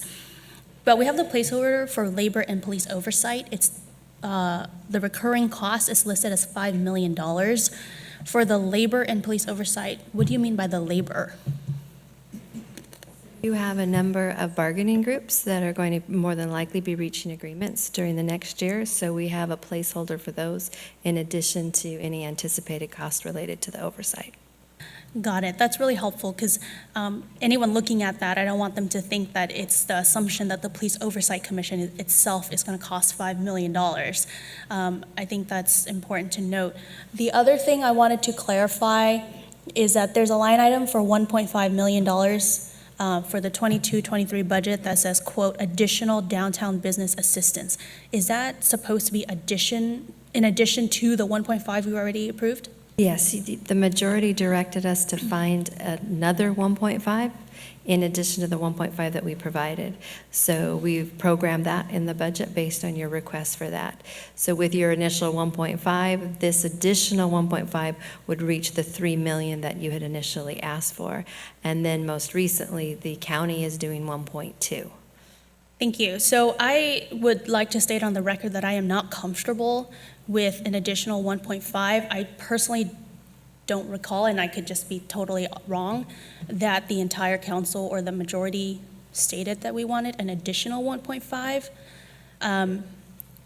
So I just wanted to state that and take a look, because while I totally understand the difficulties for the vendors in downtown, I do also understand that there have been publicly stated comments regarding the loss in business that is not, I believe, necessarily in line with the tax remittance that is being reported.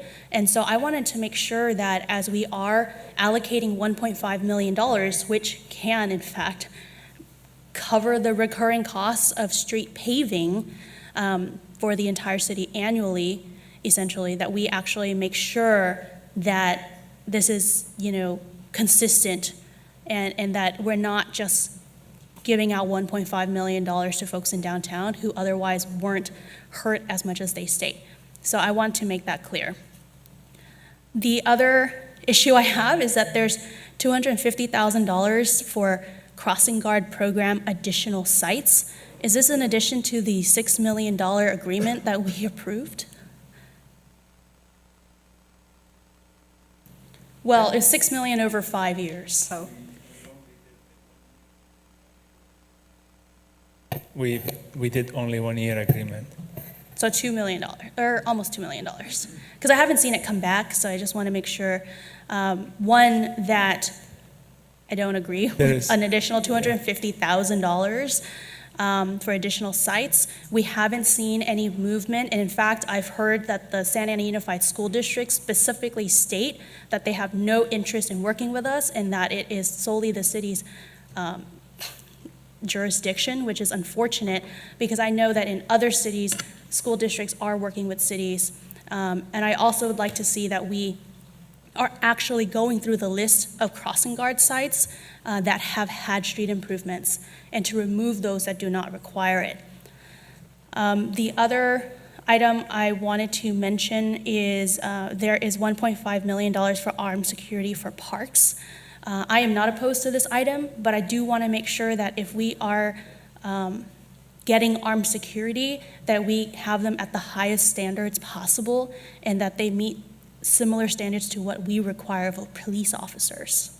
We did. So you approved an item tonight to extend our current armed guard contract because we have an RFP that Public Works is in the process of evaluating that would include the city to have the option for armed guards. And we consulted with the police department to determine what were the highest level of training and certifications that you could seek for the instances that we want to use armed guards. Great, and I'm sure we'll all do our individual briefings, but I did want to state those on the record. Thank you. Thank you for those comments. Councilmember Hernandez. Thank you, Mr. Mayor. I just want to start by saying I am 100% opposed to seeing armed guards, park rangers in our parks. I don't know what message we're trying to send children and families when we have a Parks and Rec budget as small as that, but even then to add armed park rangers to an already challenged community, I don't think sends the right message. We have police officers which are armed. I just don't see this being a good fiscal decision for our city to go and have armed park rangers. I don't think it sends the right message. I can promise you that if we go this direction, we will probably more than likely see a shooting in our community at the hands of a park ranger. And So, sir, the armed guard contract isn't for placing armed guards in all of our parks. So we're responsible for security and parking structures around the train station, the entire Civic Center area. So what do we currently have in place right now? So we have a contract with Allied where we staff security in several areas throughout the city, but they do not have any guns currently. And we've had an issue with some of our security, contracted security guards getting beat up. Getting beat up. Okay. And so having a firearm, how does that change the possibility of being beat up? Well, I think a armed security guard in itself, it has more power to them for enforcing what the activities are that are occurring, say, in a parking structure, and they're less likely to have individuals beat them up. So it presents the illusion that if you are out of bounds, I can shoot you. I'm not sure, I don't know if that's a question. That's what we're talking about, that we have guards that are getting beat up, so there's a need to have armed guards. I'm just concerned about that response. I think there's other ways that we can make these parks safer during the night. Maybe it's having increased park lighting. Maybe it's increasing, funding for, I take a look at a site that I visited recently with our Public Works Department, which was very safe. It was secured, but they also had priors where people were breaking into these facilities. They were, jumping over fences, and at times, a lot of people were intoxicated, and staff staff communicated to me that they formalized relationships to the point where people were able to leave, but they treated them respectfully. Key word was respectfully.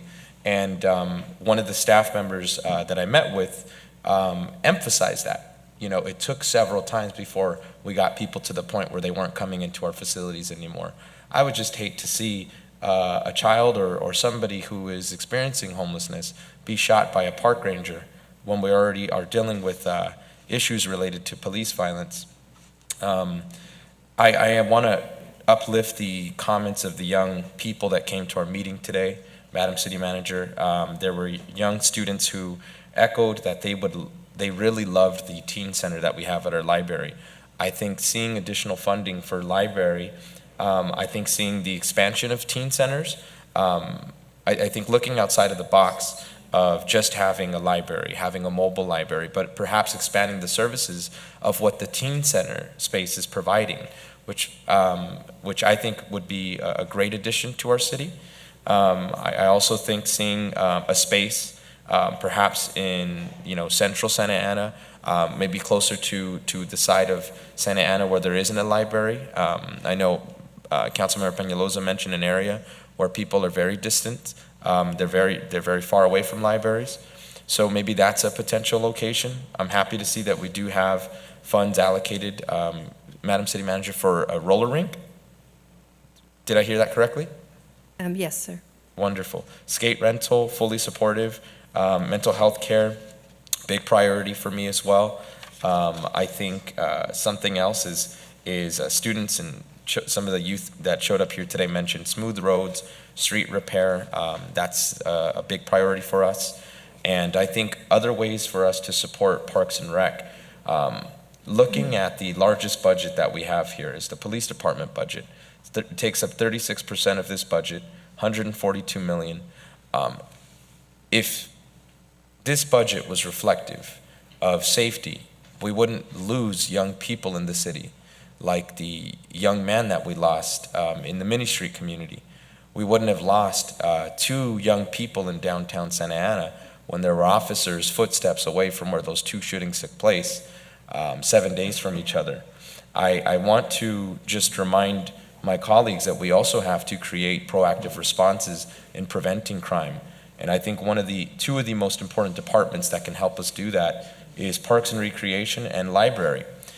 So as it pertains to Parks and Rec, different ways that we can activate our community, Madam City Managers, I think seeing more funding going into the youth sports programming.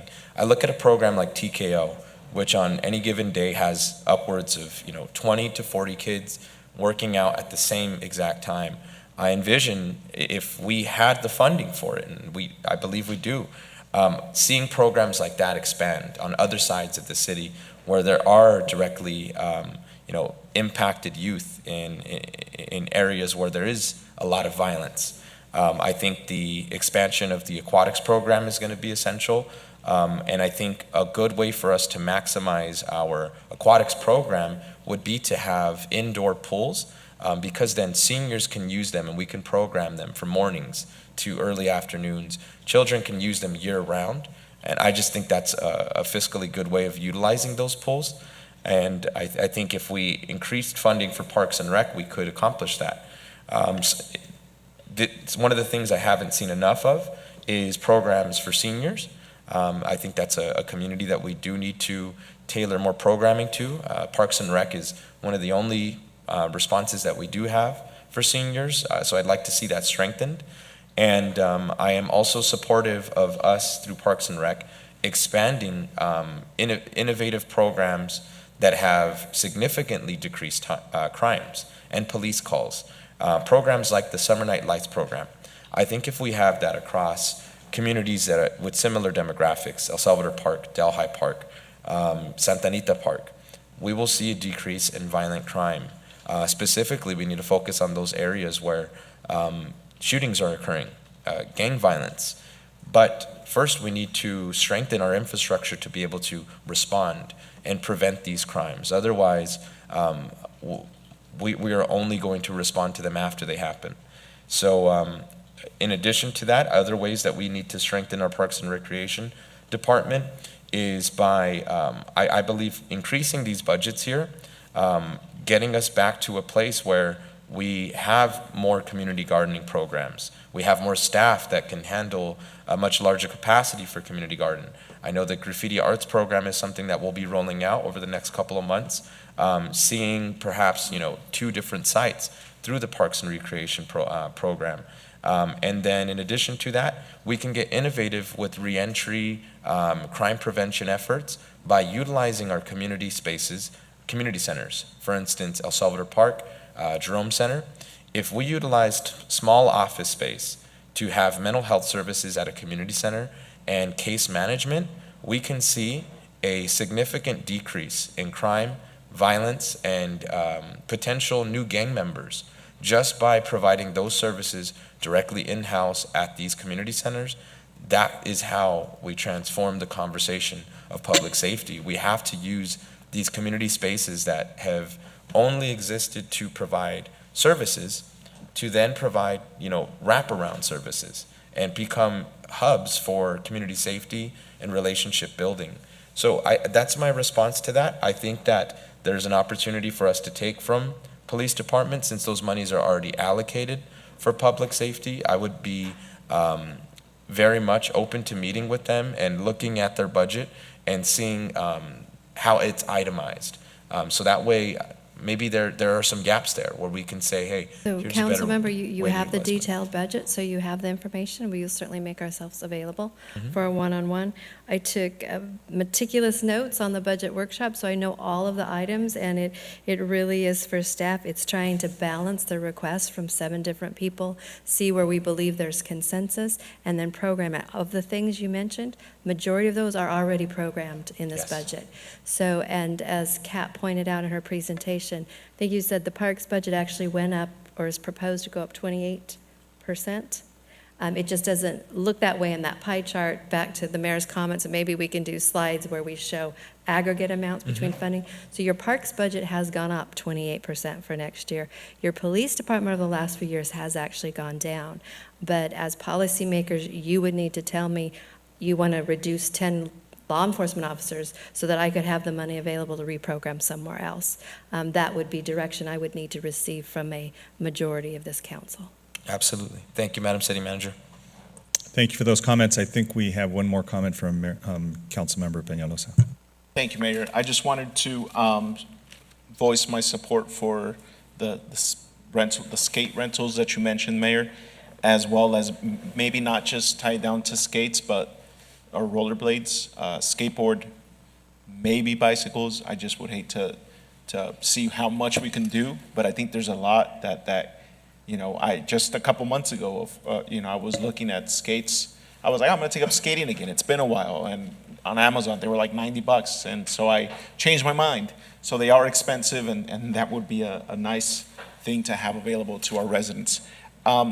Just a little clarification, Madam City Manager, on the one-on-one briefings that we can have. That would just be to answer questions, right? Not necessarily to provide direction.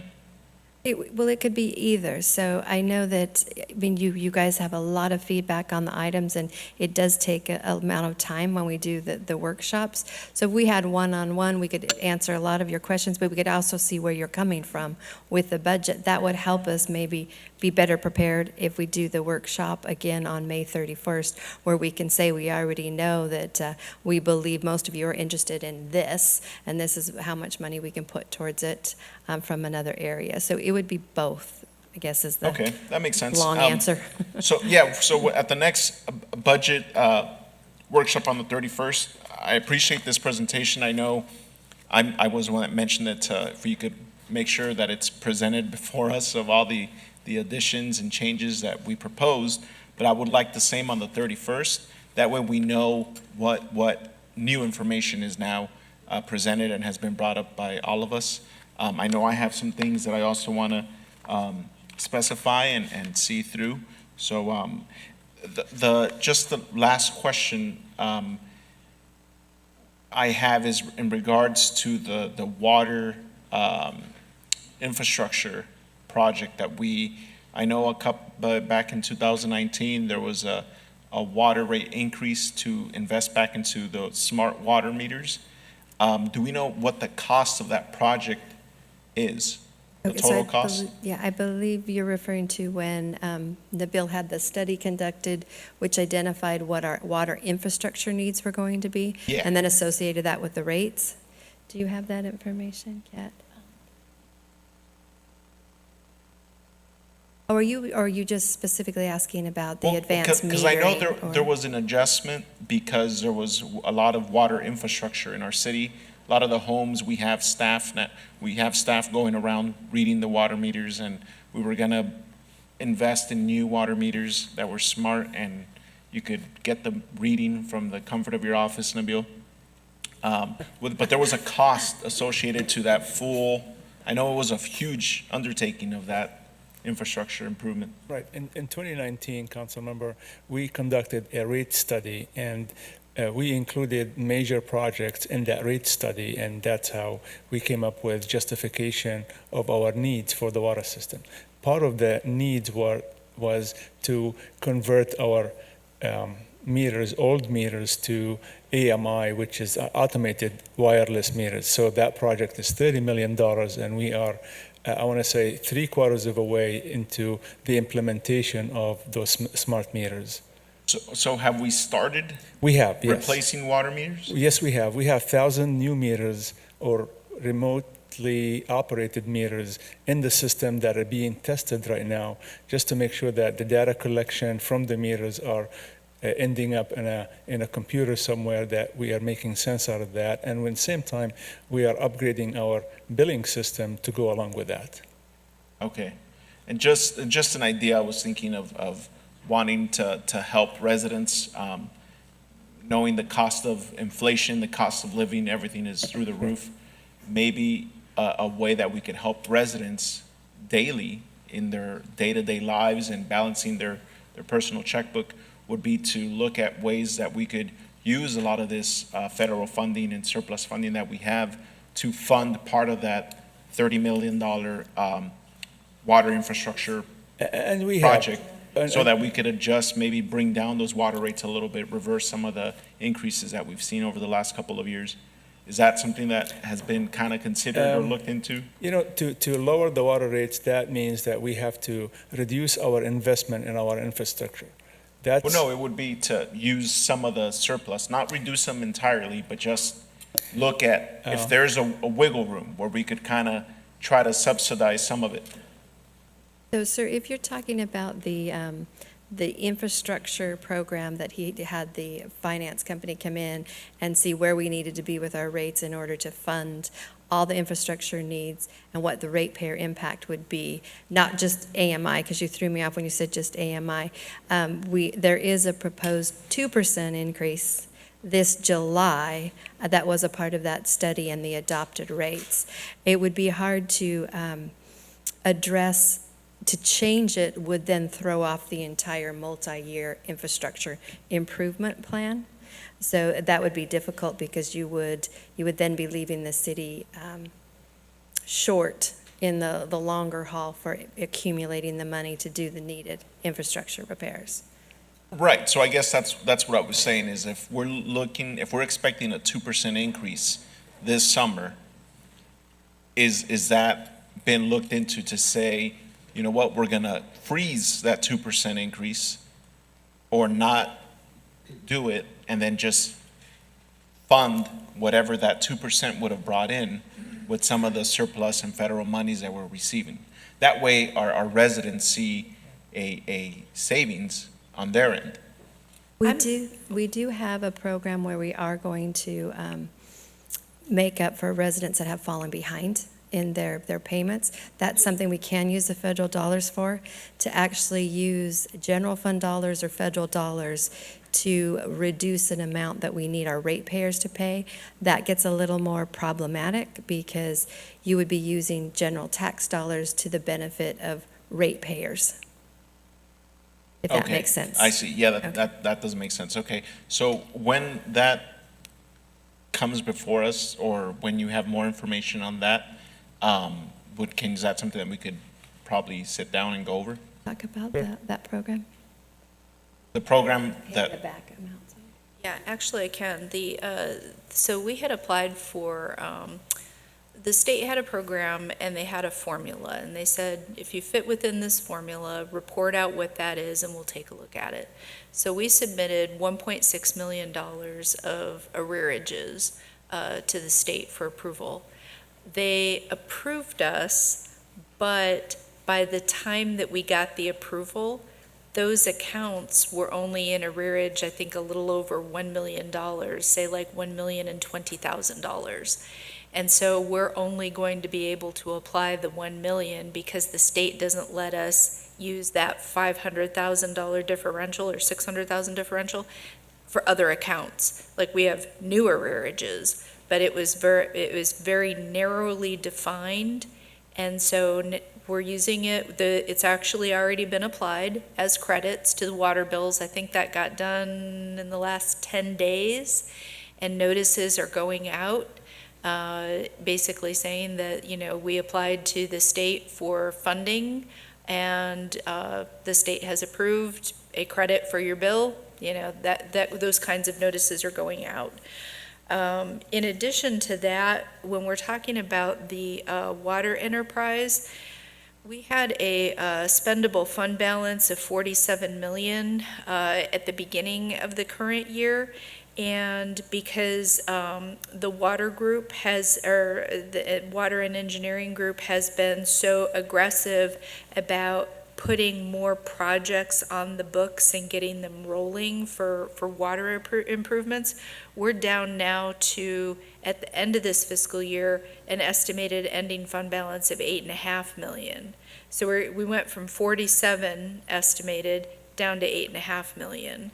So the surplus that you might be thinking of, we're actually thinking in opposite terms. So we've funded a lot of water capital projects, and we're thinking that in order to wrap up the AMI project, that we're going to need to go issue bonds, issue debt to be able to pay for that. And correct me if I'm wrong, Nabil, but was the total AMI project something like about 30 million? 30 million. Yeah, that's what I thought.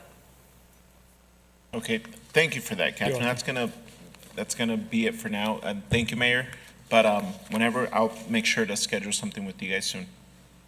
Great, thank you, everybody. I think everybody's had a chance to give plenty of direction, and please, council members, use your personal time wisely and meet with both the city manager and Director Downs. So let's move along to item number 39, which is the public hearing on it's a TEFRA hearing for 3 loans to Westview House. And before the public hearing, let me go ahead and call on the clerk of the council to go ahead and give some instructions to the public, both here and maybe online. Thank you, Mayor and members of the council. Members of the public that are joining us by way of Zoom or conference call and would like to make a comment for only public hearing item 39, please dial *9 from your phone or select raise hand from Zoom now. Thank you. Great, thank you. So let me go ahead and open the public hearing and ask the city manager if there is a presentation. We do have a presentation, and my assistant city manager, Stephen, is going to run you through the presentation.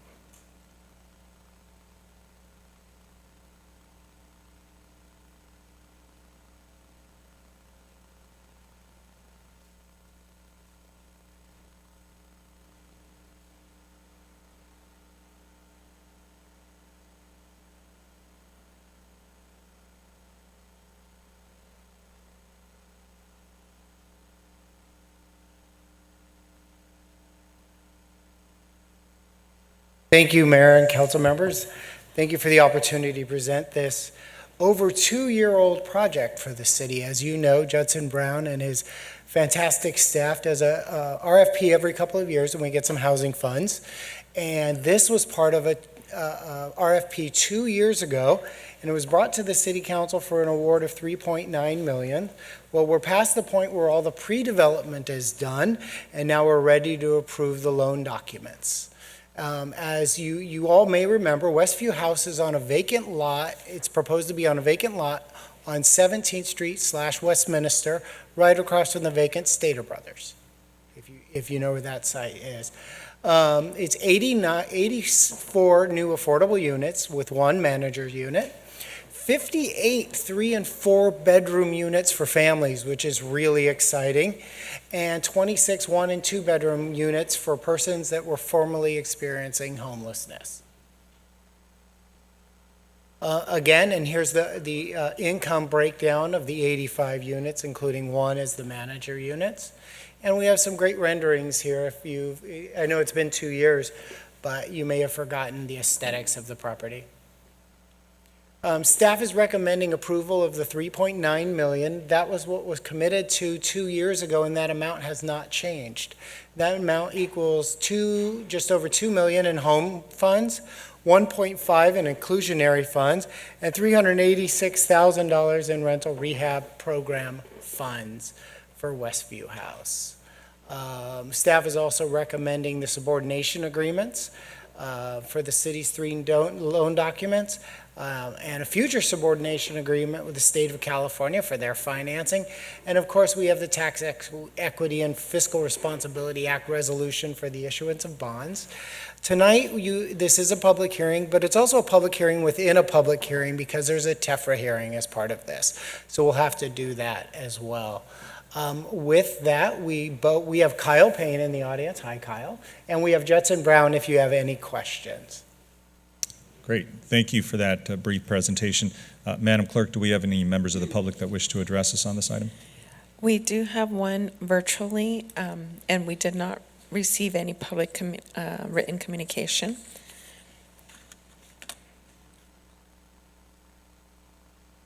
Zoom ID Nathaniel Greensides, if you would please unmute. Thank you. Hello, Nathaniel Greensides, Ward 5 resident. Just wanted to show up and offer my support of this project. What's really cool about it is it isn't just that it's 84 new units in total, but it's 84 affordable units here in the city of Santa Ana, and then a portion of that will go to folks who were formerly homeless, and that there will be some services provided so that those who were formerly homeless can get back on their feet, because just having housing alone doesn't necessarily equate to being able to remain housed. There's a lot of additional aspects that need to be considered when transitioning out of homelessness, so I'm really glad to see that this incorporates some of that. In addition, I'm really glad to see that there's open green space that's being incorporated into the project, and that's it. Thank you. Thank you. Okay, Mayor, that was the last speaker. Great. Let me go ahead and bring it back to the council. I'll go ahead and close the public hearing and entertain any comments or questions or a motion to approve. Councilmember Mendoza. Yes, I support the item, and I will make a motion to approve. I just have a question on the subordination of the agreement. Does that mean we have first place, second place subordination? We're at the bottom. Yeah, we're down the line on some of these in 4th place. But in your experience, a project like this, it does bring back the funds to us. Yes, sir. Judson, if you'd like to describe how the equity is on this project. Thank you. Councilmember Mendoza, the funds are repaid over a 55-year period and repaid back to the city in the form of residual receipts. 50% of those residual receipts continue with the developer. Residual receipts is all of the income after rent and operating expenses are paid through the project. So 50% stays with the developer. The remaining 50% go to soft lenders like the city. Thank you. Those are all my questions. Thank you, and you made the motion, Councilmember Mendoza? Yes. Great. Councilmember Fan? No questions, just comments. I would love to second this item. I do remember speaking and meeting with the developer super early, I think like January 2021. I didn't even know what I was doing, and I was really excited. I actually think I told him to specifically meet with Councilmember Hernandez because this was in his ward. And so I am very excited to see this. I want to thank Nathaniel Greensides for calling in, but I do want to specifically state my disappointment that with this public hearing, that no other affordable housing advocates and community members called in support and congratulations on this item. I want to state that on the record because this is exactly the type of project that I hear over and over and over again that we have to have in Santa Ana, that it has to be under 120%, it has to be under 100%, it has to have a lot of 30% affordable, and this is exactly what this developer is doing. This is exactly what city staff has been working on for the last 2 years, or last year, and I just think it's important that as we all come up here and demand that city staff and our development community provide 30 and 50 and 60% AMI housing and wraparound services and permanent supportive services, that we also give credit where credit is due. So I do want to specifically state that, and I hope that even for those who cannot make it out here, that you send a comment letter, you send an email, because I sure do get a lot of those when folks are unhappy about housing at different levels of affordability. I want to also just really thank our community partners, the developer, and city staff for working on this, because it is really difficult to get the kind of wraparound services that we really need. And while we are investing millions of dollars into providing emergency shelters and programs for those who are experiencing homelessness, the next step is the wraparound services. The next step is the 30% and 50% AMI. And so I really do want to thank the team, everybody for working on that. Finally, I also want to specifically thank everyone for focusing on, ensuring that we have 3 and 4 bedroom units. Again, this is something that the advocacy groups and community members have been specifically asking for. Stop making the 1 and 2 bedrooms, but let's please have 3 and 4 bedrooms. And this is the developer who came and said, we will make those 3 and 4 bedrooms, and we will make them at 30% AMI and 60% AMI. So thank you, and I'm really excited to support this. Thank you. Great. So we have a motion and a second. Any other questions or comments? Seeing none. Thank you, Kyle. Thank you to Community Development Partners. Thank you, Judson, and thank you, Madam City Manager, the whole team. Great work. And yeah, sometimes we do this, and it's not for the gratitude, unfortunately, but we do it because it's the right thing to do. But I completely understand Councilmember Phan's point. With that, council members, please vote.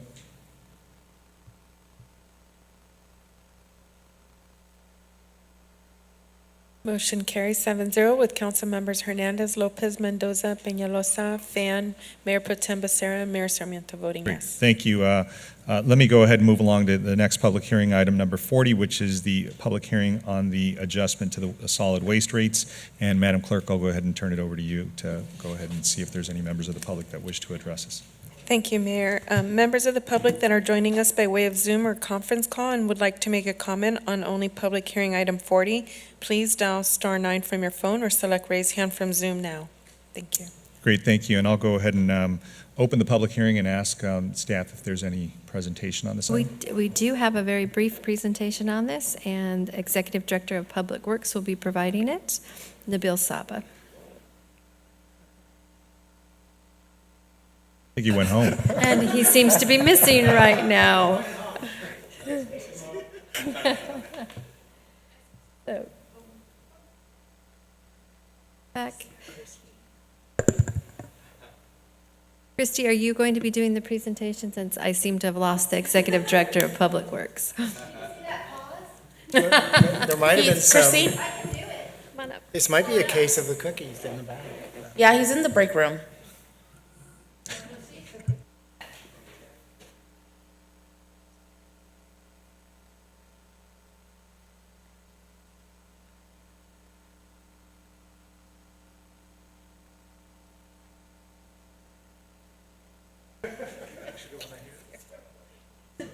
The cookie crumbs around here give you away, so. Good evening, Mayor, Mayor Pro Tem, members of the City Council. This is a public hearing to adopt a resolution to adjust the solid waste rates. As a background, a waste management contract with the city's solid waste and recycling collection expired in June 30, 22. A request for proposal was issued. On August 17 of 2021, City Council awarded a contract to Republic Services for the new service to start on July 1, 2022. As part of the approval, you approved the set of the year one rates, and you also authorized us to pursue a Proposition 218 process. As required, we sent out notices, 218 notices on April 1, 22. The rates are determined, and I do have a copy just to show you the 218 notice. It was a pamphlet of 3 languages that had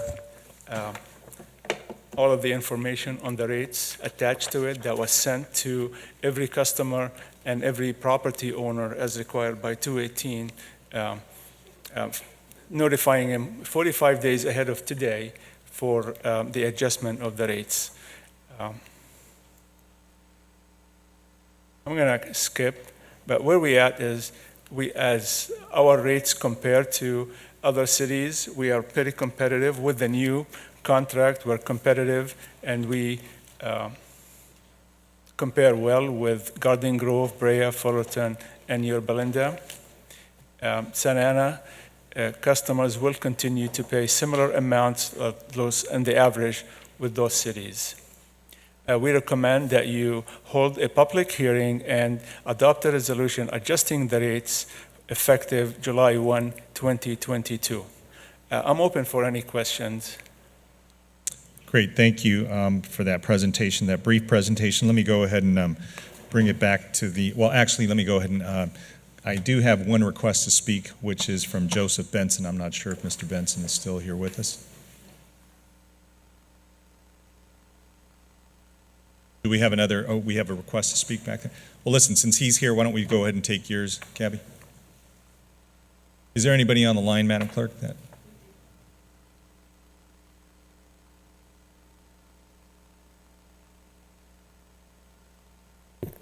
So I would say, hi, I'm Gabriella. I'm one of the residents here in Santa Ana. I'm also one of your commissioners here in the city. And I have a lot of questions, and I don't think this presentation even addressed any of them. So I've been doing my own research and just looking at, this is an increase, right, in rates? This is a rate adjustment. Right, because the letter that we got in the mail didn't really specify the increases that it would have per person or residency. And even looking at the comparable cities, what is our rate? What would you say is our rate per unit? For residential service rate right now, I believe it is at $23 plus or minus few.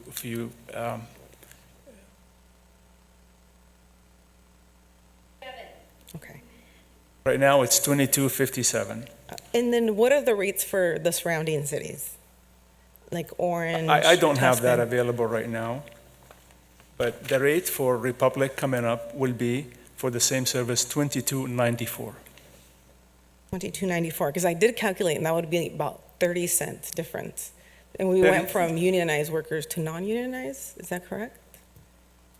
No, both vendors right now are union. Okay, because I guess that was a different conversation that I had with one of the employees. An increase for residential service of 37 cents right now. An increase? Of 37 cents, yes. I also did call, and because there's a $46 basic charge that is charged to all residents. That's the basic charge, and then they add a sewage, and then they add a water.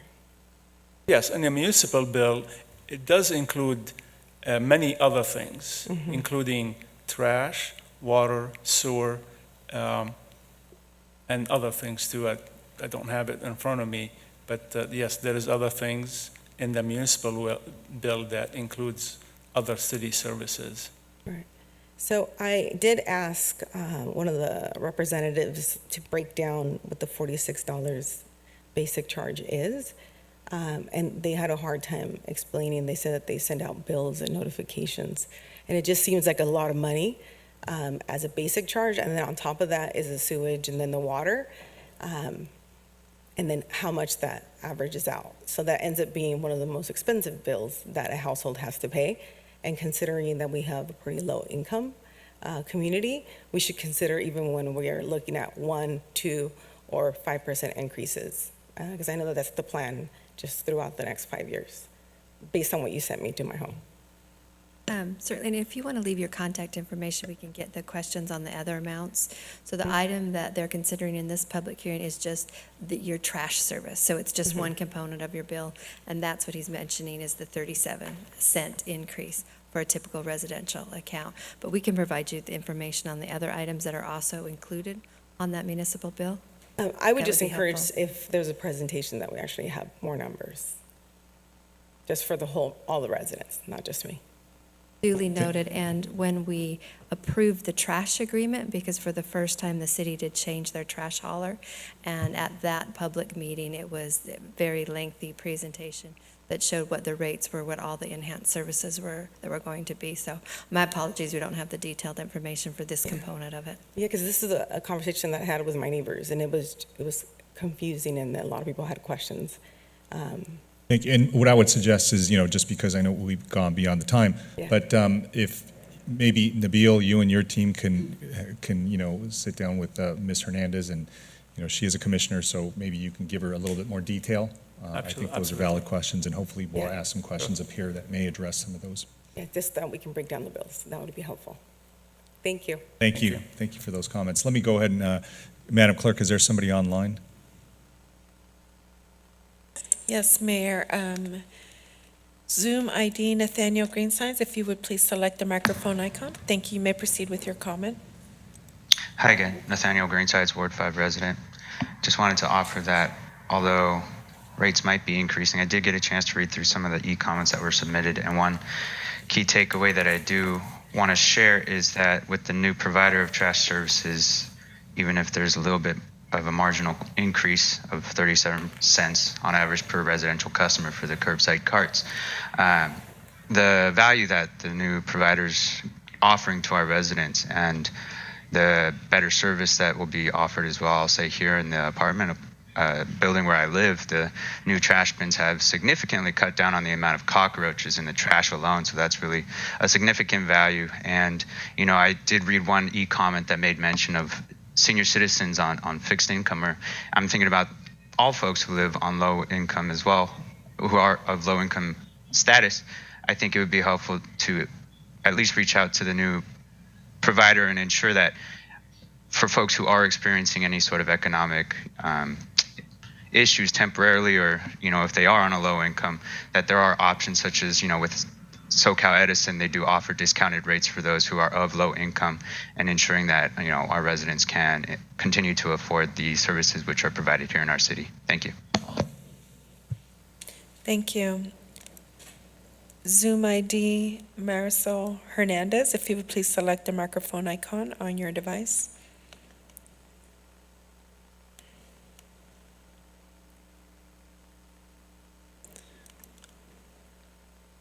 Zoom ID Marisol Hernandez, if you would please select the microphone icon on your device or select unmute.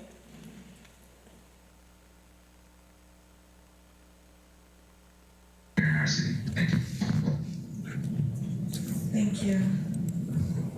Zoom ID Marisol Hernandez. Oh, can you please reduce the volume on the other device that you're listening to the meeting?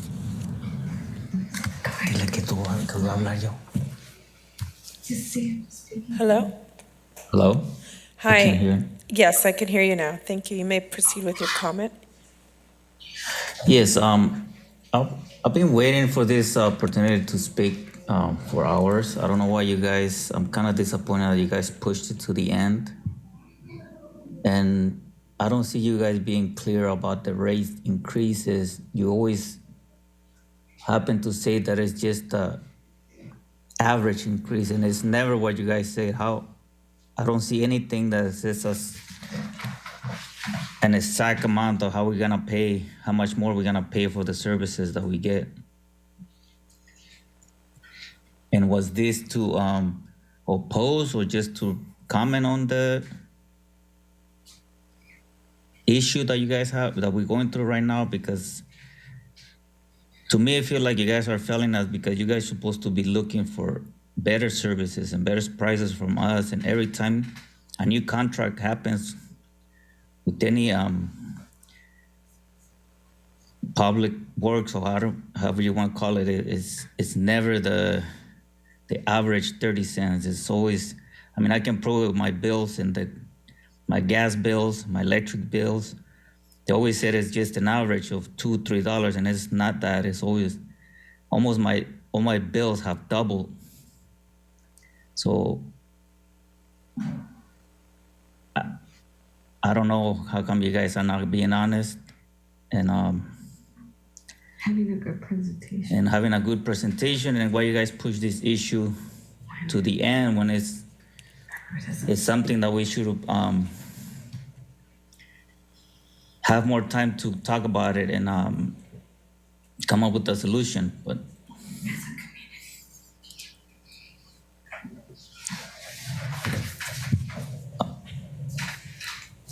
and also we be having a lot of issues with the waste, with the trash that is not being picked up on time and stuff like that. None of these issues have been discussed, so my main issue is how much, if you guys can be honest, on how much more we're gonna have to pay.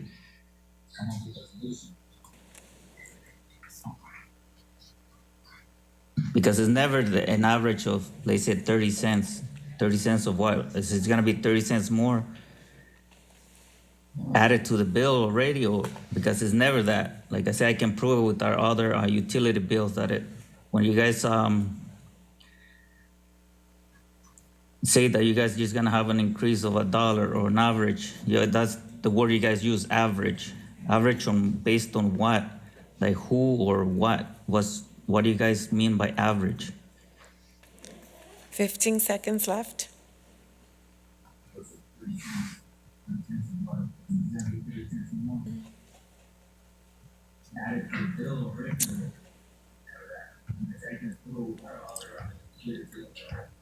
Okay, thank you. Your time is up. Thank you. Okay, Mayor, that was the last caller, but before closing the public hearing, I did want to announce that we also received 56 Santa Ana residents in opposition to this item, so they provided a protest.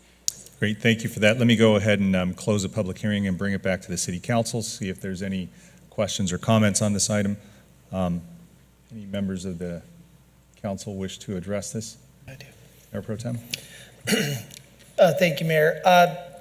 So we're doing this because of SB 1383, right? That was adopted back in 2016? We're doing this to comply with Proposition 218.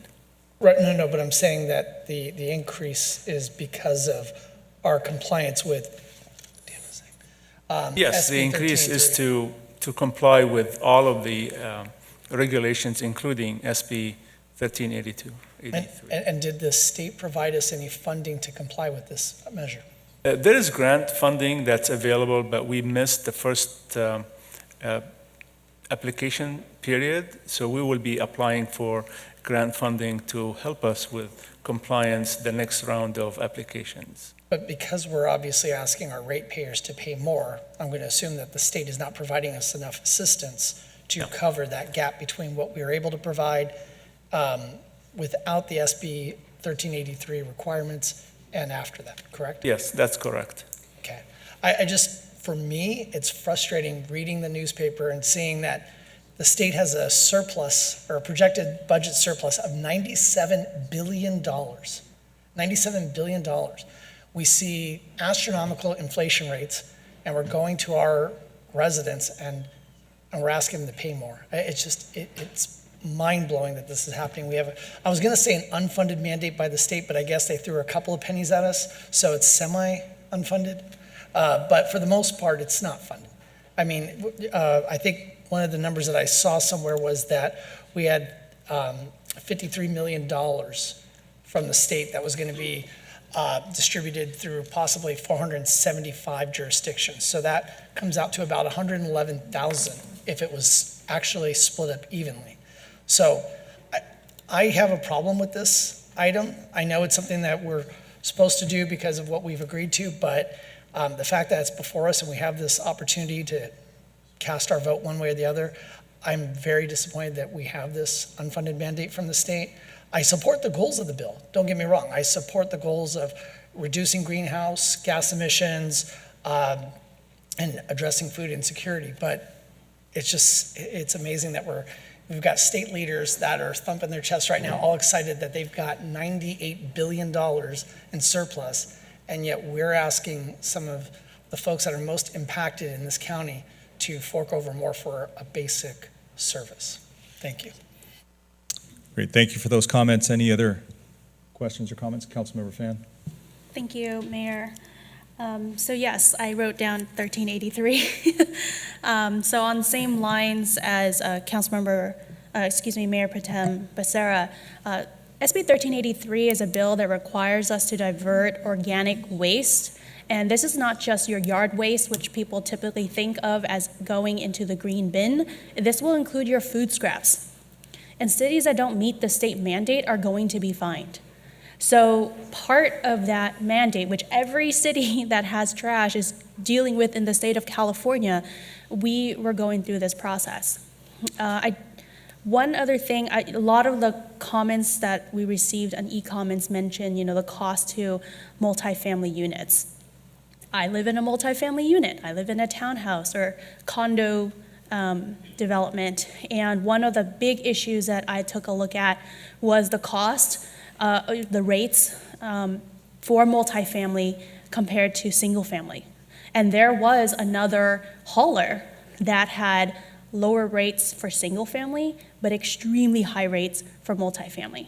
So I know that when I looked at the various haulers, and I was on the trash ad hoc and spent many, many hours with all of the haulers, it was really important to me that we did not place the burden on multifamily developments and homes.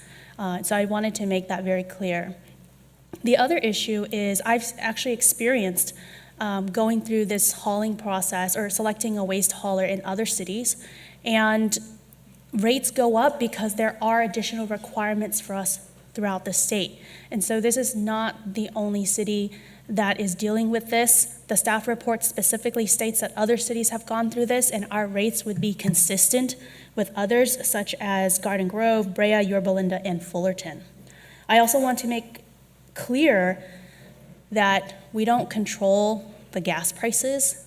There's a gas utility that does that. We don't control the electric prices. There's an electric utility that does that. And I want to also clarify that last year, when there was a call by some for us to join an electric utility, we looked at it, staff looked at it, and we said no, because although it alleged that we would join with some clean energy for electricity, it would have increased the cost for our residents. So I want to make clear that this council was very interested in making sure that we join in anything we can do to regarding climate change, but we're also very cognizant of the cost on our residents.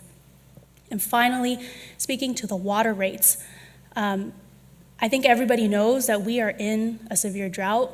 The state has determined that there's an emergency drought. I sit on the Metropolitan Water District Board, and water rates are going up.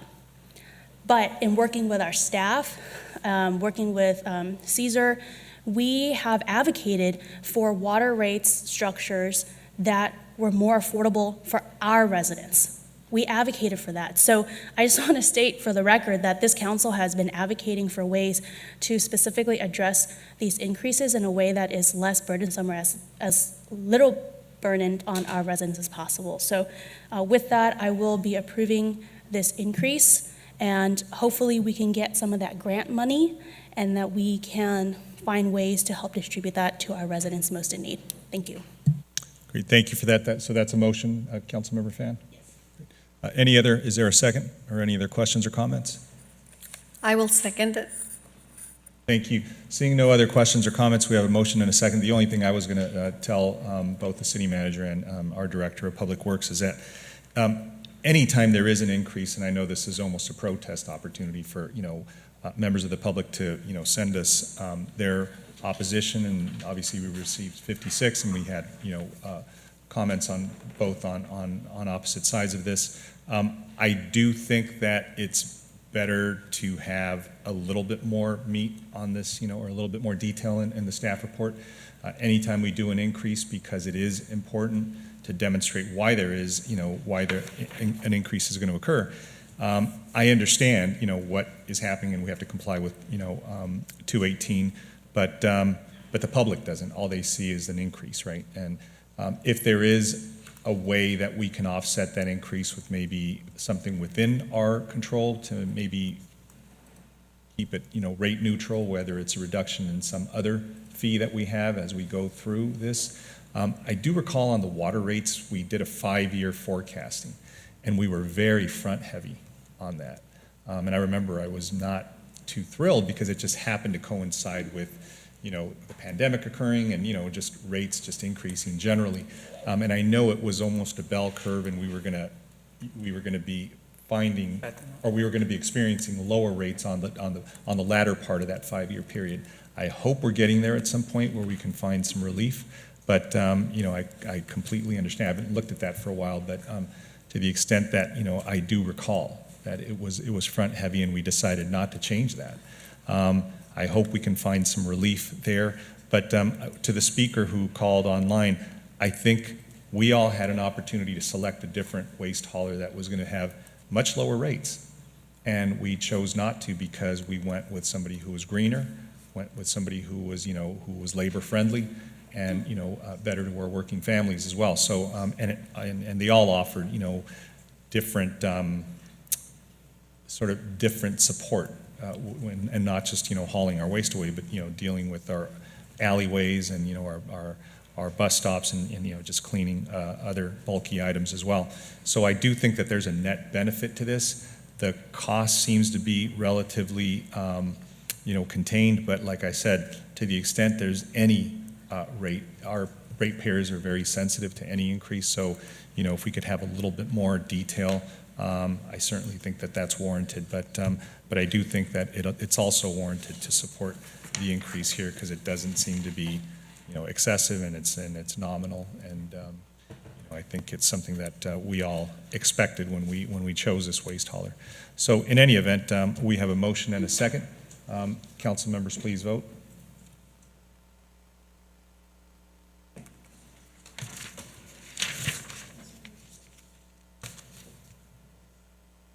Mayor Pro Tem Becerra, did you vote?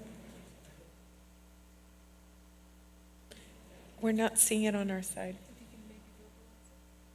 Would you, it's not showing up on our end. Would you mind verbalizing it? No. Okay, thank you. Okay, motion passes with Council Members Hernandez, Lopez, Mendoza, Fan, and Mayor Sarmiento voting yes, and Council Members Peñalosa and Mayor Pro Tem Becerra voting no. Great, thank you. So that brings us to our council requested items, and I believe the item that was introduced was by Councilmember Mendoza, and I'll go ahead and turn it over to her. Yes. Let me find my notes.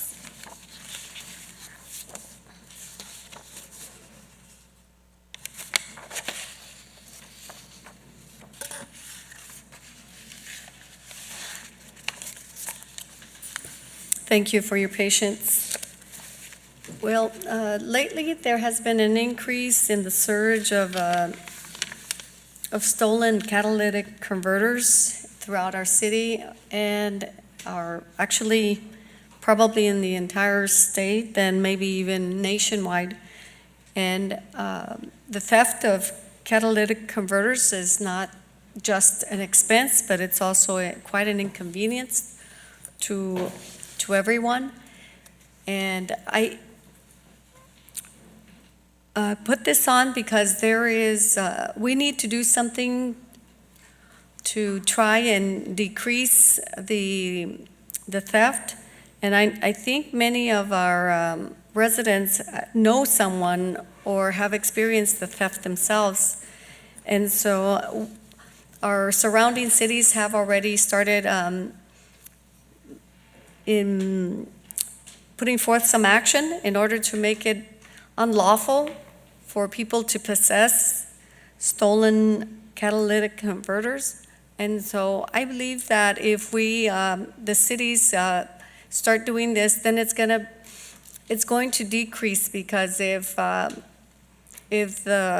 junkyards or wherever these catalytic converters are taken, if they know that they could get into some very serious and illegal situations if they're buying stolen catalytic converters, then maybe these people, the buyers, will not be buying these items anymore, and the thieves will be turned away.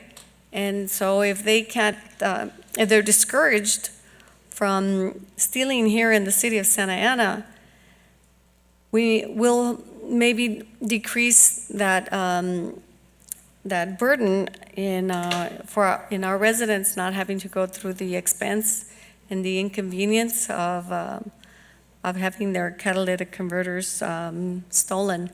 So I know there's things that we could do to prevent and discourage that, but such as engraving your catalytic converters with your name and phone number or other identification.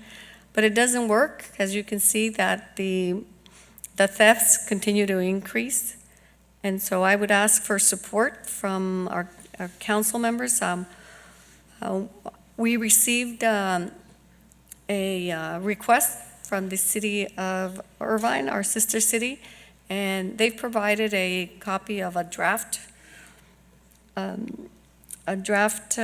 ordinance. And so I'm asking for my colleagues to review that draft and for our staff to take a look to make sure it is something that's going to be beneficial and it's not going to cause any any further burden to our residents. And so I ask for your support, which will probably benefit us in some way or another. Your catalytic converter has probably not been stolen, but I'm sure it's not far from our very own homes. Great, thank you for that. Let me go ahead and bring it back to the council to see if there's any questions or comments. Mayor Pro Tem. Thank you. And thank you, Councilmember Mendoza, for bringing this forward. I think it is something that unfortunately we are facing here in the city and frankly throughout the county. What I would ask, I know we would not want to engage in dialogue with staff, so perhaps maybe if everybody was supportive, I would like to have our PD maybe provide us some background, a memo just to what they're doing now when it comes to this issue and any sort of suggestions that they may have for us. I too received the memo from our friend over in the city of Irvine, and I appreciate that. Thank you for that. And I know that Irvine's being proactive. I'd like us to be as well, but I'd like to get input from our local law enforcement. As we all know, Santa Ana is just a little bit different from Irvine, so I'd like to see what we have going on here and what we could do to improve it, and if there's anything that our PD needs support from the council to do. But thank you again, Councilmember Mendoza. Thank you for those comments. Councilmember Fan.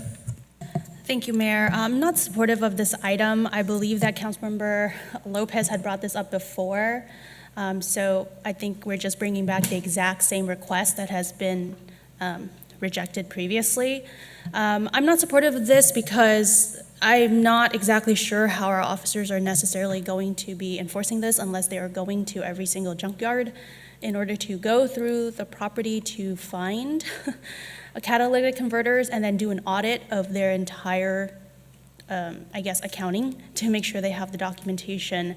I think it is important, however, for us to share information as to how you can protect your catalytic converters, etching and providing information on them, welding them to your car. There are other ways. For example, you can provide caging in your over your catalytic converter to the bottom of your car. I think those are all ways that you can look up that might be helpful. I also think that it would be better for us to just individually contact Senator Umberg and support SB 986, which does address catalytic converters statewide.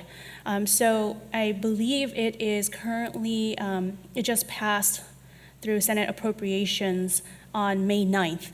So I'd rather we focus on that rather than trying to create another ordinance that is next to impossible to enforce, especially when there have been comments up here about finding ways to redirect some funding from public safety. Thank you.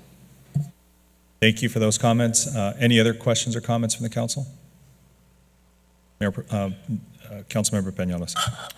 Thank you, Mayor Sarmiento. I would like to follow Councilmember Fan's lead in maybe working on a letter of support from the city to Senator Umberg regarding this item. Thank you. That's it. Great. Thank you for those comments. Seeing no other comments, Councilmember Lopez. Yeah, thank you, Mayor Sarmiento. I'm happy to support, writing a letter to Senator Umberg. When I brought this to the council months ago at the height of all of the catalytic converters being stolen in our neighborhood, every council member here rejected it. And so I think, I'm happy that state leaders are now looking at this issue, and I'm happy to support them. Thank you. Yeah, I'm happy with the letter as well. So, Well, I was actually thinking, since this was a council-directed item, that maybe Councilmember Mendoza can draft a letter directly to Senator Umberg, and that way we don't have to have staff draft the letter. But that's my thought. Thank you. Certainly appears there's support from the majority for the letter, so we certainly can draft the letter. great. Enough discussion on this. I think you've got direction. Let's go ahead and move along to city manager's closing comments. Thank you, sir. Just a couple items. I know it was spoken about earlier during presentation for Public Works Week, but don't forget Saturday, May 21st, 11 to 2 p.m. at the Walnut Water Pump Station. A lot of free food, prizes, and tours of a state-of-the-art water pump facility. And there is free event parking available in the lot that's on Flower Street and Pine Street. And then another reminder that our neighborhood block transformation contest, the deadline for it is this Friday at 5 p.m. So be sure to send your before and after pictures in so that you can compete for that. And then the last thing I wanted to say, although I believe she may have left the room, I did just want to publicly say a personal appreciation for Lisa and her dedication over these last years to the city. As she is retiring and leaving us, I have to say I've witnessed some employees that on their way out in retirement, they slowed down a little bit, just a few employees, but not Lisa. She was doing everything possible to try to push the Parks Master Plan across the finish line. She even told me that if it was delayed for some reason at tonight's meeting, she would come back to help see it through at a future meeting. So just want to congratulate her, very excited for her as she transitioned into retirement, and wanted to make a public statement of my appreciation for all of her hard work for our city. Great, thank you for those comments. Was that Nabil and Caesar in that image with the cone heads? No, just kidding. Sorry. Couldn't resist. Let me start with Councilmember Lopez. Thank you, Mayor Sarmiento.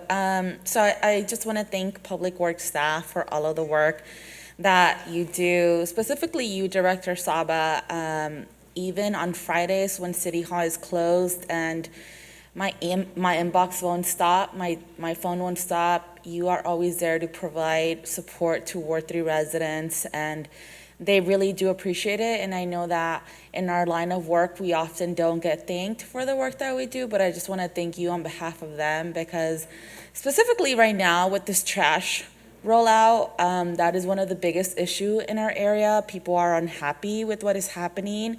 And so I'm really grateful for your team. You, again, everybody, the trash team, to Christine for all the help that we've been receiving. And you really do so much work in this city, so thank you.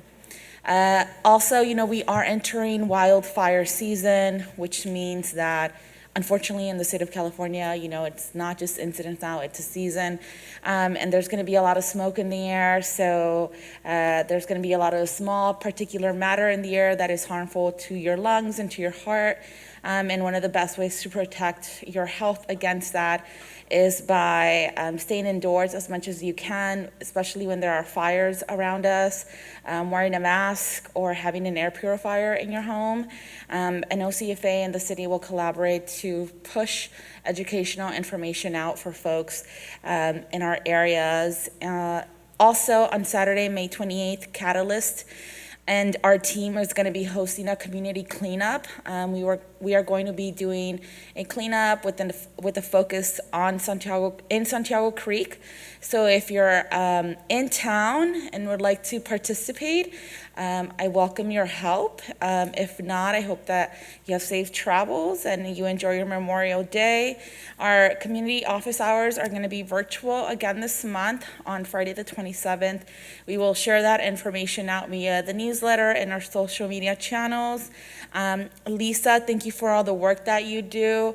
I hope that you enjoy your retirement and you will be missed.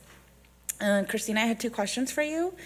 I sent an email, I think last week. I sent you 2 emails, so I'm going to be asking you about them, regarding the LGBTQ flag ceremony, and I wanted to know if that was something the city and the resource fair, the city could commit to. And also I sent an email regarding the grant opportunity for the city to apply for lead remediation, and so I wanted to know if staff is going to be moving forward with that. So for the flag, I'm not sure if Nabil has, we're good. So one of the things, we always celebrate it and we hang the flag, but we did not have the updated flag. And I was worried about COVID and the supply chain. And so I didn't want to answer you until I had confirmation that we were going to be able to get the appropriate flag, the newest of all the flags. And I did just get a thumbs up from the Public Works Director, so that information is confirmed. And I will look into the lead grant. I do recall receiving that email. So thank you. That's going to be all my comments. Thank you, Mayor. And the Beal always at the ready with the thumbs up. I love it. Councilmember Mendoza. Thank you, Mayor Sarmiento. Well, I just want to remind the public about our drought and to make sure that they're conserving water in everything they do in their daily lives, and not just during the drought period, but make it a part of their daily life. And also that I had the opportunity to go on an interview with KPPC Public Radio, and it was, of course, about the water issues. And so I'm learning a lot about the water, and we really don't realize how precious it is. And so just a reminder to be water-wise and to educate your children and make it a part of your daily routine. And have a safe and wonderful Memorial Day. Thank you, Councilmember. Councilmember Fan? I hope everyone has a good night. Sorry I wasn't ready because you usually go to Peñalosa first. But I do want to say, this is not an ad, but the Mexican pizza is coming back to Taco Bell. And if you download the app, you get one for free. I know it's neither Mexican nor pizza, but it is the best thing on their menu, and I'm very excited. It got me through the LSAT studying. And with that, I hope everybody has a wonderful night, and I'll see you next time. Thank you for those comments. Councilmember Peñalosa. Thank you, Mayor, and thank you, Councilmember Fan. I tried downloading the app today, and it crashed multiple times to order the Mexican pizza. But anywho, I want to put out an announcement that the federal government is giving away additional at-home rapid tests, now this time up to 8, versus I know they've done 4 in the past. So make sure to visit www.usps.com/COVID tests. Every household and mailing address can get up to 8 COVID tests. And just want to remind everybody to remember to vote. It's your civic duty, and should all have ballots at home, and it's important that we all vote. So just a reminder. And that's it, Mayor. Thank you. Good Great. night, everybody. Thank you for those comments, Mayor Pro Tem. Thank you. I too wanted to congratulate Lisa on, ending her career on a very high note. That was wonderful. I'm glad that we were able to approve that Parks Master Plan tonight. As an AB 1234 disclosure regarding my attendance at the 2022 SCAG Regional Conference and General Assembly, it was the first time in, almost 3 years that civic leaders from throughout the region of SCAG, from Southern California, got together for the Regional Conference and General Assembly. We had panel sessions at the conference that addressed some of the biggest challenges we are facing in this region, from creating more equitable broadband access, exploring different ways to address housing affordability, and transitioning to zero emissions by improving on vehicle production, infrastructure updates, and workforce development and equitable access. Finally, as far as what SCAG did over the weekend, or last week, the Regional Council voted to approve the 2022 SCAG Scholarship Program Awards. And SCAG received 100 applications from students across the region, and 10 outstanding high school students were selected to receive a $4,000 award. And one of those 10 awardees is Avery No, who is a student over at Segerstrom High School and in Ward 4. Avery is the captain of the Segerstrom High School swim team, editor-in-chief of the school's newspaper, founder and president of the debate club, and president of the mock trial club. And she will be attending UCLA in the fall. But nonetheless, congratulations, Avery. Relax over there. A couple of other real quick announcements. This city has not had a program where we recognize our active service members, those that, when we all talk about our patriotism and our respect for those that make that sacrifice to serve in our armed forces. Many cities have banners that hang from street light poles in their cities, and well, I thought that would be something that we should do here. And so we are going to be holding a Hometown Hero Active Service Member banner unveiling ceremony on Monday, May 23rd at 2 p.m. over at Beaumont Corral Park, which is right next to the fire station on MacArthur Boulevard. And then also on Saturday, June 4th, since we won't be meeting till afterwards, I just wanted to announce that I'll be having my monthly community office hours at the George Upton All Access Park over at Thornton Park. And with that, I wanted to wish everybody a happy Memorial Day and good night. Great, thank you for those comments. I simply want to say that, let me start by thanking staff for a lot of the hard work that was done tonight, and sometimes we, overlook how much goes into these budget discussions and discussions on other items that we are, dealing with up here, and so, with staff's direct, support and with the indulgence of the council, I want to request that we send letters of condolences to communities that have been, dealt some serious blows in the past few days. In Buffalo, New York, they suffered a horrendous tragedy where 10 community members were killed in a hate-filled, racially, based crime and, an act of domestic terrorism, in my opinion. And, closer to home here in Laguna Woods, just on Sunday, where you had somebody go into a place of worship and kill one person and injure another 5, and that is very close to home. So other communities are dealing with other items like just fiscal insecurity, unfortunately some corruption that's occurring. Those are horrible things for communities to deal with. Obviously, loss of life is the most important, but we should be blessed here in the city. Things are not ideal, things are not perfect, but we are in a much better place than those communities, and we should be thankful for that. And a lot of it comes from good leadership, good management, and I think good residents that are law-abiding and people that care about their communities. I see more and more people do so much for their neighbors here, and we haven't dealt with those tragedies.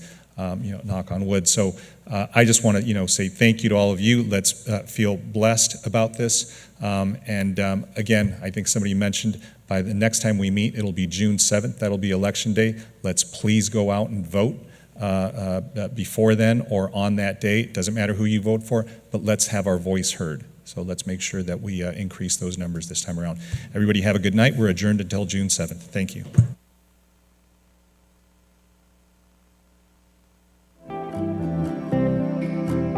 Recording stopped.